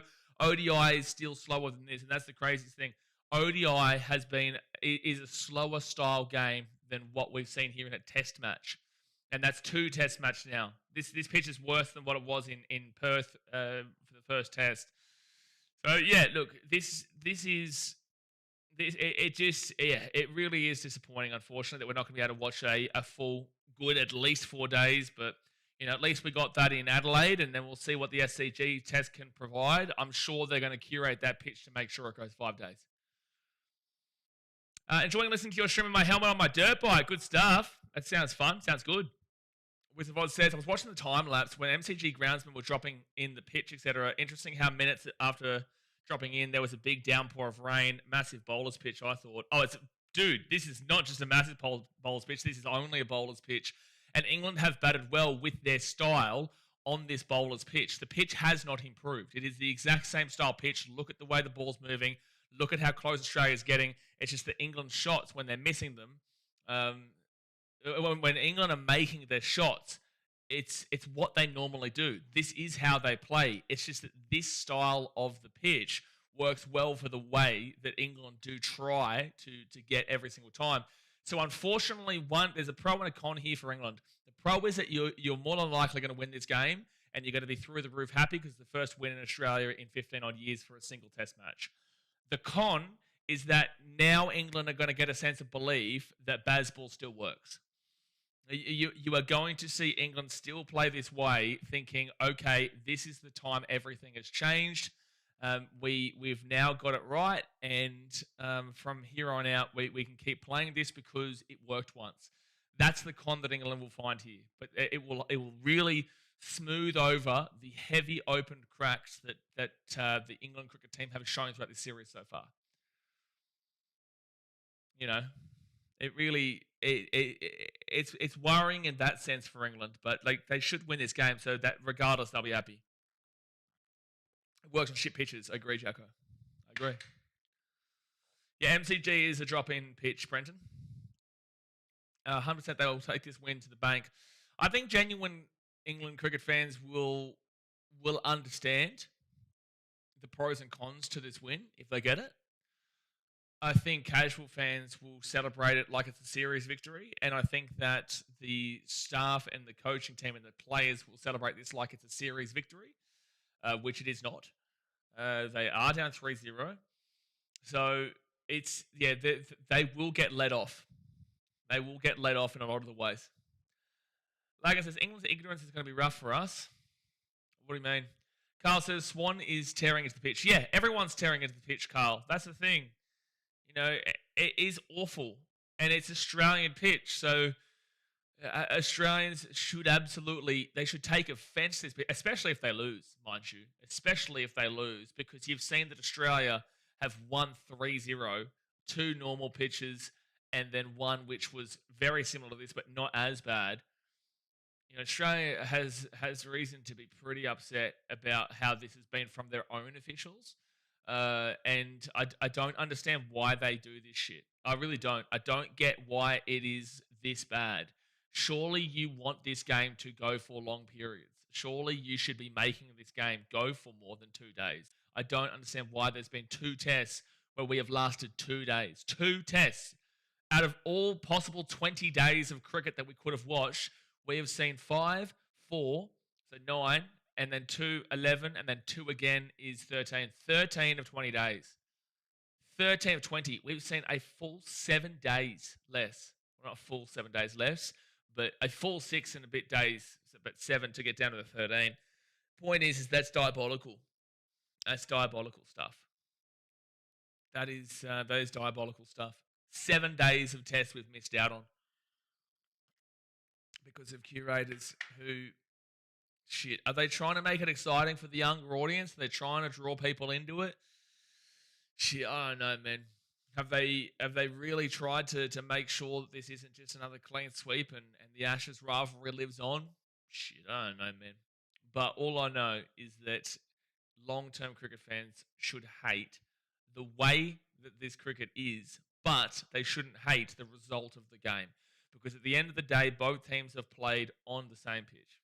And Australia weren't good enough because they are too much of a patient and sit-in kind of deal, whilst England are not a patient sit-in kind of deal. And this kind of pitch does not suit a patient and sit-in kind of deal.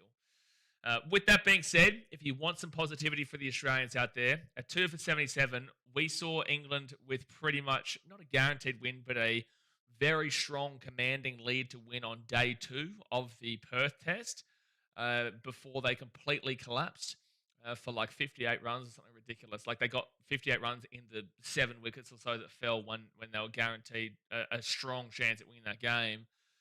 So a collapse is absolutely entirely possible. I doubt that it's going to happen on that. I can't always just expect it.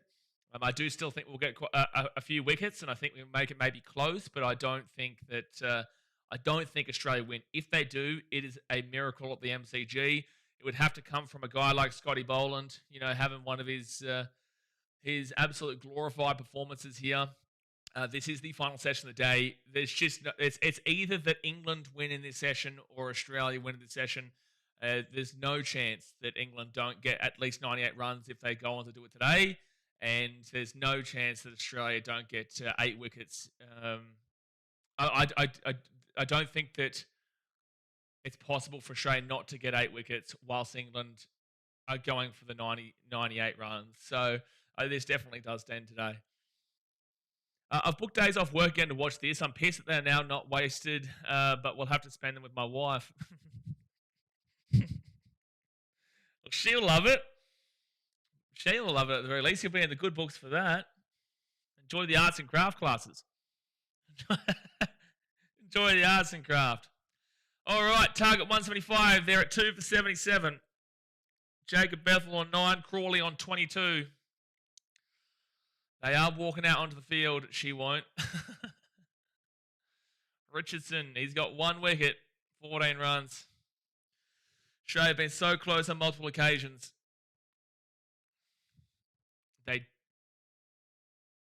The break will do Australia pretty well here, but it's still such a big amount of wickets to get. Enjoy the gardening. Yeah, gardening should be good, Carl. In the rain. It always rains in England. Always rains. There's no way they lose this. It just isn't. So Zach Crawley and Jacob Bethel. Well, we've seen Bryden Cast already come in, so I wonder who would come in next. Maybe they get bloody Josh Tongue in next. I think Ben Stokes might come in quite late, unless, it'd be interesting if they did chuck him in next. It would be interesting. Joe Root is meant to come in next. Joe Root is meant to be the next guy in. I think Harry Brook is a big risk. It's either a make or break with Harry Brook, to be fair. Scott Boland's coming in for his next over.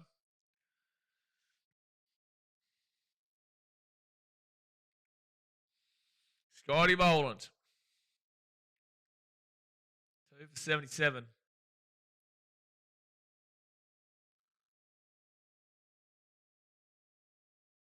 The pitch is even quickened up even more right now, is what the commentary's talking about. Is it meant to rain for the next week and a half? That's a lie, Jacko. That's AI. That is AI. Must be a dome over England right now because it's always raining in England, sir. And then when it's not, it actually is. You just don't know about it. It's always raining in England. All right, first bowl here of the third session, and there is a ramp from Bethel, and that will go for just a 2. Just a 2. So they'll get to Bethel to 11, 96 runs required. Because the issue here is that they play like this, and then they'll play like this in Sydney and get whooped if it's a different pitch. That's the biggest issue. The biggest issue is that they'll think this now permanently works. They will. They'll think this permanently works now. So Jacob Bethel on 11, Crawley on 22. Reminder not to ruin any wickets or big shots or whatnot until after you hear me commentate it. And that's a good shot there from Bethel. Bethel will open that one up, and that should be a 4. My code keeps freezing, but that is a 4. That is a 4 there from Jacob Bethel. So 92 runs required for England. You see what I mean now? Like this should be an easy chase here for England. We'll play like this, and then the game will still be over in 2 days. Yeah.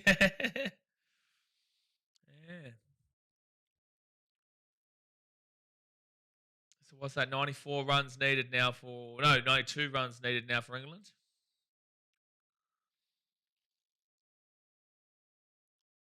2 for 83. Next bolt.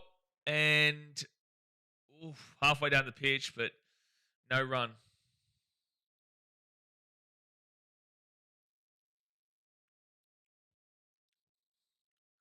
On the series, 14 wickets, average 24.9. I think man of the match for this game has to come down to Josh Tongue. I'd say Josh Tongue should get man of the match for his amount of wickets that he's got. Is there anybody else that I'd really consider? I think Gus Atkinson was a good shout had he not got injured with the hammy. Next bolt. And that's going to be a single.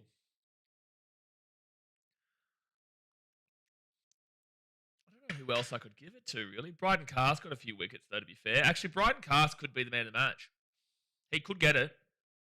Bryden Cast could be the guy that gets it. It's either Bryden Cast or Josh Tongue. I'd probably go Josh Tongue. How long to the new ball? Duraz says, regardless of the result, this test has been one to forget. Hope Sydney finishes us off with a treat. Absolutely.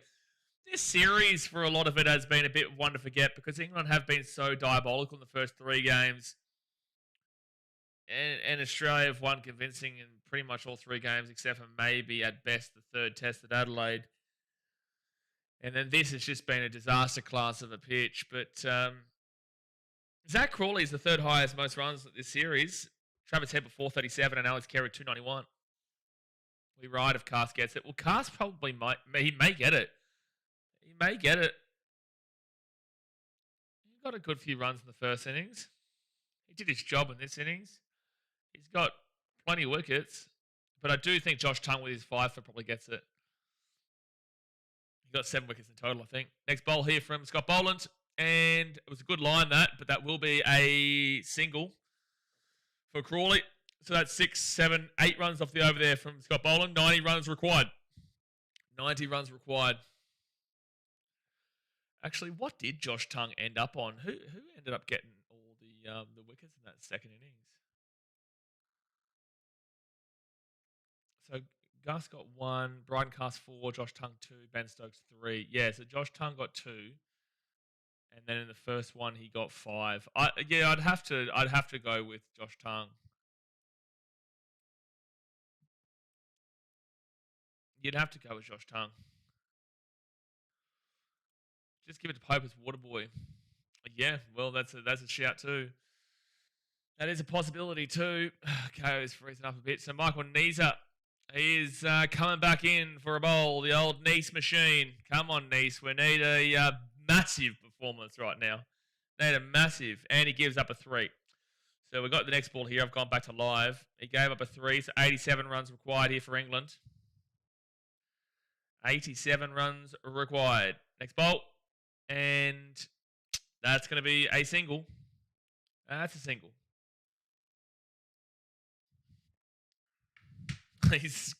Jacko says 66.5 overs to the new ball, Carl. You're an idiot and he's an idiot. England requires 86 runs. No, Brenton, there's probably a bonus payment for it. Yep. Yeah, Ollie Pope. There would be a bonus payment for getting a man of the match performance. Crawley with 26, Bethel with 16. You know, England finally looking like they're going to win, and Harrison hasn't turned up. You know, that's just a miracle. You know what I mean? Like, out of all the games he's come to, he hasn't come for yesterday or today. The one test he hasn't come to is when England are winning. The one test he hasn't come to, and the one test he's not betting on is when England are going to win. Hat-trick coming, I can sense it. Well, we need it, X Factor. We would need it for something special. This would be one of the more spectacular special wins in Australian history to win from here, because it would need a wicket machine. Yeah, Harrison probably did have a multi with Oz at $1.30. Next bolt from Nisa, and but yeah! Oh, goes through the slips. Yeah, this is why I said, guys, since the start of this innings, since the start, you've seen that the ball's just not bouncing our way. The ball's just not bouncing our way. This is England's to win. This is England's. I'm sorry, but I can't tell you that I believe Australia win this game.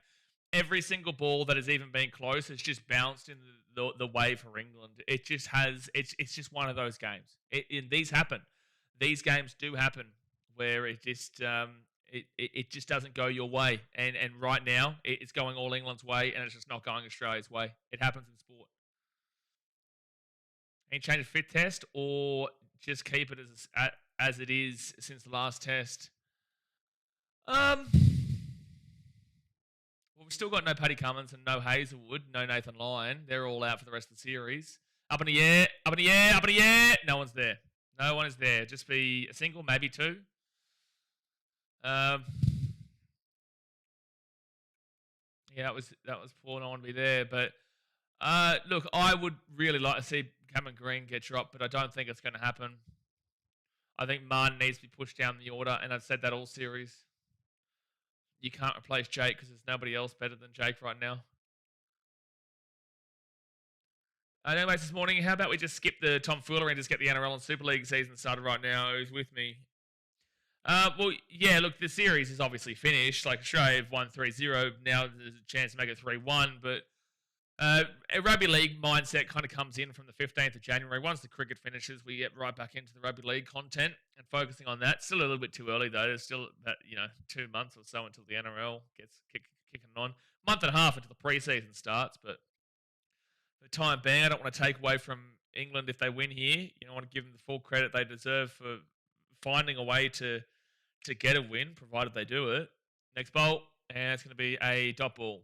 Provided they do it, I'm not going to take away from the success that we've seen from them here. I will take away from the conditions, and I will say that, look, there is a significant amount that has changed here for the Oz. But with that being said, like, England, they deserve to win this game. They do. They deserve to win it because they play a style that works for these conditions, and Australia did not.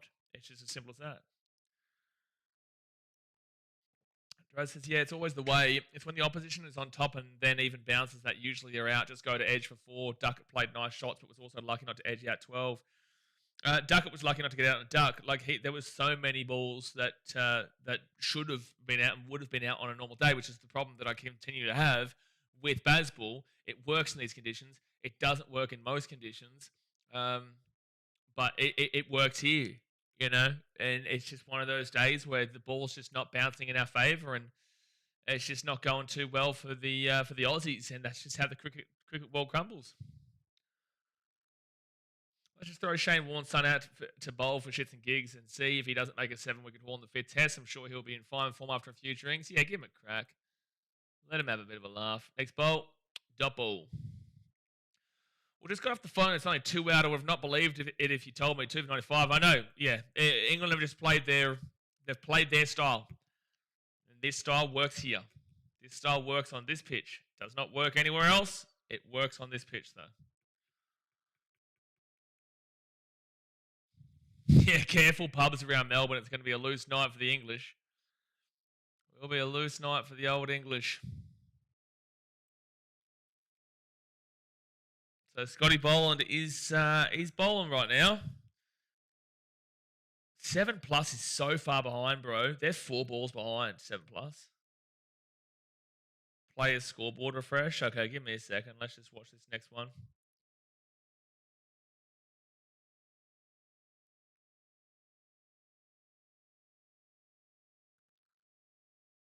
England in 7. Yeah, well, you will need the yelled 7. You will need it to have a chance. Scott Boland, next ball, and dot ball. Dot ball. So players refresh. Okay. Really? 32-18. Why? That's correct. Whoops. The scores for the players are correct.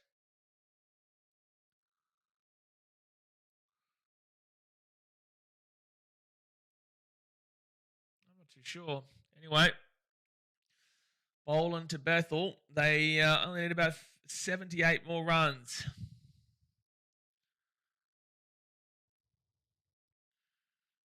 Next bowl here from Boland. And dot ball. Dot ball. As soon as I commented it updated. Typical. Expert says, we want a hat trick. Come on, boys, fire up. Boland hat trick will be seen right now. I don't know. I think everyone's just dejected. One, it's disappointing from Australia, but I think most people would. I'll speak on behalf of myself. I'm just dejected in the lack of cricket we're going to watch across 5 days. Yeah, we'll do that, actually. Fuck that guy. Screw that guy. Screw that guy. Bloody Coffs Harbour. Coffs Harbour. England fan from Coffs Harbour, and he's Australian. Doesn't have any ancestry England. Like, guys love his soccer. Next ball. And double. Double.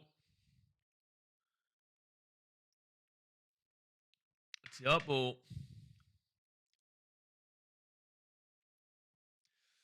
Well, guys, we've got 4 more days until the new year. We've got 4 more days until the new year.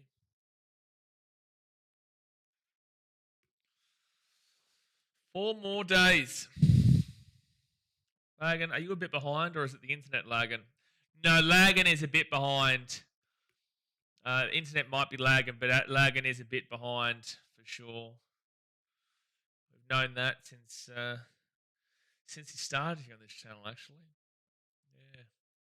Oh, they got the beach ball. The cameraman grabbed the beach ball. Unfortunately, you now have no beach ball. Crowd, you cannot let the ball get onto the field. Last test, I think, 7th of Jan. Oh, dude, there's 2 hits there. That was nearly a good LB, but that was nearly a good LB. But it'll be a double. Oh, it'll be a single, sorry. It'll be a single, so England requires 77 runs now. 77 runs. I think that will be a draw. I don't think the weather is actually meant to be looking too bad in Sydney right now. From like, you can't really tell 10 days away, but it doesn't look like it's meant to rain anytime soon. Let's have a look. Even though Sydney usually is a draw. Oh, I lie to you. No, I am a liar. I'm a filthy little liar. So it's obviously not next week. Actually, what day does it start? Because that could be rain. That could be rain. It is on the 4th of January. Oh, shit. It is actually meant to be raining. Oh, my gosh, Sydney. Oh, it is actually meant to be raining. You're kidding me. Is next Friday the 4th of January? Oh, no. Oh! Oh, he's so close to getting him. Oh, Kiera, he's so close to getting him. So what? So 4th to the 8th of January. 4th to the 8th, that's what? Sunday. What? The 5th test starts on a Sunday? Does it really? The fit test starts on a Sunday? What? What on earth? Why is the test starting on a Sunday?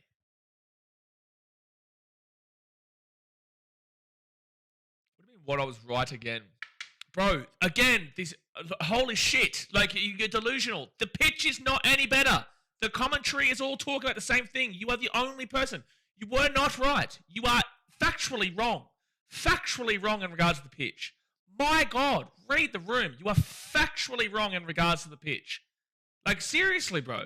The fact that you're trying to still claim that is unbelievable. England have bat well. Stop taking away from England. England have bat well with their style of play. The commentary is talking about the bad pitch. The England fans are talking about the bad pitch. The Australian fans are talking about the bad pitch. You are the only person talking about the pitch being better. It's not. Watch the game, bro. Watch the way the ball is still moving. It's just that England are batting really well with the pitches. Holy shit. This guy just doesn't give up. I can understand why he said that yesterday that people find you annoying. Like, holy shit, bro. Please understand the game of cricket. Please, before you make a comment trying to slander, please, for the love of God, understand what you're watching. England are batting well on a shit pitch. They are batting well. It is shit. It is not better. Nobody is agreeing with you, bro. Nobody. So for you to come back and try and say, like, oh, you're right again, you are right in regards to the weather. Congratulations. Fantastic. I hope you celebrate that into the new year. I hope that's your New Year's resolution. But shit, bro, please read the room and actually watch the game of cricket to understand the pitch is not better. You are wrong. It's not. Fuck me. My God, bro. God. You know, read the room, man, please. I'm begging. Like, it's not hard. It's not hard. It's not hard to do. Oh, my God. Chase just typed him out. They shit me drunk. They shit me drunk and call me Stacey, lads. You know, I give him credit. I go, yeah, no, the weather is actually looking pretty shit for next week. And then he comes in with the absolute nonsense we saw before. Don't take away from England's victory. It's disrespecting what England are doing by suggesting the pitch is better when it is not. Oh, dude. People, man. You know, they get you going. If Best Sport came in at this point, I'm timing him out for a week. If Best Sport came into this chat right now, I'd time him out for about a month. Andrew's an expert. Remember, he was the one who said 10 wickets is needed. I think he understands the capacity to read a room right now. And I also don't think he understands that just because it is 2 for 105 does not mean the pitch is better. If you watch the game, you understand this pitch is the same. England are just batting well because this is the style of cricket they've wanted to play, but it just doesn't work on other pitches. It doesn't work. So I hope for England's sake that they don't get this overarching sense of fulfillment of baseball and think this is now a successful, technique for future. This is a great one game here. They are going to win this game, 100%. And it's worked here today. The pitch is the same as it was yesterday. Players fell for the rage bait. It's not rage bait, Lagan. That's the problem. It's not rage bait. It's not rage bait. I can understand what's rage bait, whatnot. Best Sport is rage bait. He is a rage baiting king. He loves a rage bait. That comment from Andrew was not a rage bait. That was trying to say that you're wrong, I'm right, take that. That's what that is. And the thing is, the issue with it is that he is wrong. I'm not even going to sit here and say I'm right because everybody else is agreeing with the exact same thing that we're saying here. He's not rage baiting. Best Sport is rage baiting. I'm very well aware of what's rage baiting, what's not. I know, even when I get baited by the rage bait on NRL streams and whatnot, I know it's rage bait. I know they're deliberately trying to do it. That's not. That's not. And Doppel. Carlos Blaze, he's winding up. He's not, bro. He's not. There is a difference. There is a difference. Lads, I've done streams since mid-2020s. Mid-2020, sorry. I know what the difference. I've done plenty of NRL streams have much larger rage baiters than this. Ask the guys here watching the NRL streams. There is way further rage bait than that. That isn't a rage bait. That was a genuine response of saying I was right again. I'm hungover to hell, so only half my brain. That's gonna be a dot ball. Only half my brain is working. Andrew is on 25%. Oh boy. Oh boy.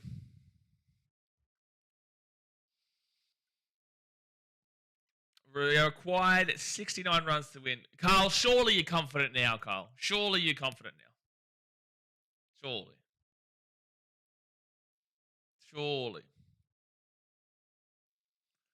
Just like to wish everyone a better 2026. Here in the UK, we are spiraling towards even more of a shit show, unfortunately. The whole lot of the West is, mate. The whole lot of the West. Next ball. And good shot at bat for a single for Crawley. This has been just such a replica of Perth, bro, but the opposite way around.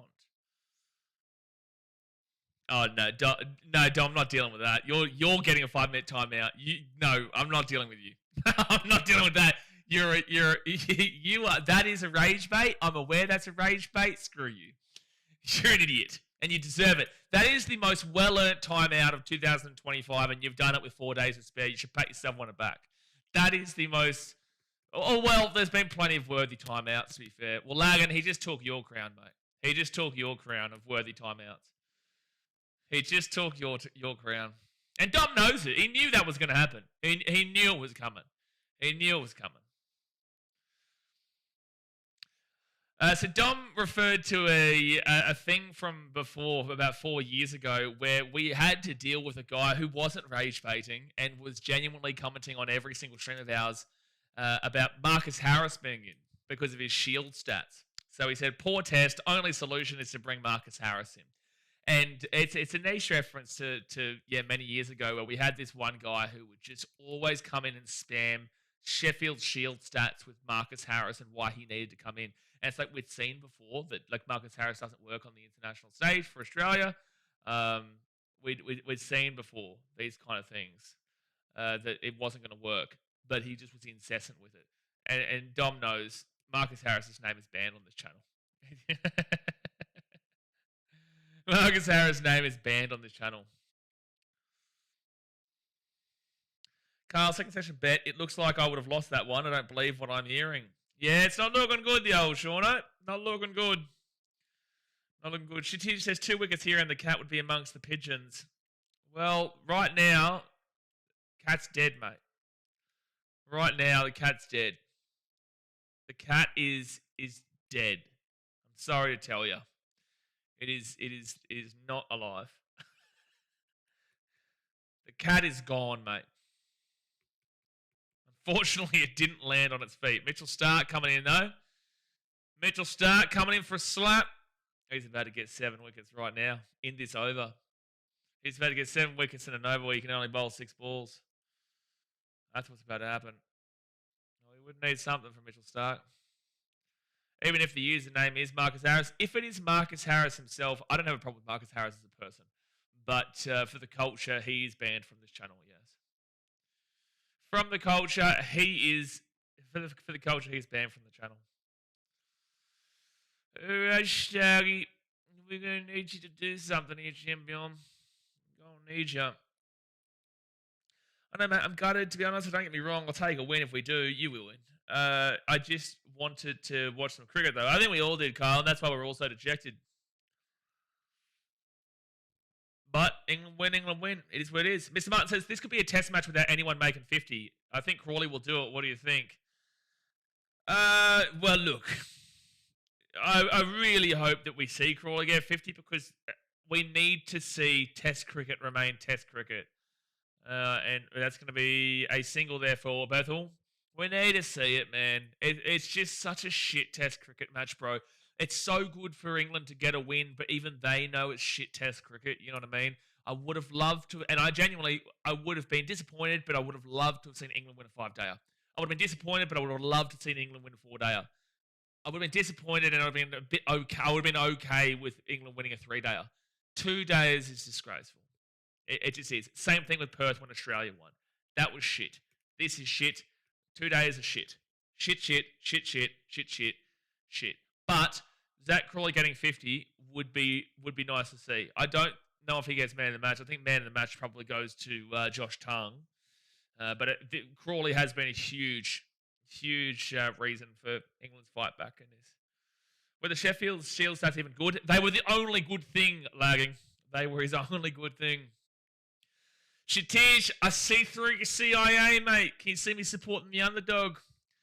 Listen, man, I see through it. You're trying to get into good books with the Australians. I can see it. I know you're an English spy, mate. I can see it. We can't trust you. We can't get it. We can't believe it, mate. I can't believe it. I'm too aware of your contract with the FBI of England, mate. Come on. Federal Bureau of Investigation. I know. We all know it, mate. Saw it a mile away. And that's going to be... Yeah, you can see that the bowls have slowed down here. You can see that this isn't... You can see Australia know this is done. Like, realistically, you can tell from the Australian bowling right now that they know this is done. Oh, that is just over the stumps, though. That is a beauty of a ball. England requires 65 runs here. Carlos, Billy has even gone back to bed. He said, if cricket isn't here for me tomorrow, I'm not here for them today. He's not happy. I'm going to end up at the nets within the day now. Well, I do think you should tell him, like, even though it's disappointing that we're not going to get to watch the cricket, I do think that you should make sure that he is happy that England are going to win, because this isn't something that you see much. Honestly, you don't see England win much. And you definitely don't see England win much at all in Australia. So regardless of how shit the cricket is, like, I if I was an England fan, I would still take solace in it. For example, the Titans, my rugby league team, played, and we're shit. We've always been shit. We haven't won a finals game in 15 years, right? We've played 2 finals games since then, and we've lost both of them. But it's been 15 years since we won one finals game, and that's the only finals game we've ever won in our history, right? And we've won many spoons in between. So we're a shit club. We played the West Tigers, who is also another shit club. They've won like 3 wooden spoons in a row. They haven't been in the finals in 14 years. It's been a long time coming, right? Shit game, shit teams. We won in the last seconds of the game in a meaningless game on a Thursday night. One of the worst games you'll ever watch. Still celebrated it. I can acknowledge how shit it was, and I can acknowledge that it was one of the worst games of all time. Not as bad as Broncos Bulldogs 2020, but I can acknowledge it's one of the worst games of all time, especially for a primetime game. But I was still happy. I was still through the roof and cheering like crazy that the Titans were able to get the W in that game, which we don't usually see too much. So yeah, I would still instill that the happiness there, regardless, because it's not a common theme with England. And if it does rain next week, then we're going to see a 3-1 series and 3-1 series, and you don't get to see another win. Like England, they're gonna try and say this is a moral victory series win. You watch, I guarantee you. You watch, they'll claim this is a moral series victory. Swing and a miss. So yeah, look, this is disappointing cricket, but at least you won. Just like with that Titans comparison, disappointing game, but at least we won. She's just trying to get friendly with the Aussies to extract something. You're not going to extract anything out of me, son. I'm all over you, buddy. I've been all over you since the start. You're going to wake up pretty early in the morning to get one past me. You're going to wake up earlier than Shauno getting on the old smoker like 5 in the morning the other day. That's early. I'm still rock solid asleep at that point. Still rock solid asleep at that point. Oh, there's such a long time between games. It's so long. It's so long. Why does the test start on a Sunday? Sunday, Monday, Tuesday, Wednesday, Thursday. Why is day 3 on a Wednesday? Swing and a miss. Bowling is bowling. This would be the greatest win of all time if Australia won this from here. With 64 runs to win. This would be the greatest comeback of all time. It's just not going to happen. It would blow my mind. This is Perth all over again, just the opposite result. It is Perth all over again with the opposite result. And also Australia won by 8 wickets in that too, mind you. 64 runs to win for England. Next bolt. And double. Just play some baseball now, England. Starting to get boring. Yeah, why are they not playing baseball? This is why they were getting so many runs. This style of cricket will get them out before 61 runs. If they go settle it down, then they will lose. They need it, but like playing baseball right now is what works. I think that this test is summarised by letting Jai Richardson hold the strike. And up in the air, but it will be a single. Carl's is better than Headingley. Well, this may be Australian bias showing, but it could also be your English bias showing. I think there is a good debate between Headingley and Edgbaston. Ben Stokes is a batter. Pat Cummins is a bowler. I think that what Pat Cummins did was extraordinary. I just think that the English winning is so unusual that is seen from an English perspective as clearly the better of the two, but I think that there's a genuine argument for both. I think there is.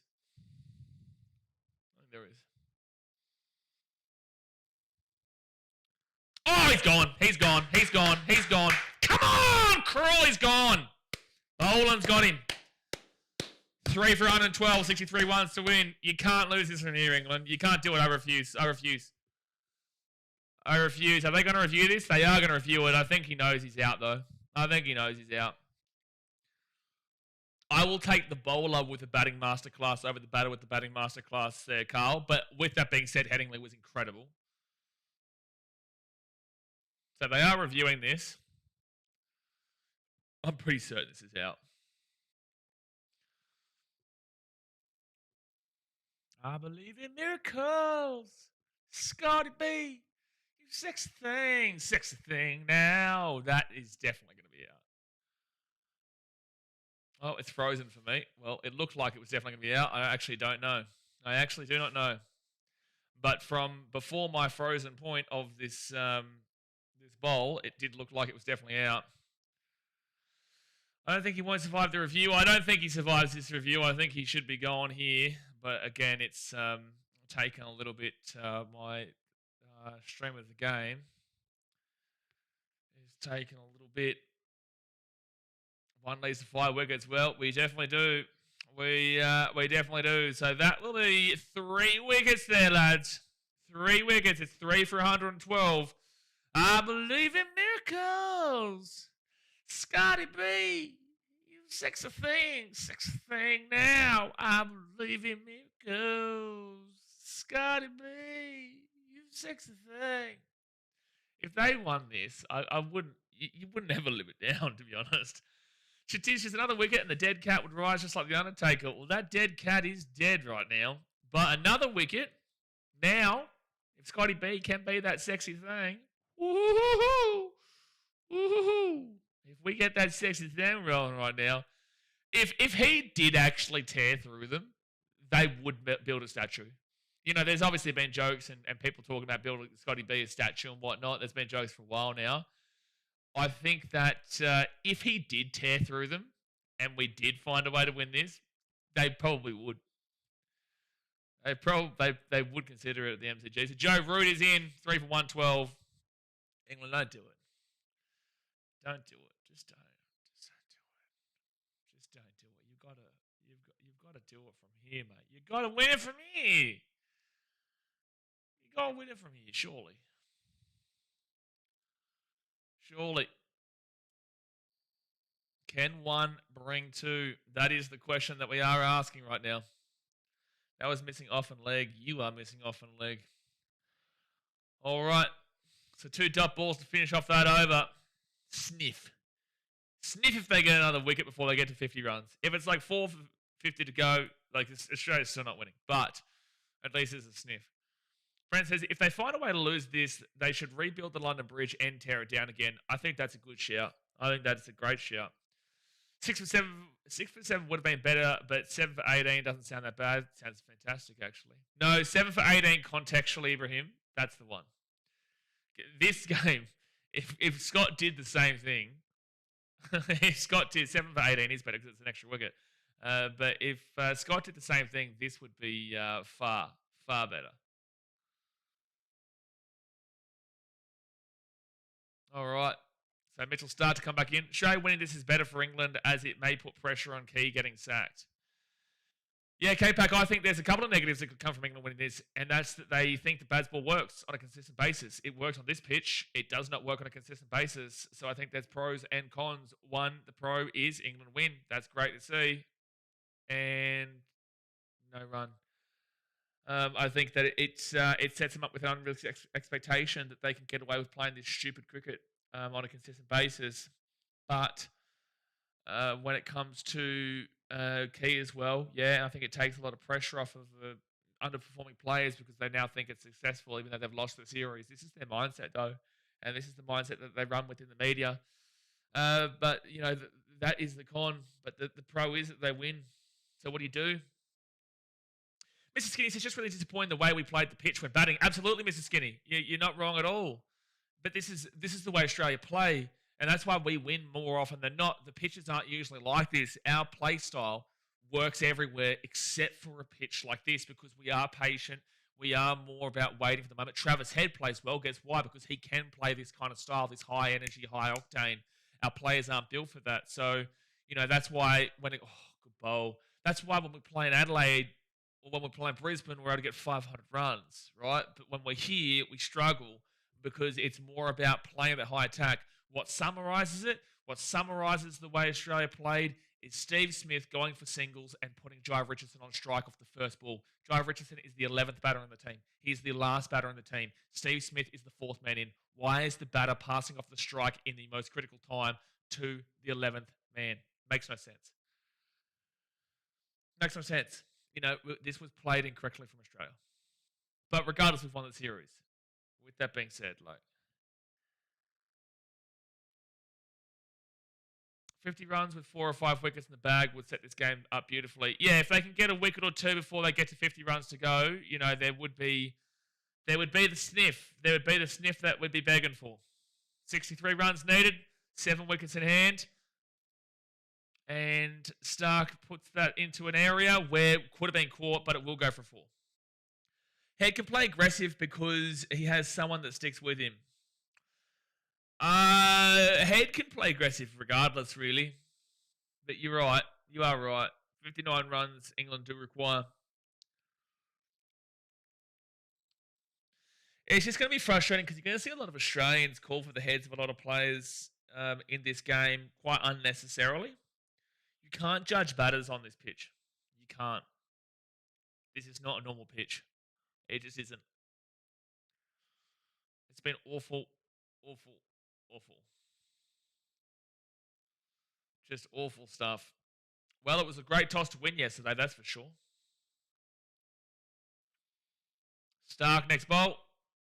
And that is going to be a couple of little runs there. So they'll get 2. England require 57. Only one you can give shit to is Green, really, and Smith. I can criticise Smith for the captaincy. Can't criticise him for his batting because he did still get to 24 and wasn't out as the 4th man. So you'd blame more so the guys around him and after him. But definitely can criticise Green. You've got to criticise based off of the series. Cameron Green deserves heavy criticism for this series. Jake Weatherall deserves criticism for this series outside of a couple of good innings. There's no way you can criticise Alex Carey. There is no way you can criticise Mitchell Starc or Scotty Boland and whatnot. You can definitely criticise Marnus Labuschagne, but you can't do that for his fielding, only for his batting. Mr. Smith's captaincy has been great until now, especially at the start of England's batting this innings where we had everyone up close when we knew they knock it on these pitches. Yeah, I agree. Yeah, this has been a really poor captain test match from Steve Smith. He usually is fantastic. Even when he captained the first 2 games before Cummins came back, great captaincy. But this one's been poor. Yeah. This one has been poor.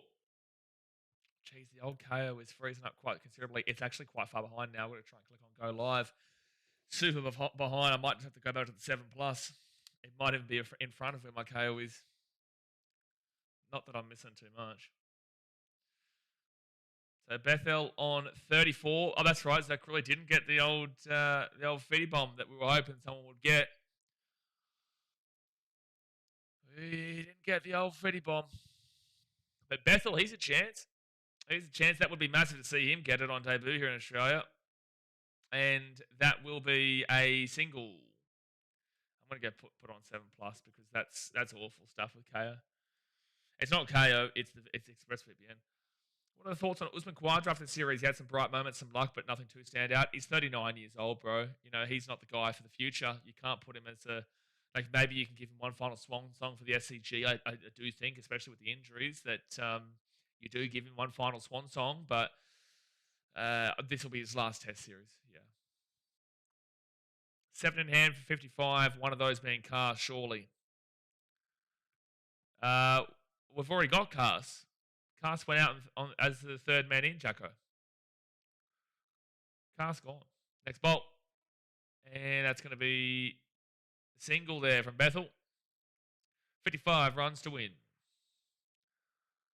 They already put Cars in, bro. I mean, surely we win. Oh, yeah. Well, I said this for 100 runs, Jacko. I've been saying England win this for about 100 runs. And you guys know, like, if I don't think England win, I will tell you Australia win. If I think Australia win, I will tell you Australia win. Just like I've been saying, I think England win for the last 100 runs. You guys know, I'll tell you how I see it. Doesn't mean it's right, but from what I've seen, that's how I saw it from the start. And I thought the opening partnership led the way, and this is why this is replica of the Perth test. It would take a miracle of epic proportions to lose this game, England. And that's why it would be the worst defeat in England's history if they lost this game from here. It would, when they were 0 for 47, I said this would be the worst loss in England history if they lost from here. Because their style is clearly working on this pitch. It's not a massive chase. I can't believe it's actually taken them this long to get there because the way they play cricket with that baseball style should be getting a bunch of runs here. But they could have already won this. This is a replica of Perth. Just the opposite result. And that's going to be dot ball. Will Gus still bat if it gets to his bat order? He's injured. Sub comes in, Brenton. Gus Atkinson is injured. Wait, is that Ollie Pope? Who did they put in? Who did they put in? Who comes in? Brain's frazzled right now. Who comes in with Gus Atkinson being out?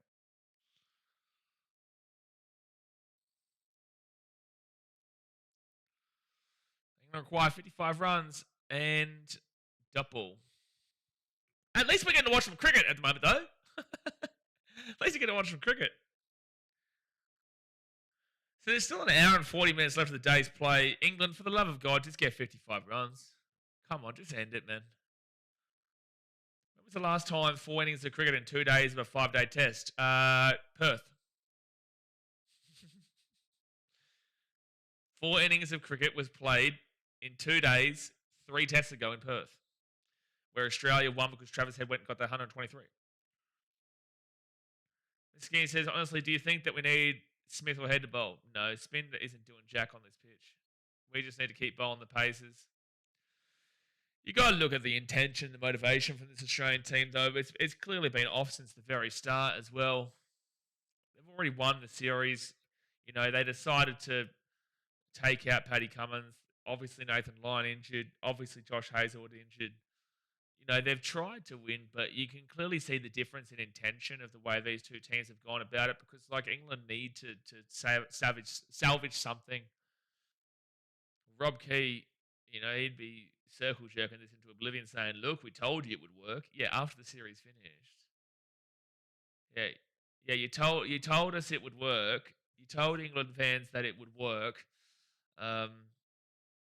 But it took until after losing 3-0. All right, so Mitch Stark back in for a bolt. And Bethel will get a shot away for a single. And this is the thing. I want you guys to watch the media. I want you to see how England reacts to this game. I need you to see how England reacts to this game. They will take this as a series victory because they don't win much. They will take this as a series victory. You need to remind a reminder. England have lost the series already. This is the equivalent of a State of Origin series where a team already won the first 2 games and the third game is a dead rubber. And you usually see the team who's already won 2 lose that dead rubber, even though they've been a clearly better Origin team throughout the series.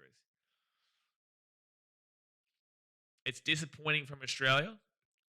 It's great for England. But this doesn't change my mindset about how shit this series has been for England. I will still tell you, they have been absolutely god-awful. It's been an embarrassing series. Like, embarrassing, humiliating series. But at the very least, they're going to scrub up a win here in awful conditions, but they are still going to scrub up a win. We took Root 100 as a series victory. That is true, Carl. That is true. And I don't think that Root gets 100 if Paddy Cummins is bowling, because Paddy Cummins always seems to get him. I really don't. I don't think Root gets 100 if Paddy Cummins is bowling. That's another thing, you know, like, okay, Arch is out. Not that he's been performing well this series, but should have been able to do this with so many of their bowlers out. And that'll be a single there for Bethel. They've been able to do this on the back foot. Like, on the back foot, they've been able to do this, which needs to be impressive in itself. So 50 runs needed to win here for England. 50 run needed to win.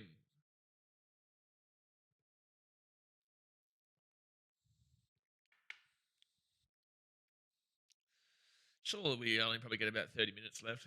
30, 40 minutes left. Could you imagine 7 wickets and 50 runs? I think that'd do me. I think you'd have to fold as a cricketing organisation if you lost this from here.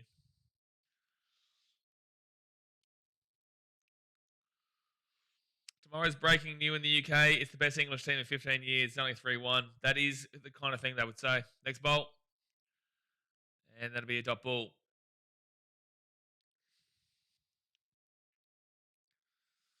It's a dot ball. Dot ball.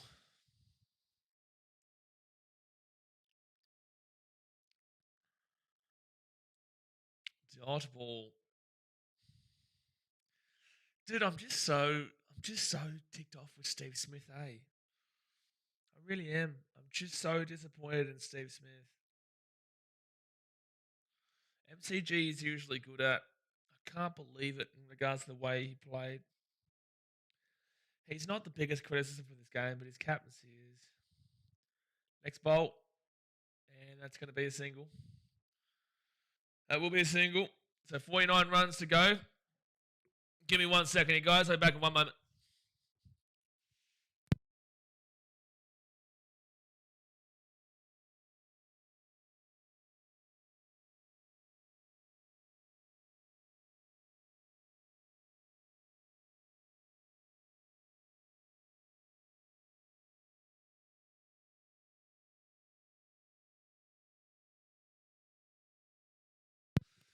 All right, we're back. Jacko says 4 tests is the real decider. If you can't win the 4th test, you're in the mud. It's you're within a posh between the R and between the you and the R, mate. Got the wrong yaw there, champion. Got the wrong yaw, unfortunately for you there, Jacko.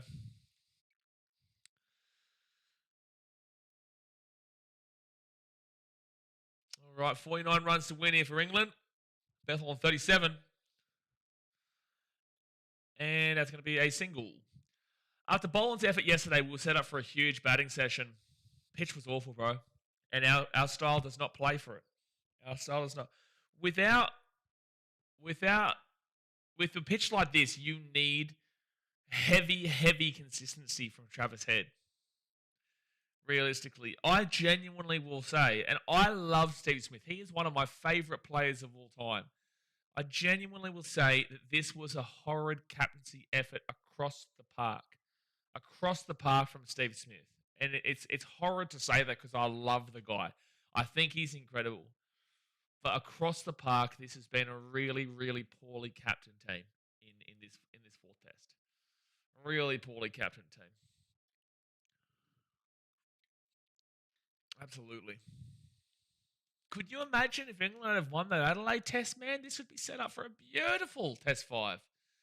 Beautiful Test 5 if they could have found that way to get over the line in Adelaide. Oh, that would have been so good. It would have been so good for them to win Adelaide because then the SCG would have been all up. On a brighter note, at least I don't have to get up at 9:30 a.m. tomorrow to watch a shitfest cricket match. 9:30 a.m. Jay, you don't wake up until like 1, 2. Let's be honest, on a different day, England play the same way and we were out for 50. We've had to bounce the ball. Correct, Carl. Take it as it is, though, because at the end of the day, this is what it is. With that being said, we have seen that exactly throughout this entire series. England are playing right now as they have played through the entire series. They have played the same way as they have played the entire series. And it's just working on this pitch. Only joking. I just love the reception he got from the last over. It was so awesome to see with what Boland did. The way Boland did go. Realistically, the further you think about it, the more you get pissed off thinking about Cameron Green. The more you think about it, the more you get pissed off with the way Marnus got out.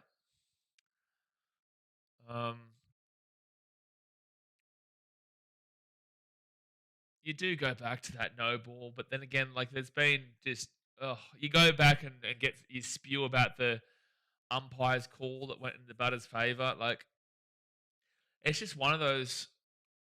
And with Australians, they do care about every test. Like genuine cricket fans do genuinely care about every cricket test. So it is really disappointing. It is for sure. Again, we've won the series. But like if England had won the series and then they lose a game, they really wouldn't give a shit. Most of them wouldn't because they would be just saying we've won the series. We set our cricket team up with such high expectations,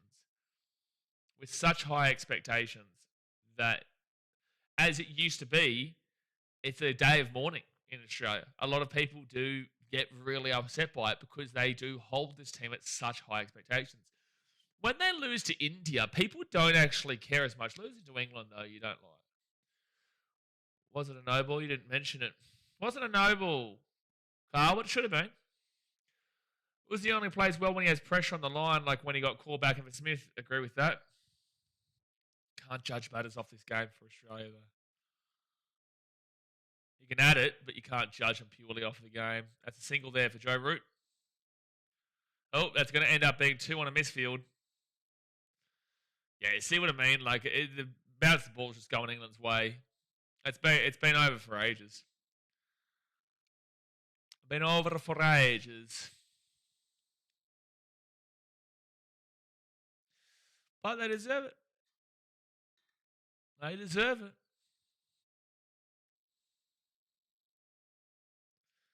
Jake Weatherall needs to have a good hard long look in the mirror with the way he plays across this series. Joe Root on 8. And he will get a shot out back there for a single.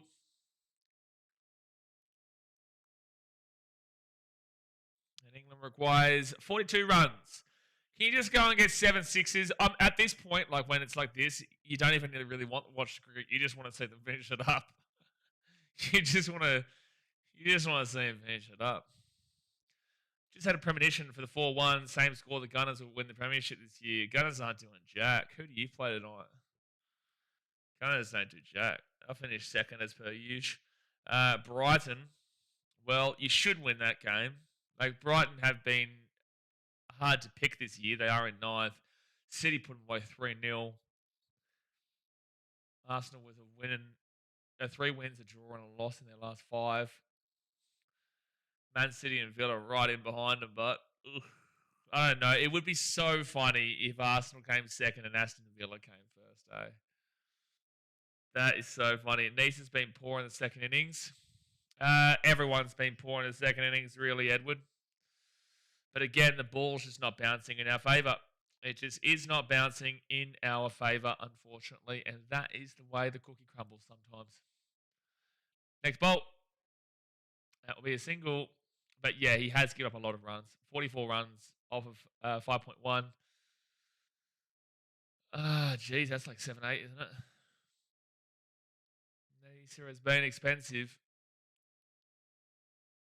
41 runs needed. Come on, 7 sixes here, England. Come on. 7 sixes. He's bowling at 128.8. You can tell Nisa's tired. He's usually mid-range 130s. He's at 128.8. When you drop him below the 130 as a fast bowler, there's a problem. There is a problem. I love Nisa, but this is not his type of pitch, like most of our bowlers. Well, this pitch is very good for our bowlers. It just hasn't worked today, unfortunately. This pitch, as we saw yesterday when we bowled him out for 110, yesterday still definitely happened. But like I said, it just hasn't gone our way today for Australia. It just the way the pitch is played, it's gone in favour of the English. That is what happens. Got to take it on the chin. Understand that we've won the series already, and then just move on to the SCG that for some reason starts next Sunday. Some reason. But Nice has been good throughout this Test series. I know it's been a bad innings here for him, but he has been good. He got 4 wickets yesterday.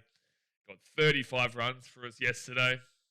The whole second innings he's been poor actually because he did get out for a duck in regards to the bowling. He did, but you can't expect much from him in regards to the batting. Sorry. X-Factor said 6 wickets in 1 over. Let's make it happen. Yeah, well, that would be a sight to behold, wouldn't it? That would be a sight to behold. I just want, 1 wicket. At least they won't win by as much as we did in Perth. 7 wickets rather than 8 at a minimum. So 40 runs to win for England. And double. Who are the other games tonight, actually?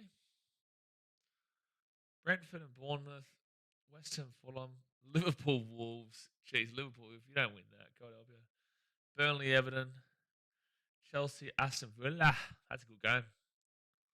Aston Villa. Sunderland, Leeds. It's a good game. Crystal Palace, Tottenham. Good games tonight. City should kill Nottingham. And Liverpool should kill Wolves. Worst nightmare that Arsenal have seen, though. Well, not that Liverpool's really in the race right now, but they would hate to see that they're playing Brighton as a top 10 team and City and Liverpool are both playing bottom 4 teams. Wolves who haven't won a single game this year. I'm really upset, just like when the Wallabies lose, I want to win. I think everyone is, Edward. I think everyone is.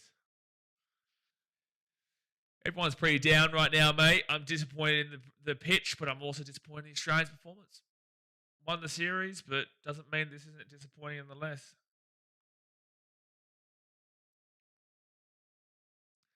England require 39 runs. This will be Joe Root's first ever win in Australia, by the way. Double. Liverpool is massive in Thailand. I don't understand. Yeah, Vietnam is massive for United. Liverpool is massive in Thailand. India is massive for Arsenal. Who else? And Liverpool, to be fair, but mainly Arsenal in India.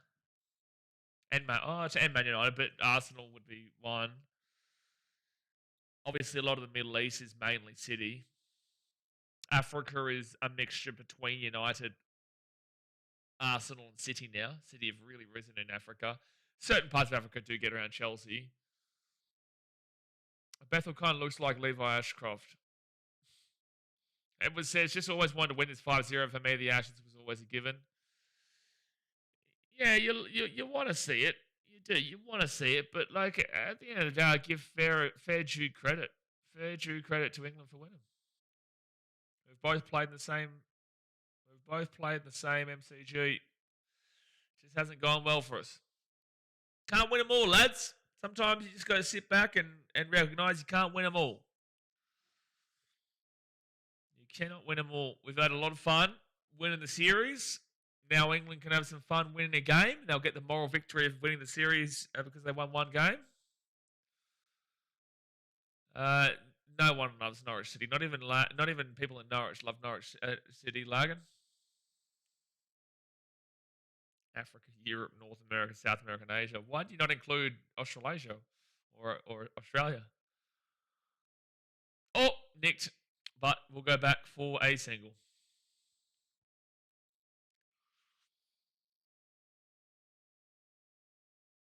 Yeah, you just got to recognize you can't win them all. I know it sucks, man.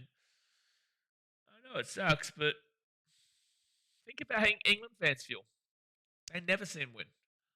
That's not even a sledge. Like, they never see their team win. So whilst we hold our Australian cricketers up to a high standard, think about how this must feel for England every single test match.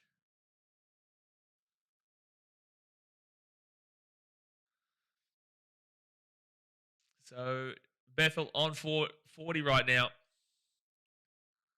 And he's caught. Well, there's a wicket. Bethel is gone on 40. 38 runs to win, 6 wickets remaining. There's no way. It's the hope that kills you, eh? It's the hope that kills you. There's a wicket. Bethel is gone on 40. So Travis Head is still the highest scorer of this test with 47. 34 likes and the Pommies might win a game. Shauna says, there's a wicket, lads. Scotty Boland with another wicket. I refuse to believe there's a chance. There's 6 wickets, 38 runs to get. I can't even believe that we're considering it. So says, which cricket series will you be covering next after the Ashes? Probably the World Cup. World Cup. Well, I'll do some BBL, but like the T20 World Cup in February, we'll be here for every game. We'll be here for every game of that. I don't even know who Australia play next. I think we play New Zealand, some ODI. Carlson's voodoo. Voodoo, mate. Voodoo, voodoo, voodoo. Voodoo the scoreline. Voodoo him. Dude, we win this game. The shirt's coming off. Everything's coming off. We're partying like it's 1999. Harry Brook comes in. Don't do it, Harry. Just come on. Hit some sixes and be done with it. You know, let the English fans enjoy. Come on. So does Carlos to get a tat in his ass if we can just bowl the bloody ball at the stumps? Yeah, look, Carl, you got to do something crazy, to be fair. You do. You've got to do something crazy if you lose this. England fans, again, I'm taking the piss because I don't believe we can win this. There's no way. There's just no way. Is Bethel the same age as Ashton Ward? I'm not too sure how old Bethel is. I would assume, like 24? He's pretty young. 22 years old. Yeah, he's super young. Super young. I wonder when the last time England won the Boxing Day test. I think it was 1998 is what they were showing before, mate. 1998. 1998. All right, Harry Brook coming on in. Coming on in, Harry Brook, lad. We can only afford about 4 for each batter, believe, lads. Well, we got through their most important batter, which was Bryden Garth, so we should be able to skittle them from here. We should be able to skittle them out from here. Carlos and Nudie run with Hayden around the SCG if they lose this. Well, Joe Root got his 100 though, so Hayden doesn't have to do it. 98, what a year. Mate, great year. I was 4 years old. I had the time of my life. Time of my life. Geez, back in those days, though, that would have been horrific to watch. Seeing you lose. Like, we've already won the series. But, like, back then, that would have been horrific to watch. Okay, he's coming, Scotty Boland. Give us a sniffy, son. Give us a sniff. He nearly got him. He nearly got him first ball. Nearly got him first ball. Wait, it'd be over 7 runs, wouldn't it? Like, we can give. Isn't it 7? About 4 for each batter. They've got 6 wickets. Oh wait, no, it'd be. Oh, you're right. Is it 5? I don't know. Shit, my brain's. No, we could probably give it 7 times 6. No, 6 times 6. So you could give up 6. That's a dot ball. There's 6 wickets in hand. They need 38 runs. We could afford 6 runs per batter. She teaches that rash Jamie Smith slog can turn out to be the deciding factor if England lose the Ashes 3-2. That was an awful slog. Valid. Once Boland gets going, he just bowls at a different level. Well, we need to see Boland, get us going, mate. We need to see him get us going.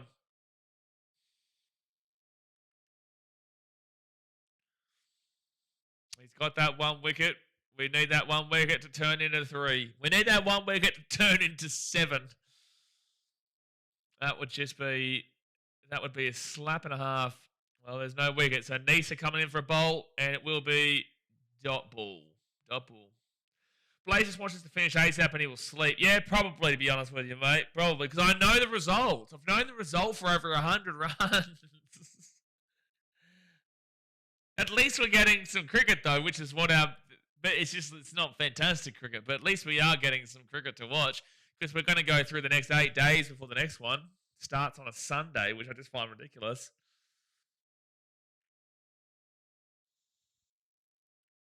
To be fair, if we got a wicket in the next 8 runs, like there'd actually be a slight little chance. And that's going to be a dot ball. If we got a wicket in the next 8 runs and it was like 5 for 30, whilst England will still win this game, it would give you a chance. I already answered your question, Tishies. It looks like I'm going to lose. So up to you what I get. What was your bet? What did you bet on? Wickets you do need wicket now, Ibrahim. Australia definitely do need a wicket now. Wicket need. Where is old mate Roman Hussein when you need him? Wicket need. Michael Nisa. Oh, that's going to beat Carey, and it will go for 4.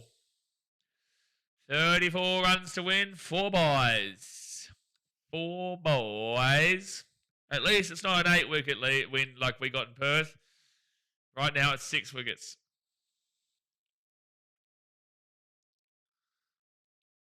Yeah, boys.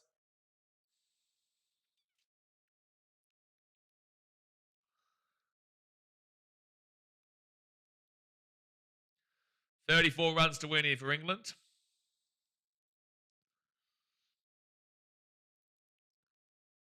Next ball. Dot ball. Dot ball.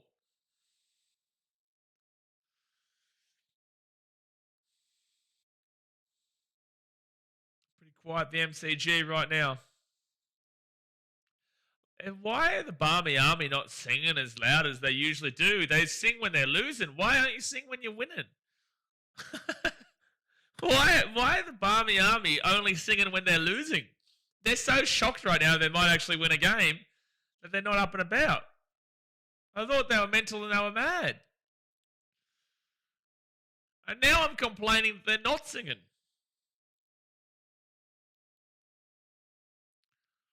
Never thought I'd see the day that I'd complain they're not singing. Sing now, lads. You should be at your loudest right now.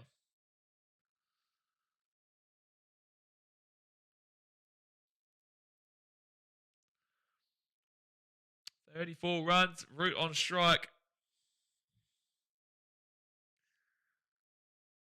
And that will be no run.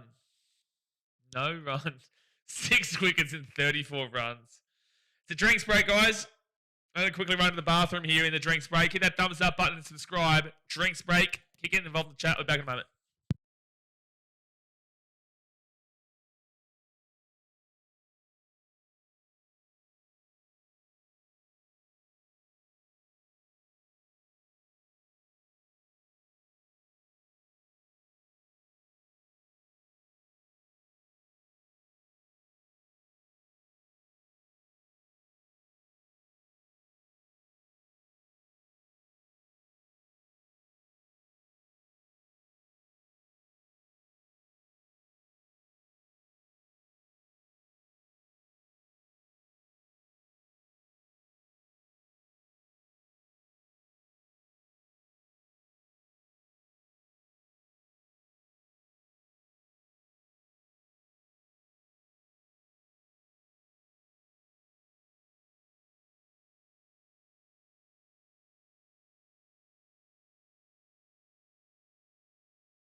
All right. We are coming back. It is still drinks break right now. Obviously, England looking very, very much guaranteed for a win here with 34 runs needed, 6 wickets in hand. Look, anything can happen, but it's not going to happen. Do you know what I mean? Anything can happen, but it is not going to happen. Australia weren't good enough in this test. They were not. They don't deserve to win this test. There is no world where I would say that Australia deserves to win this test with how they have especially played in the second innings. First innings, at the very least, they got to 150. Second innings, they got 130. Yeah, no, disappointing, but. And yeah, it's done in it. At least we're getting a full 2 days out of it. Like, it's an hour and 10 minutes short, but right now it will be less than an hour short of 2 days. Like, that's disgraceful. But so, it's Joe Root in Australia. He's had 18 tests, 2 draws, 15 losses. Whoa. His first time.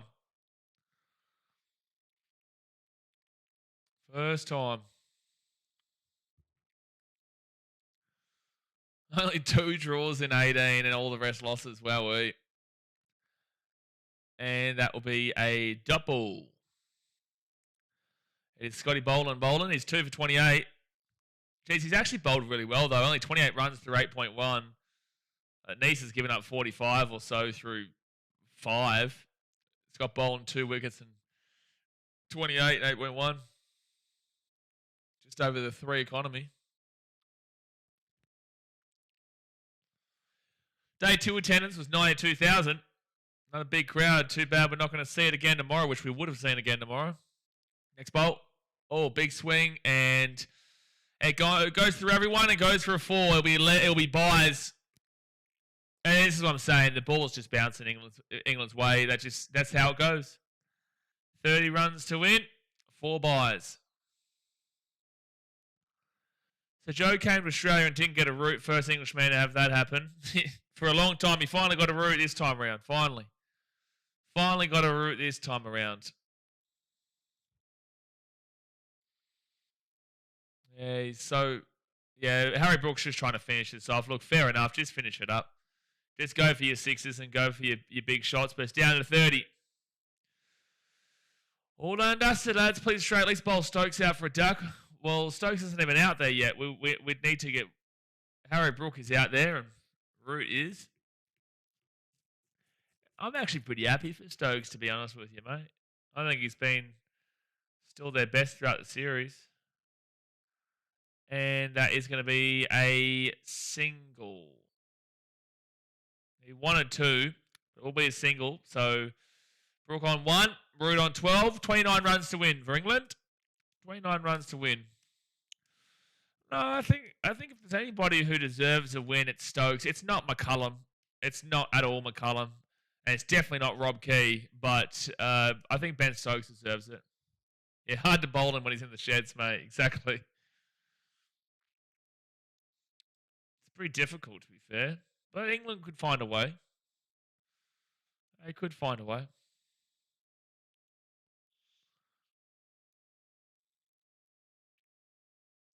Next bowl from Scotty. Double. Good bowl.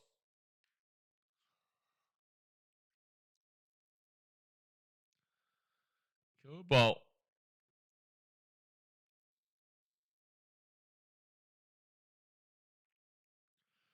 When was the last time England actually got a win? Because they lost the series to India. Was it 2-2 going into the final test? Or was it already over? I think it might have been 2-2 and then India maybe won the 5th test. I can't remember. The English you'd know. The English you would know. Okay, Scott Boland coming into Root and double. Expects his hat trick. Gonna need more than a hat trick really for this one, mate. We're gonna need him to get a quadruple. A quad. We're gonna need him to get a Don't need him to get a quad here, mate. Quaddy here. Don't need him to just bowl 6 straight. Scotty B. Need the miracle of all miracles, son. And then my 7+ is going to freeze, which has been our problem all day today. But okay, it's back on. So final ball here of the over for Scott Boland. He's given up 4 byes, single, and then 3 dot balls. Next ball. Jump ball. Jump ball. Another 29 needed. 4 for 146.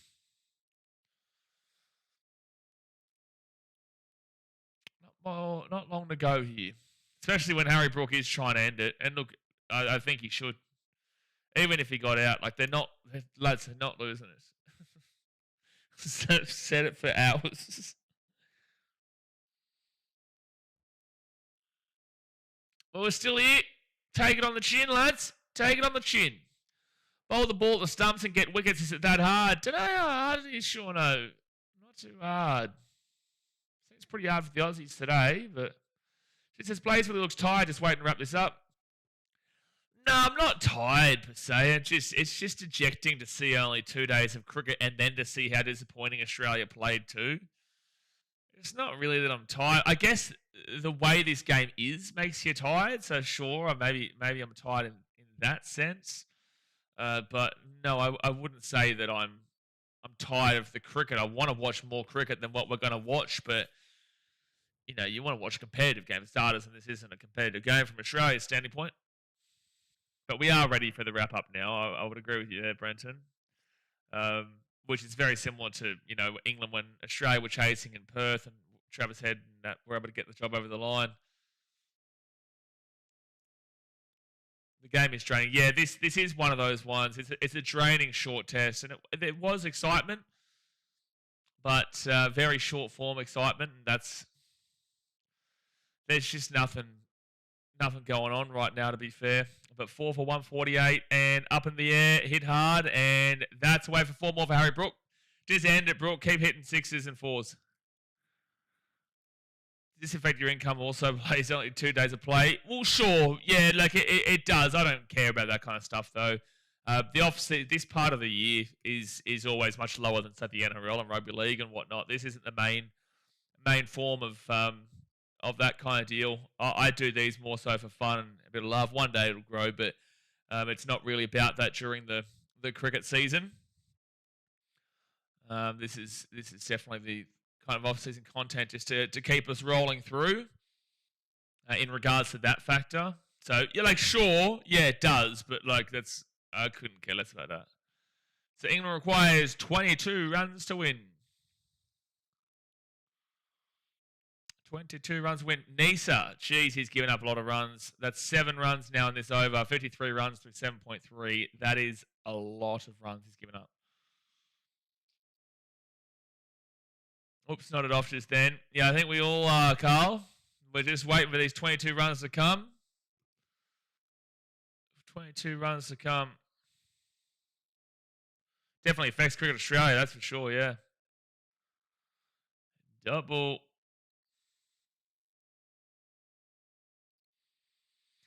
John says, is there any play that the Aussies can't stand in this English team? As an Englishman, I've always disliked Warner.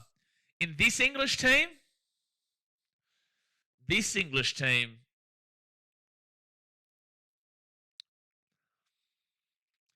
Because I like Ben Stokes. I think that he's delusional at times in regards to the way he operates in the media, but I do like Ben Stokes overall. I don't think this is the problem, right? You need to be good. This is with all due respect. You're going to win this game. Congratulations, but you've lost a series, and England haven't won a series against Australia in over 10 years. To have that hatred and animosity, you need to have the competitive rivalry that we know England cricket has always had with Australia until the last 10 years. I don't think that there is any pure animosity towards any individual players on the basis that they haven't been good enough.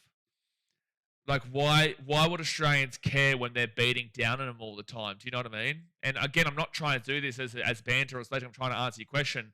I don't think that same hatred comes here as it has come from, say, a Stuart Broad in the past, where he has been a dick.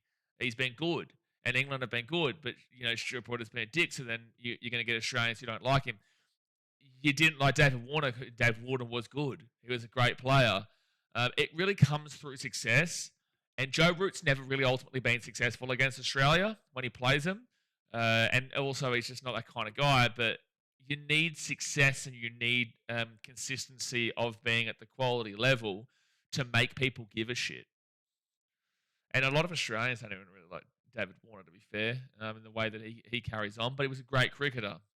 So the point is that yeah, I don't think that anyone really hates individuals in this cricket team. I think that Zach Crawley is stupid for saying this is a successful series if they bring it back to 3-2. I think that's stupid. And I think that Ben Stokes saying we could have won this series is also stupid when they lost 3-0 before this game even started. I think there's a lot of stupidity in this English team that tries to avoid the accountability of how poor they usually do play. But I don't think the hatred is there, mate. I don't think the hatred is there. Cars is yeah, as you said, Cars is just a meme, mate. You know, I think Cars is he's got quite a few wickets, but no, I don't mind Cars. I don't have any hatred because they haven't made me hate them. You know, I dislike Mohammad Siraj, but also the Australia-India series is usually quite competitive. You know, they'd won a couple of BGTs beforehand. They've won BGTs for a while, and then we get that win. And Siraj is a knobhead. So, like, I guess Siraj should be disliked by a lot of Australians. People respect Jasprit Bumrah. A lot of people don't necessarily like Virat Kohli. That kind of stuff. But again, it comes from success. Except for Siraj. Siraj's not successful. John says, I loved watching Brett Lee and Shane Warne bowl, just not against our lot. Yeah, exactly right. See what I mean? They're very successful, right? They're very successful, but there needs to be a reason. Those guys aren't like hateable. Well, I guess Shane Warne could have been pretty polarising. Rob Viking says Joe Root gets flustered in Australia in the past, but not today. Well, he came in with basically no pressure here today. He did get out for a 0 yesterday when there was pressure on. I think that he has benefited greatly from Pat Cummins being injured throughout this series. Pat Cummins only played in one test, and that was in Adelaide where he killed it. But Joe Root always gets out to Patrick Cummins. He hasn't played the first test, the second test, and the fourth test, and I still maintain Joe Root doesn't get 100 if Pat Cummins plays that second test because he just has his number there. With that being said, he's still got the 100, and Pat Cummins didn't play. You know, it is what it is. But I think Joe Root, I still don't necessarily believe that he can play Australia. I still think he struggles gigantically against us for the significant majority. But he's come in with no pressure here today. Realistically, this innings was won because of Zach Crawley and Ben Duckett. Ben Duckett and Zach Crawley went out to an 0 for 47 start, and the game was over then. And that's why I've been saying throughout this stream, whilst some Aussies are trying to keep some hope alive, and I'd love to back you in, but you guys know I'm honest on the channel with what I see. Whether I'm right or wrong, I'm honest with what I see, and I knew this game was done once Zach Crawley and Ben Duckett opened up and play that high attacking cricket, which is what you need to do on a cricket pitch like this. Joff in Brisbane has been the only moment this series. That has been the only moment, yeah. Yeah, that has. But I don't hate Joffa. I don't hate him at all. I don't think that... I don't think long term, like as we currently speak, I don't think Jofra has done enough for people to remember his name long term. Argue with me, English fans. Give me a reason why you disagree. Do you think the world will remember Jofra Archer on the current standing point? I don't think so. I don't think he's done enough. And maybe that could have been because of the injuries and whatnot, but I don't think that people will remember him long term. Everyone says, have we had a full team, not including Hazelwood this whole series? No. So the first test, we didn't have Patrick Cummins. Second test, we didn't have Patrick Cummins and Nathan Lyon. And this is obviously removing Hazelwood from the equation because of what you said. Second test, we didn't have Patrick Cummins or Nathan Lyon. And then the third test, we didn't have Steve Smith. We did have Patrick Cummins and Nathan Lyon, but we lost out on Steve Smith. And then this fourth test, we've got no Nathan Lyon and Paddy Cummins. And again, that's all ignoring the Josh Hazelwood factor. So yeah, like Australia have won an easy series here. This is putting a downer on it, but like they've won an easy series. Again, if England had have won the series 3-0, they wouldn't care about this. But obviously, it's the swing. Like if they were at home and they won 3-0, they wouldn't care. To be fair, they haven't won in over 10 years. And he's gone. He is gone. He's gone. Yep, Joe Root's gone at 15. He's going to review it, but I'm pretty certain he is gone here. I'm pretty certain he is gone. Can you put Joff in an Australian team before our bowlers? No. Throughout the series, no. Before the series, I could have put him in amongst, but not throughout the series, no. Not with the best bowlers of all time. I'm talking about like this team now. So Joe Root has reviewed this. I think this is out, but either way, like it'd just be 5. This will be close. Well, he has called it out though, so if it's umpire's call, we might actually finally get a benefit. If it's umpire's call, we might actually. Oh, it's umpire's call. It's umpire's call. So we actually finally benefit, and that's an awful call from the umpire, mind you, because it is very, very, very close to not hitting the wicket there. There's like this much on it, so we benefit from that. We got screwed by the previous umpire's call, but we'll take that. There you go, an ump's call for the bowlers. Yeah, finally, Carl. It only took till the game was already over. It only took till the game was already over to finally get it, but we do get it. This is 6 areas. Just need 5 more wickets. Come on, Oz. Well, here you go, X Factor. Ben Stokes to the crease. 17 runs. There's no way, England. I refuse. Joe Root or Ricky... I'm taking Ricky Ponting. Both have similar records. Obviously, I'm rooting for Root because of his 70-odd test wickets. I'm taking Ricky Ponting every day of the week. I think Joe Root, whilst he has a lot of runs, and I think that he can be a very good player, I do think, look at the quality of opposition comparatively to Ricky Ponting. I think if you look at the there's surely not a twist in this game. I think if you look comparatively and on a fair basis, I think that you will take Ricky Ponting every day of the week over Joe Root. All right, so Richardson coming into Ben Stokes here, and it's going to be a double. 6 areas is Ponting for me. Yeah, look, I don't even think it's close, really. I don't. Let's get Stokes out. Come on, boys. Fire up. The captain falls. The rest will follow. Could you... The amount of criticism this team would face. Oh yeah, Stuart Broad. Stuart Broad finds it a bit frustrating that the umpire has called that as out, has he? Shut up, man. The amount of umpires' calls that have gone to their favour in this game is incredible, Stuart. Leave it off. Leave it off. You deserve the win, but leave it off. Oh my gosh, that was a good bowl. Jai Richardson bowled quite well just then. Have a crack, Stuart Broad. Settle down, mate.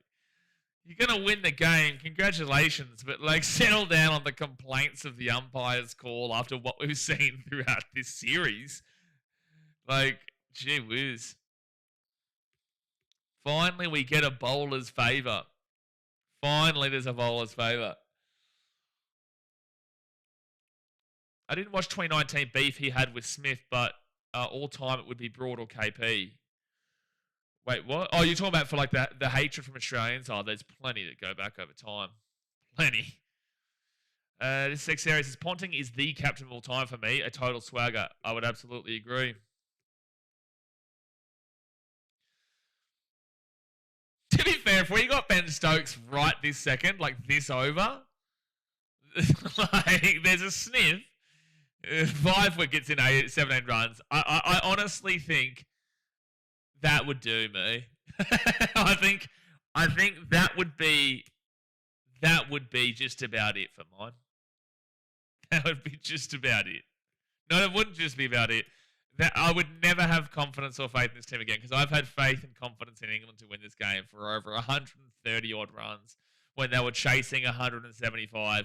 I've had confidence in them since 150 when they were, and then especially when they were 0 for 47. You just couldn't do it to me. You couldn't do it to me. I've had faith in you since the start. For the love of God, please, England, just do it in. Just finish the job, son. Please, just finish us off. Finish us off, you cats. Come on, just finish us off, you absolute cats, mate. Oh man, Ben Stokes goes out for a duck. It would be cinema. I wouldn't care unless we won. If we won, it would be massive. All right, Mitchie Stark. He's going to be bowling to Harry Brook here. Again, you guys know I'm a little bit behind because 7+ is horrifically behind the live viewing. Horrifically behind. And here comes Starkey. Here he comes. And they will get, I think, 2 from this. No, just a single. Just a single. If they take 5, I'm drinking a full bottle. To be fair, I can't believe we're going to win this by 5. Like, we're going to lose this by 5 wickets. To be fair, the way that it was looking, we should have lost by like 8 wickets. Punter has an 18-min compilation on YouTube of runouts. The man had a ball on a string in his day. Ricky Ponting is one of the greatest of all time. I really, really doubt that Joe Root is going to feature in a lot of the greatest of all times. I think people respect him greatly, and I do respect Joe Root. But I do think that if you look at the quality of opposition comparatively to teams we've seen in the past, I do think that on a fair, unbiased thought process, that you would be 100% every day of the week going with the punter. And, like, look at his commentary for 7 too. Like, he predicts everything. He just knows the game. He knows what's happening. All right, 16 runs required for England. Next bowl. Ooh, double. Rob Vikings says, please ease the tension for everybody. There is no tension from an Australian standing point right now, bro. There is no tension from an Australian standing point. Maybe for the English, but from an Australian standing point, there's no tension. This would be the biggest Christmas miracle of all time. Don Bradman would have got a triple century on this pitch. I don't know about that. Don't know about that. Some of the best batters of all time would have struggled on this pitch.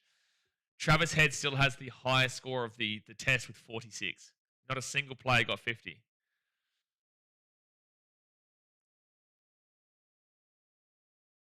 All right, Mitchie Stark for his 4th bowl here of the over. Dot ball. For the love of God, England, finish us off, man. Finish us off. Come on. 16 runs to go.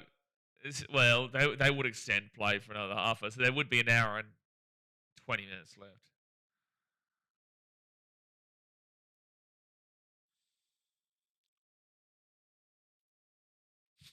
The scenes if they threw it away.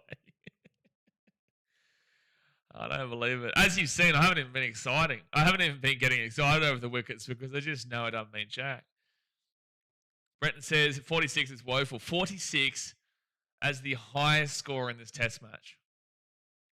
Travis Head has scored the highest amount of runs with 46. Next bowl from Starkey. And that will be a good couple of runs there. That should be 2. 14 runs to win, England. Come on, you can do it. I believe in you. I believe in you. I don't understand second innings. We got rolled. It's only 5 out. Merry Christmas, England. Yeah.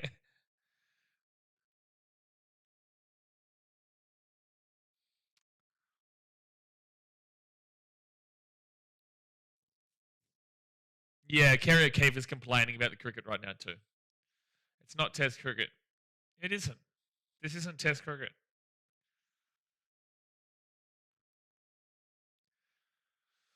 All right, Mitchell Stark here for his final ball of the over. Final ball of the over, and that will be a double. Double. 2 for each batter. Come on, Oz. Forget about the run rate, mate. It's all of it. You have to get 5 wickets in like 5 balls.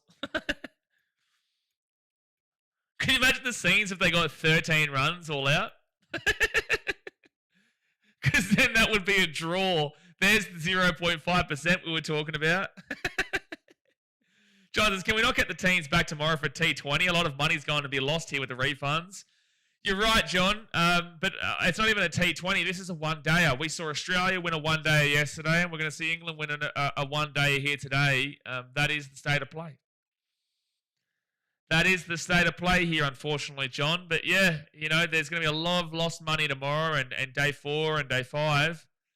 But Perth had to experience the same thing with only 2 days in Perth. At least we've got 5 days in Adelaide and 4 days in Vegas. But hopefully the SCG doesn't get rained out, but it is meant to rain next week. So this series is looking very likely a 3-1er. Looking very likely a 3-1er. Oh, okay, cool. Just man, KO has been really shit today. KO has been awful today. I had to go back to 7+ and watch the exact same ball over again. Morally speaking, Oz win yesterday and England win today, so a draw in my eyes morally. Yeah! Look, well, you can't complain about the moral victories there, England. You guys are the kings of them. We're going to take the moral victory from this one. I'm going to take the moral victory of it was a no ball that was bowled to Stark for when he's got his wicket yesterday. I reckon he would still be batting his first innings now with that no ball. I reckon Mitchell Stark would currently be not out for 592. For 592, had you not got benefit of a no ball call, no ball call, well, it should have been. And dot ball. Australia, can we just let the ball run through, please? Can we just let them have it? Just let them have it, lads. Let them finish us off. Just bowl a 20 mile an hour, 20 kilometre an hour ball right into the middle of Harry Brook to hit a 6.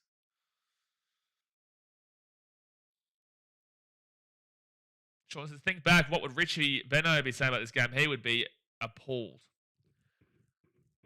3 days to score 14 runs. And dot ball. Well, the heavens open up for the next 3 days for a draw. Yeah. That would be... We need Albo to get onto the old weather machine. Get Albo onto the old weather machine here. Get the job done here, Albo. Come on. You don't do anything else good for the country, so at least get that going. And then we'll win the series 3-0 with the rain next week.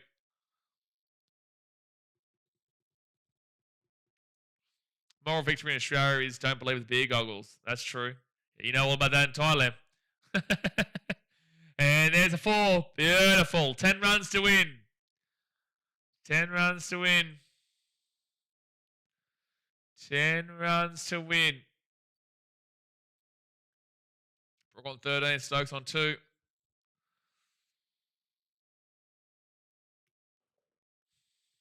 So England will finally break an 18-game drought without a win in Oz. Fair play. We finally cracked with the vulnerable batting. It was the pitch, bruh. It's the way that we play. It was the pitch. England have just been able to do better. The pitch has definitely changed now. It didn't change before when old mate was talking, but it definitely has changed right this very second. But with that being said, England have been their style worked way better on this pitch for sure. It's not it wasn't vulnerable like that Australian performance. You can't have a collective performance like that and say that it was vulnerable. It was. Look at the way the pitch played today. It was 30 wickets in the space of a day and a half. Oh. Player review for caught behind. What? What's happening here? I think everyone's missed this. There's a player review for caught behind here. I think they're just throwing this into the wind. They're just throwing at something. 5,468 days since England's last test win in Australia. Okay, so the ball is close to the bat, and no, it's a flat line. There's nothing there. No one heard anything. No one heard anything. Where did they just threw that? I'm blaming Snicko for this loss. I heard something. It didn't come through on Snicko. I'm doing the English route from Adelaide Test. I reckon I blame the Snicko for this loss. I blame it. I blame the Snicko. Jai Richardson next bolt. And double. Review that too for a wicket. Say that he was stumped. 10 runs to win. 10 runs to win. What a time to be alive, England. Party time. Losing the series, but at least you get a game for the first time in 15 years. I don't think Nathan Lyon would have changed this result. I think Paddy Cummins possibly could have, but I don't think that Nathan Lyon changes this result. They still haven't updated on 7 that they're on 5 wickets and not 4. They've still got 4 wickets up there, 4 for 141. It's actually currently 5 for 165, but you got that wrong, 7. All right. Come on, England. Come on, England. England required 10 runs to win. Stokes is on strike. Mitchie Stark coming in for the bowl. I just take the piss and bowl Alex Carey. Oh, is he gone? No, it was the leading edge. In 30 minutes, he'll be saying 10 runs to win. Surely not, John. Come on. Please. Please. Just do us in, you cats. Finish us off. Finish us off, you cats. Gee whiz. Gee whiz.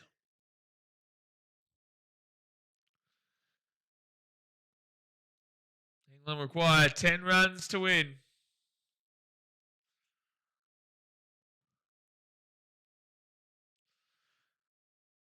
I'd love to see Mitch just drag this on. No, you wouldn't. Up in the air. Oh my gosh, he's caught. Ben Stokes is gone too. Don't do it, lads. It's 6 for 165. Don't do it. Stokes is gone. We're gonna lose by 4 wickets. England, if you do this, I'm walking. England, you can't. You can't do this. You can't do this, England. You can't do it. The fact that it's still only going to be a 4-wicket win is just absurd. We're on, boys. Renton says, I'm boycotting cricket if England throw this away. I'm boycotting cricket. I am boycotting cricket. Could you imagine the post show? Jay, it's been an unlosable game for 150, 140 runs right now. It's been an unlosable game. There's no way. That's a great captain's not there from Stokes. So 4 wickets to win for Australia, 10 runs needed for England. There's no way. Look at me. I'm not even celebrating it, lads. This should tell you everything about how I think I've celebrated maybe 2 of the 6 wickets so far, maybe 1. This might be the worst chokes in sports, worse than the 2023 Broncos Grand Final choke. Now, the worst one ever was the New England Patriots and Atlanta Falcons Super Bowl, where the Falcons led by 28 points to 3 going in late on in the third quarter and then lost the game in the Super Bowl. So Jamie Smith comes in. Well, we got through their most important battle, which is Bryden Cass.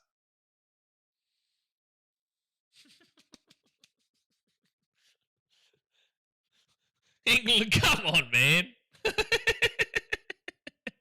Come on, man. This is taking a piss now. This is taking a piss now.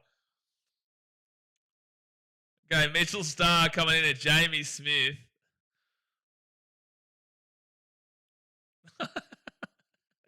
It's just funny at this point. It's just funny at this point. Everyone keeps saying in the commentary too, surely not. This tells you everything you need to know. This tells you everything. All right, Mitchell Starc, 4 wickets to go. And it will be... They will get a couple of runs here.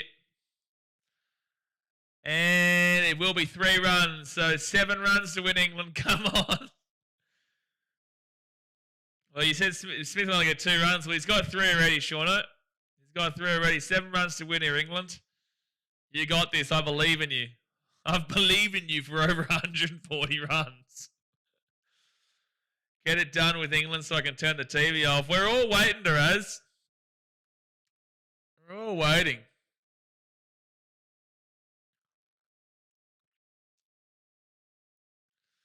Yeah, Harry Brook's going to go for a 6. You know he will. By the way, 6 runs is a draw if you don't know. If they get 6 runs all out, that's a draw. I think that'll do me. That would do me if they got 6 runs all out. That would do me. And that should be away for 4 there. That should be away for 4. Come on. 3 more runs until we can go to sleep. Oh, boy.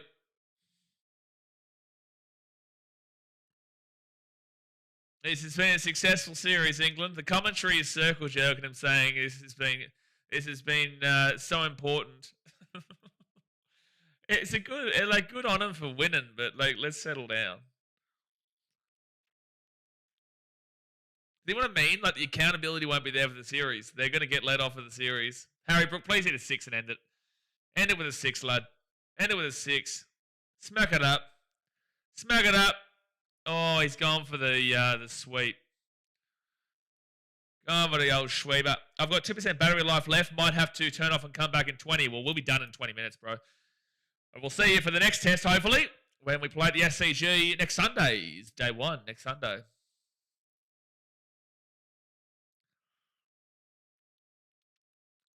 Come on, Harry Brook. Just hit a 6, mate. Yeah, we're not going to be here in 20 minutes, Jono. We're not going to be here in 20 minutes. If we're here in 20 minutes, give up. They only need 3 runs to win. And, oh, it's actually good fielding. They get a single, though. Okay, Jamie Smith, can you please? You know, it's funny. If Jamie Smith hits the winning runs here, oh, no, Brook will come back on strike. I was going to say it would have been a Smith. Oh, it's a no ball, is it? 1 run to win. Okay, please. Please, please, please, Jamie Smith, please hit a 6. England stretching it out to keep Crickos happy. Oh, yes, they're stretching it out. Yeah. Yeah, they're stretching it out. So I'm getting a pommy flag on my ass tomorrow. 1 run to win. Jamie, please don't make us wait for the next bowl. Please don't make. Okay, 4 wickets, 4 balls is what's needed. Starkey. Oh, you know what? Let it. You know what? Bowl it wide, Starkey. Bowl it wide, please. Bowl it wide. Ruin it. Bowl it wide. No, that'd be such a cruel thing to do, to finish it off on a wide. That would summarize this test, though. It would. It would summarize this test bowling a wide. By the way, guys, they are the army, the Barmy Army. They are mental and mad. Just if you didn't know that through the million times you've heard that so far this series.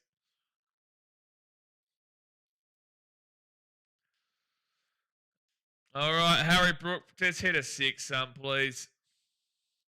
You only need 1. Just do us in. Australia deserves to be done in with this. They deserve it. They deserve to get done in today.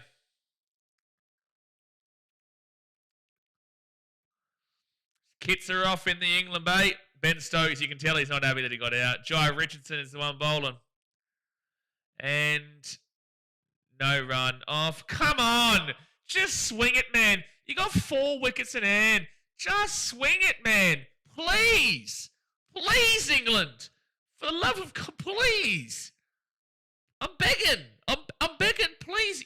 Why are you acting conservative? Please swing the fucking bat. Finish the game off. God help us. 1 need to win, please. I'll celebrate. I'll celebrate with you. Yes! Yes, England, you did it. You did it, England. No, I'm not dealing with you, best sport. I'll deal with the actual England fans. But England did do it. They did do it. Congratulations to actual England fans who are actually from England, who actually do support this nation. I think, look, we will criticise the way this pitch was, and we will criticise that this was a shit test cricket match, but I think as England fans, you should be happy for the win regardless. Australia didn't deserve this win. They played too conservative on a pitch that just did not make sense to play conservative cricket on. They needed to play high-intensity attack and cricket, which is kind of what you saw from Travis Head. Actually, is what you saw from Travis Head. There were so many missteps from the Australian team in this game, unfortunately, and in the second innings, really. The first innings were fine for the most part, but you know, a lot of real frustrating moments. You know, at the end of the day, for the Australians out there, we've won this series 3-0 or 3-1 now, and next week is looking likely to be a draw with the rain in Sydney, which I hope is wrong, and I hope we do get some cricket, but. Yeah, look, it's just really disappointing. Out of a possible 20 days we could have watched of cricket in this series, we've watched 13 days of it. You know, 2 days in Perth, which was a replica result of this. Australia won by 8 wickets, England won by 4, but like it's a replica result just on the opposite side. I don't want to take anything away from England because I do think they deserve to win this game here today. They made a real weird run of it just then. They should have won that a lot easier, to be completely honest with you, but The fact of the matter is that England win for the first time since 2011, and I don't want to take anything away from that. You should be happy. What I will say is, though, please don't let this now change your mindset as a cricketing club, as a nation, to think that Bazball works on a permanent level. This has worked on an extremely, extremely green pitch that has been a beautiful pitch for the bowling, amazing pitch for the bowling. England have played the same way today as they've played through the first 3 tests. And they lost the first 3 tests, but they won this one, but it fell in their favour. So that's why I say congratulations to them, because it has fallen in their favour. They have deserved the win here in Australia. Definitely didn't deserve the win whatsoever. And look, we do fall back on the fact that the series has already been won by Australia, but you should be happy to see this win. You should be happy to see this win. So from the bottom of my heart, I will say congratulations. Whilst it is disappointing from an Australian's perspective, because we hold our team at such a high level. Australians hold our team at such a high expectation. They don't expect shit like this. Whilst we won the series and cleanly won the series 3-0 before it made it 3-1, the fact of the matter is that this is very disappointing from an Australian's perspective. Not because of you. Because the series so far, not this game, because I don't judge batters based off of this game for Australia. I'll judge them across the entire series, though. Cameron Green, what the fuck is that? Marnus Labuschagne. I drop him down the order. Keep him in the team for sure, because he's a great fielder and he's a great man for the morale of this team. Drop him down the order. His batting is awful recently. It has been throughout this entirety of the series. Steve Smith is captain. Fantastic until this match. Don't know what you're doing putting Jai Richardson on strike. Don't know what you're doing putting the 11th man, the bowler, on the strike with a couple of singles laid on. You could have pushed some runs there. You could have tried to punch in. If Jai Richardson gets out when he's on strike, or if you get, 3 runs, then sure. I take the 3. Don't take the 1. And then to do it consistently across 3 separate overs. So many missteps that have gone across from Steve Smith in this game that I've disagreed with, even though I love him as a player, and I can't criticise him for his batting because he was not out 24, but I can criticise taking those singles. Obviously without Patrick Cummins, obviously without Josh Hazlewood, obviously without Nathan Lyon. I don't believe Nathan Lyon plays too much of a heavy impact in this game. But there is a lot of things that Australia needs to talk about. There is a lot of things. And that's what losing to England does to you, because they are not a good cricketing club. They are not a good cricketing nation. But they have won here on day 2 at the MCG. Great win for them. But I just hope that doesn't set them up for unrealistic expectations that this style of cricket is now going to be the successful one going forward. But congratulations on the win, 100%. Rob Viking says, Cricket Australia will mow the grass in Sydney themselves, 100%. John says, good on you. See you next year. Have a good one. I see you next year. Okay. Yeah. Martin says, as good as winning the Ashes, that one. Oh, is it really, Martin? Well, look, and this is a little bit of the problem. I think this is the thing. I know that's banter, right? If that's as good as winning the Ashes, it's the same mindset that Zach Crawley has, saying this is a successful series if we bring it back to 3-2. It is not. They lost the series 3-0. And again, I know you're probably bantering and just having a bit of a laugh, and fair play to you. But I will answer it honestly, because there'll be a lot of people who do believe the dribble that comment just was. The series was lost 3-0. From then on, these are dead rubbers. The motivation is very, very different. The series is the important one. Australians aren't going over to England to win a game. They don't care about winning a game. They care about winning the series. We found it extremely disappointing to draw the series in England. That's the difference between the two nations right now. We hate having a draw. We won 2 games, you won 2 games, and then it was a draw for the 5th game. That's the issue. That's the separator right there, because Australia will hold their nation accountable and say, that's not good enough. Whilst England, you'll get comments like that, where it's like, we won 1 game, so that means that our series is a success. The players will buy into that attitude. The organisation, Rob Key and whatnot, will buy into that mentality, and it will set you up for failure in the future. You need to say, great win, enjoyed it, but we still lost the series. Great win, enjoyed it, but we still lost the series. Same thing goes in the State of Origin, the same kind of aspects. I think you need to hold your team still accountable for this series, absolutely, and don't let them get away with, we won 1 game, so that's as good as winning the Ashes. Do you understand what I'm saying? Sean says, yes, we won, but England, you need to be better at the game you invented, asking Aussie, not a Kiwi. Look, valid. That is valid. But guys, that's going to be the end of it. Unfortunately, only 2 days of Test cricket. we didn't even get to day 3. Same thing goes as the Perth test, which was just as disappointing. Australia won, but it was exciting for Australians, but it was just as shit cricket. We saw 32 wickets. 32 wickets in 2 days in Perth. In MCG in Melbourne, we saw 36 wickets in less time than Perth. Gosh, we saw 36 wickets, lads. 36 wickets in 2 days. And there's still meant to be another half an hour of play. 36 wickets. We saw today 16 wickets alone with another half an hour still to play. The curators of this pitch just really need to have a good look at themselves, because that was disgusting. I can't believe we're sitting here saying goodbye until next Sunday after 2 days. I can't believe it. It's just so disappointing. More disappointing, it was only 2 days in England winning. I agree, Brandon. Like I said, I would be disappointed, but content with losing to England on day 5. I'd be disappointed but content with losing to England on day 4. I want to see cricket. This wasn't cricket. It just wasn't. And that's why the commentary were all complaining about it. Everyone's been complaining about it. The pitch has been shit as hell for both those days, especially the first day and a half, and definitely still in this innings. It kind of was okay right at the end there, but like it was all done and dusted by the time that it was kind of okay. But there we go, guys. Australia do lose. England do win. Congratulations to them. We'll see you in the new year for the next test, the final test of this Ashes series. We'll do a couple of BBL games in between. But obviously hit that thumbs up button. Subscribe for new around here. And I will see you guys next time. Thanks for watching. Catch you later.